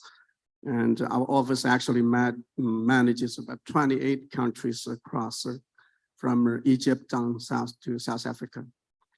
Exim Bank China was actually founded in 1994. It's a government policy bank. And this portion of this session is regarding trade finance. In fact, trade finance is actually a small portion of our business, but we do support trade finance.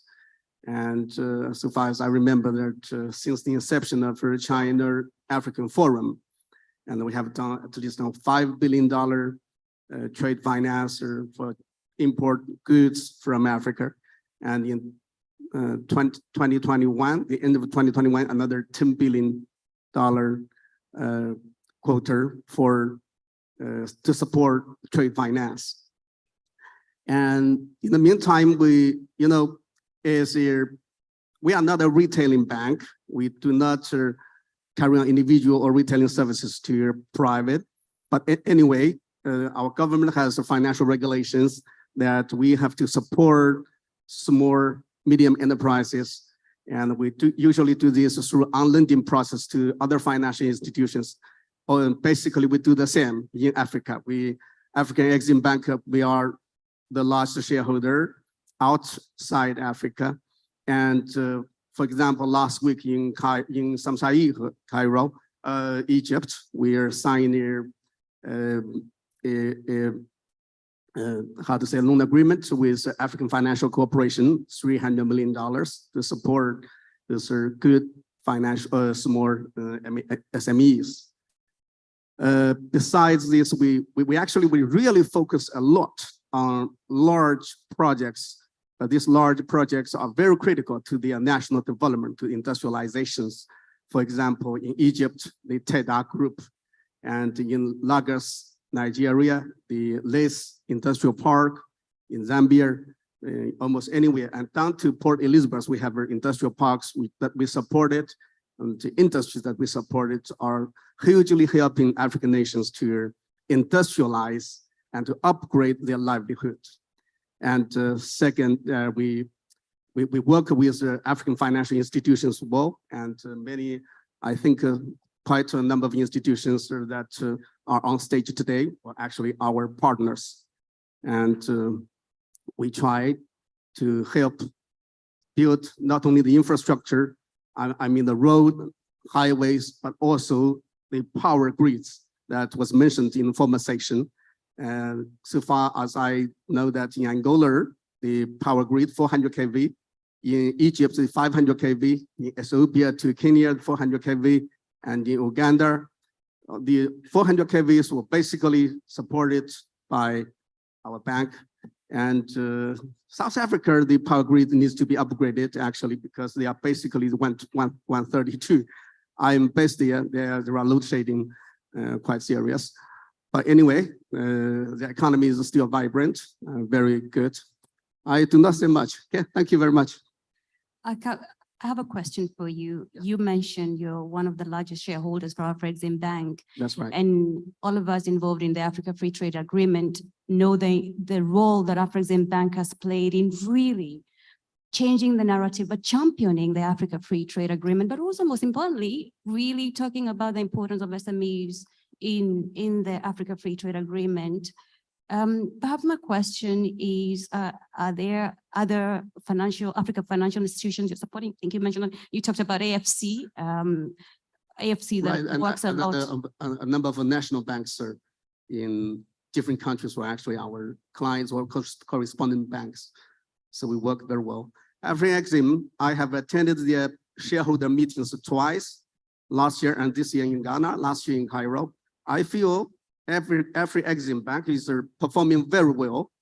Their portfolio is becoming big, and their profit ROE is great, very well managed. Yeah. Thank you. Thank you very much. I'd say the same about AFC and the other DFIs who I hope are represented here, but thank you very much for that. Mr. Sanogo, we've heard from the supply side. You represent the small business, the Association of Manufacturers and Cashew Nut in Cote d'Ivoire. Bohani raised a point and asked, how are you organizing yourself, or how are you digitizing yourselves as an association to ensure that banks like ABSA and others can lend you the short-term credit to do your trade business?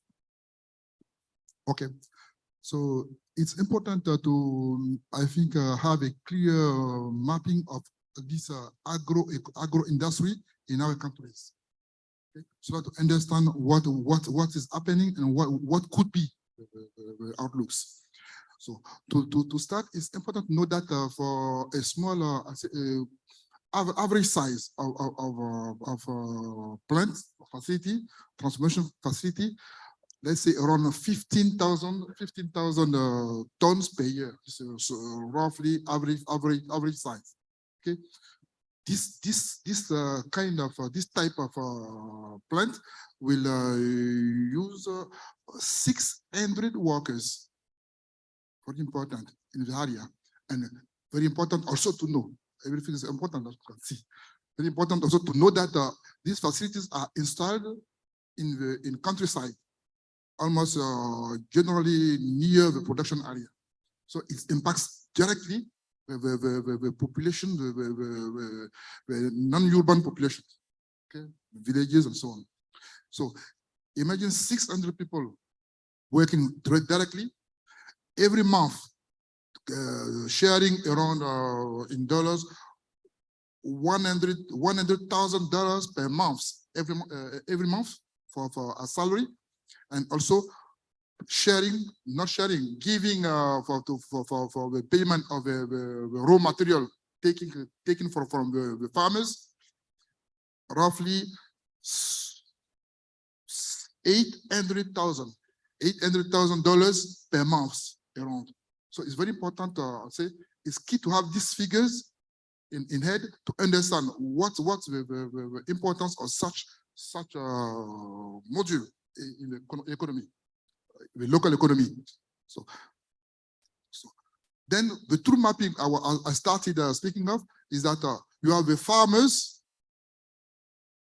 Maybe some of them are associated in a cooperative or not, but many of them are not associated in a cooperative. So let's say around only maybe around 15 to 20% are in a cooperative, not more. Why a cooperative? Because the cooperative has much more surface to go to a bank, to enter the normal banking system. First. Secondly, then you have also some major farmers. They are not a small one.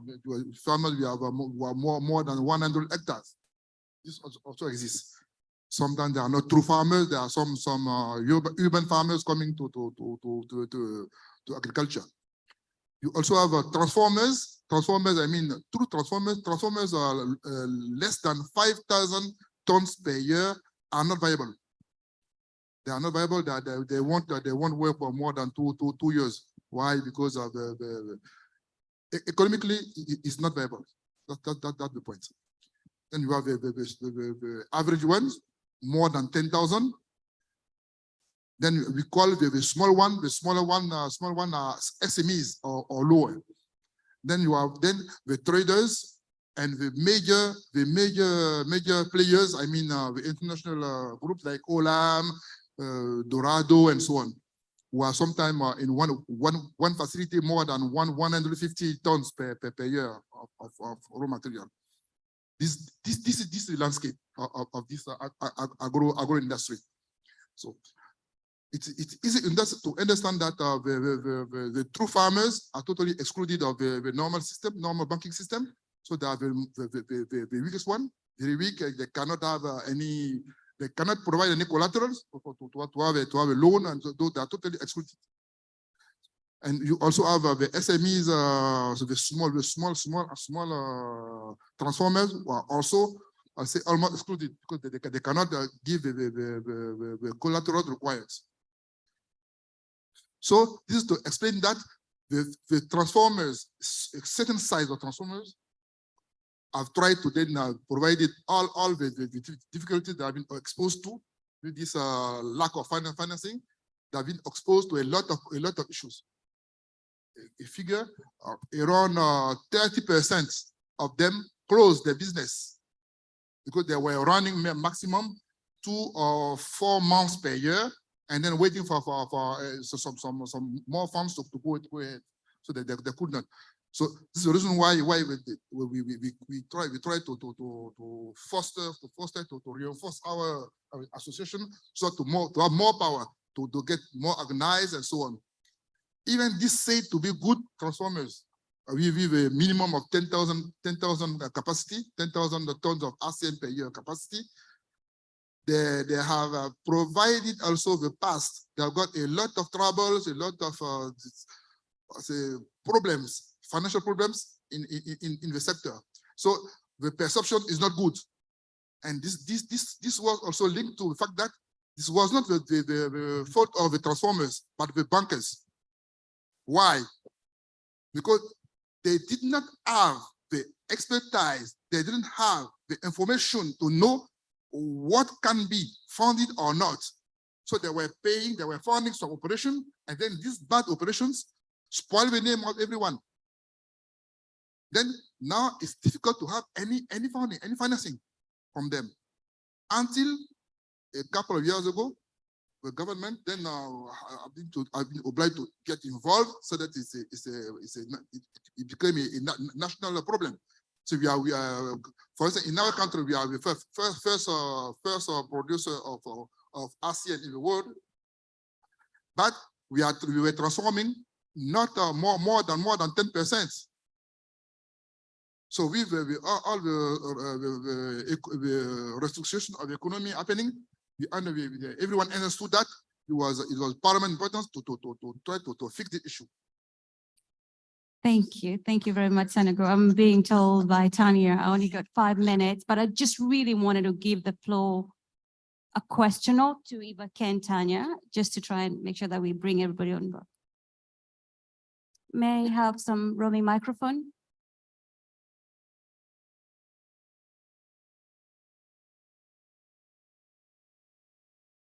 One second.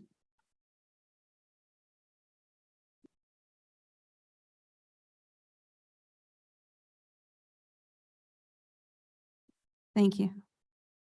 Gentleman here.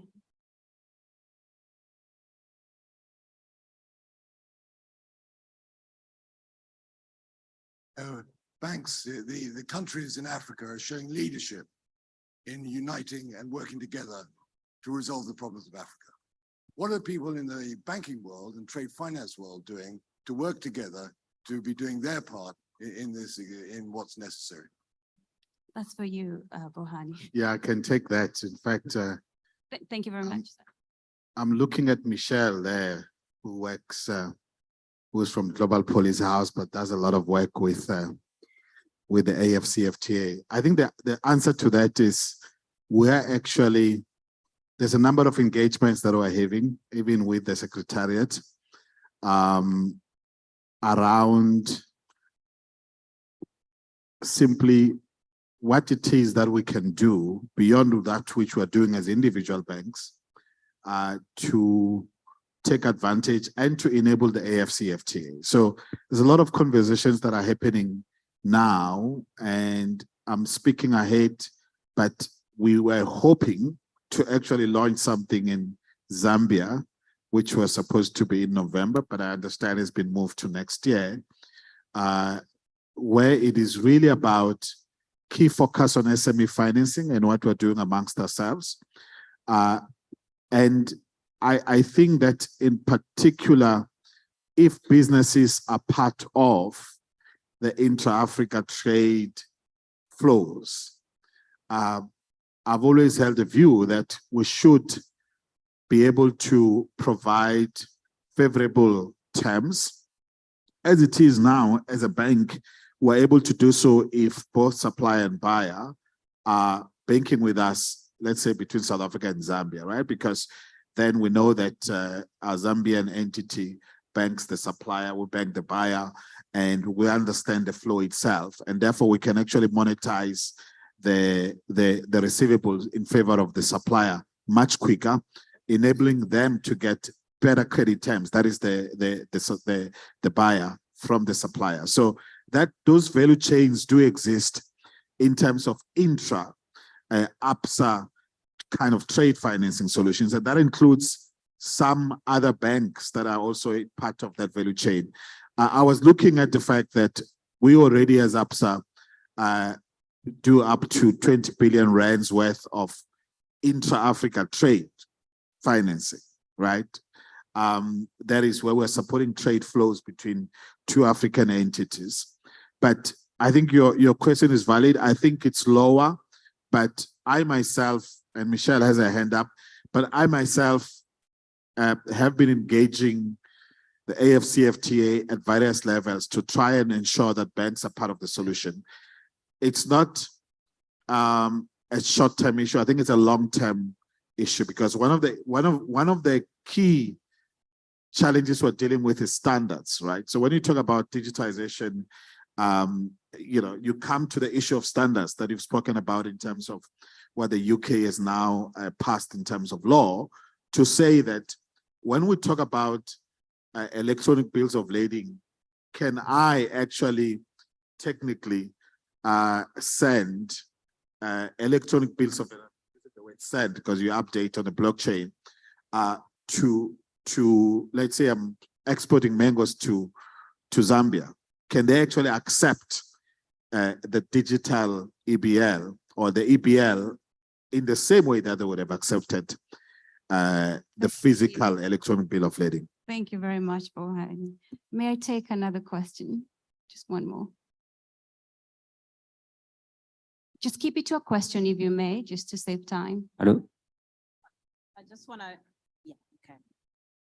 Hi, afternoon, everybody. Michelle Chivunga from Global Policy House, and also working with the AfCFTA on digital trade.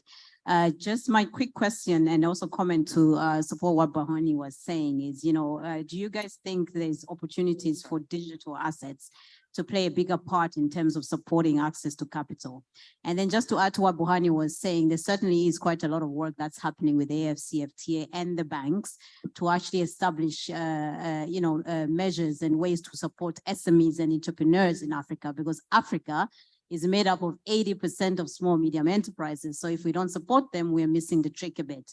Now, we're not just working with the African banks. We also have Euro-Exim Bank there that is sitting with us. So we're also looking at international banks and the roles that international banks can play to support the delivery of the AfCFTA and support businesses in Africa.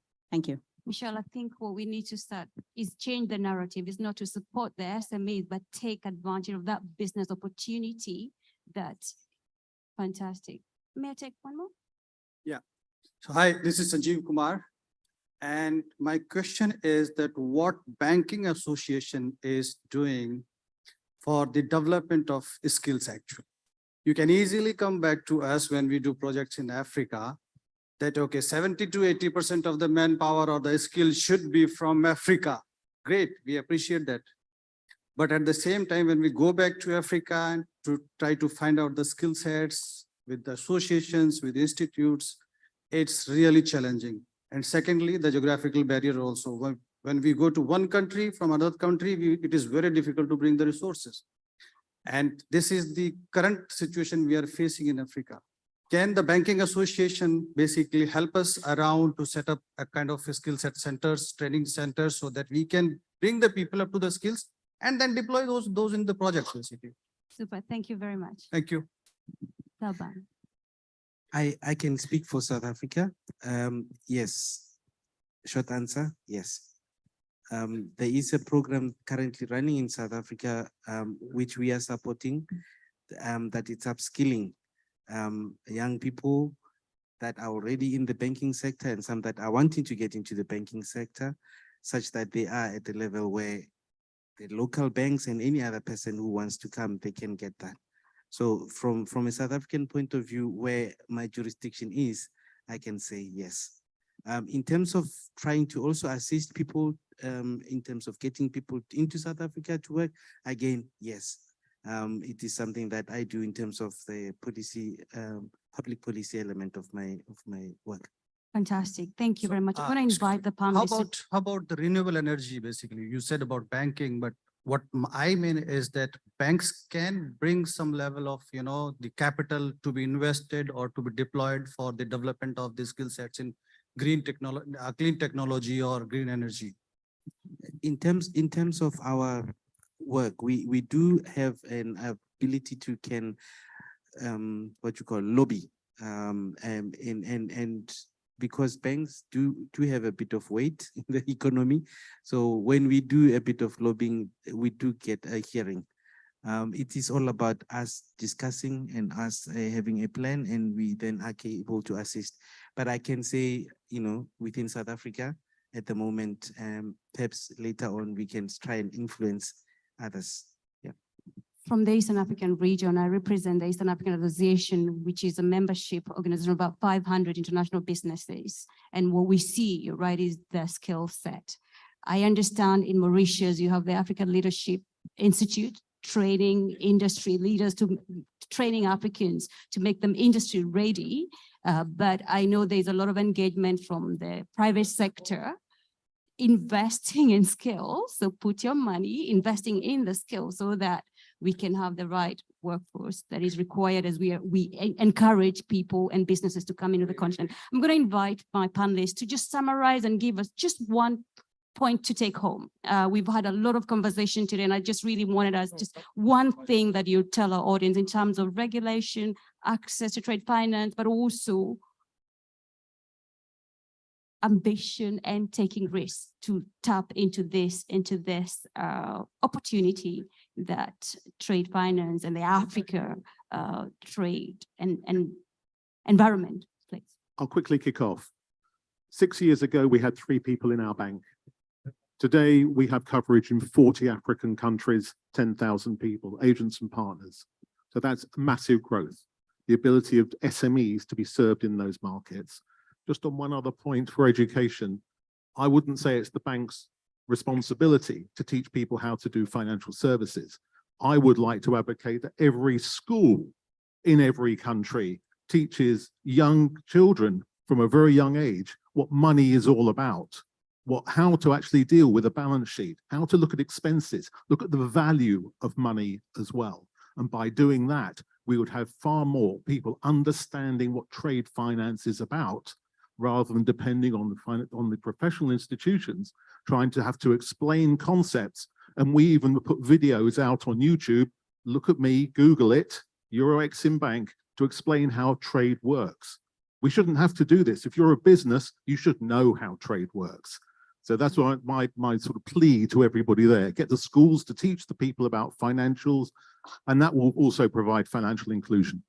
Fantastic. Thank you very much, Graham. Victor?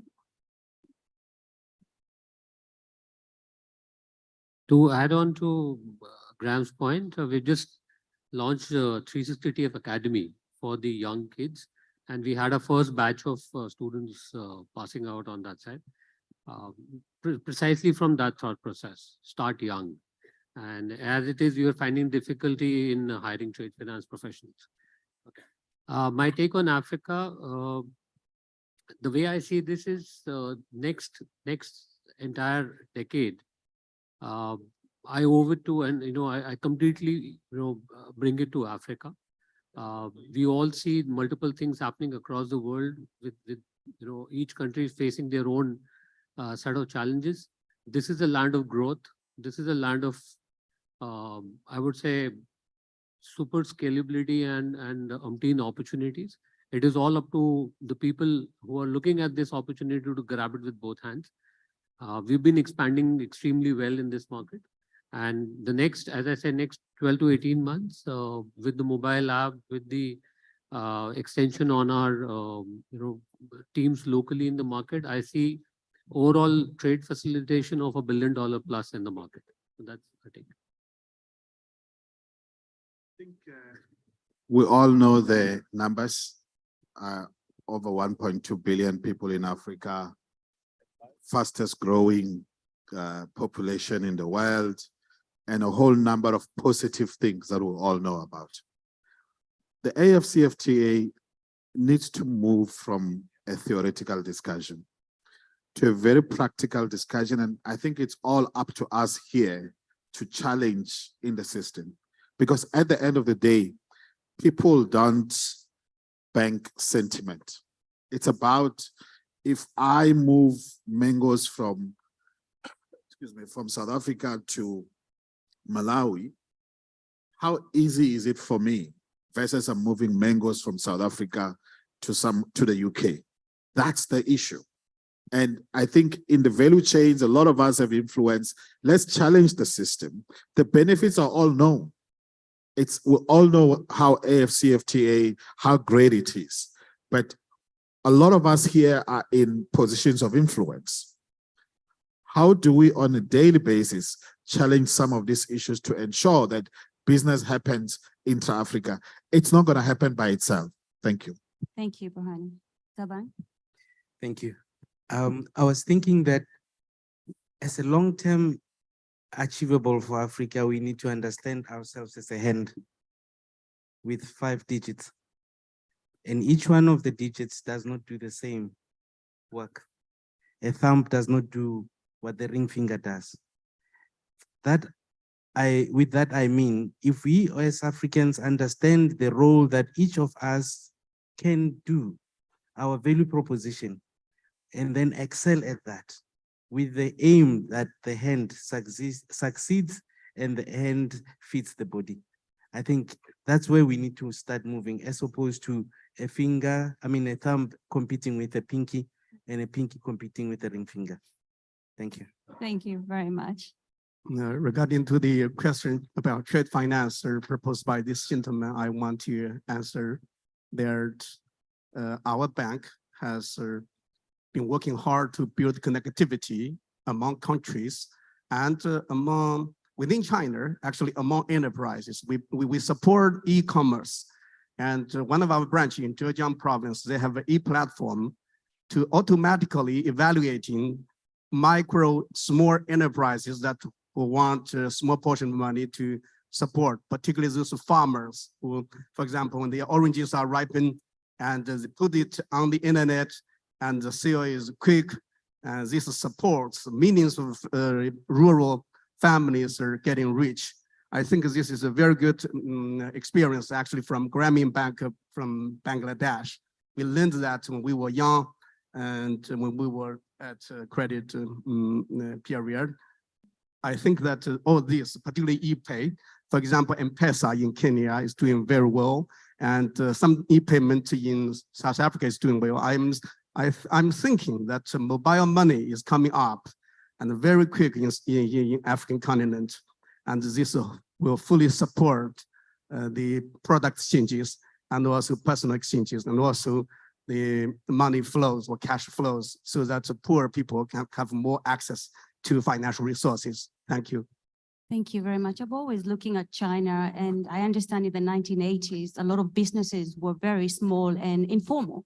But Chinese, I think we fail to speak about policies and the importance of having the right policy framework at the top and the political will to try, I think Chinese story, how you formalize your small scale farmers, small industries, and to make sure that they were formalized to access finance. I think that's a story that us in the African continent can emulate. I fully agree that in the early 1980s to 1990s, China, the coastal provinces in Zhejiang, for example, when the window model of development, EU and so on, the small commodities, large market. But now when you see these industrial parks, so free zones in Africa, I think they are in the process of the 1990s China period, that people are very vibrant in manufacturing and in selling goods. And particularly in those industrial parks that we have built, I think in Lagos, there are more than 50 enterprises already in production. In Taida, in Cairo, near Suez Canal, it's 39 enterprises manufacturing. Very good. You know, over 80–90% people are local people. So these people become skilled workers. But for example, in Maputo Bridge, when China Road and Bridge was building that bridge, they trained over 3,000 engineers, skilled workers. When these workers have the certificate from China Road and Bridge, they went to South Africa, they immediately get jobs. So we are actually helping people to be skilled. Thank you. Fantastic. Thank you very much. Mr. Sanogo, last word. Last word will be that most of African economies will find home for very big improvements in the agroeconomy, extractive industries, and this requires mainly a lot of skills, training of people, and also it cannot happen without true solutions for trade financing. I think I should also give Dory to all this to make things happen. Thank you. Thank you. Mine is really to thank you for listening to us and to thank my incredible panelists for making this panel discussion worthwhile. Thank you very much.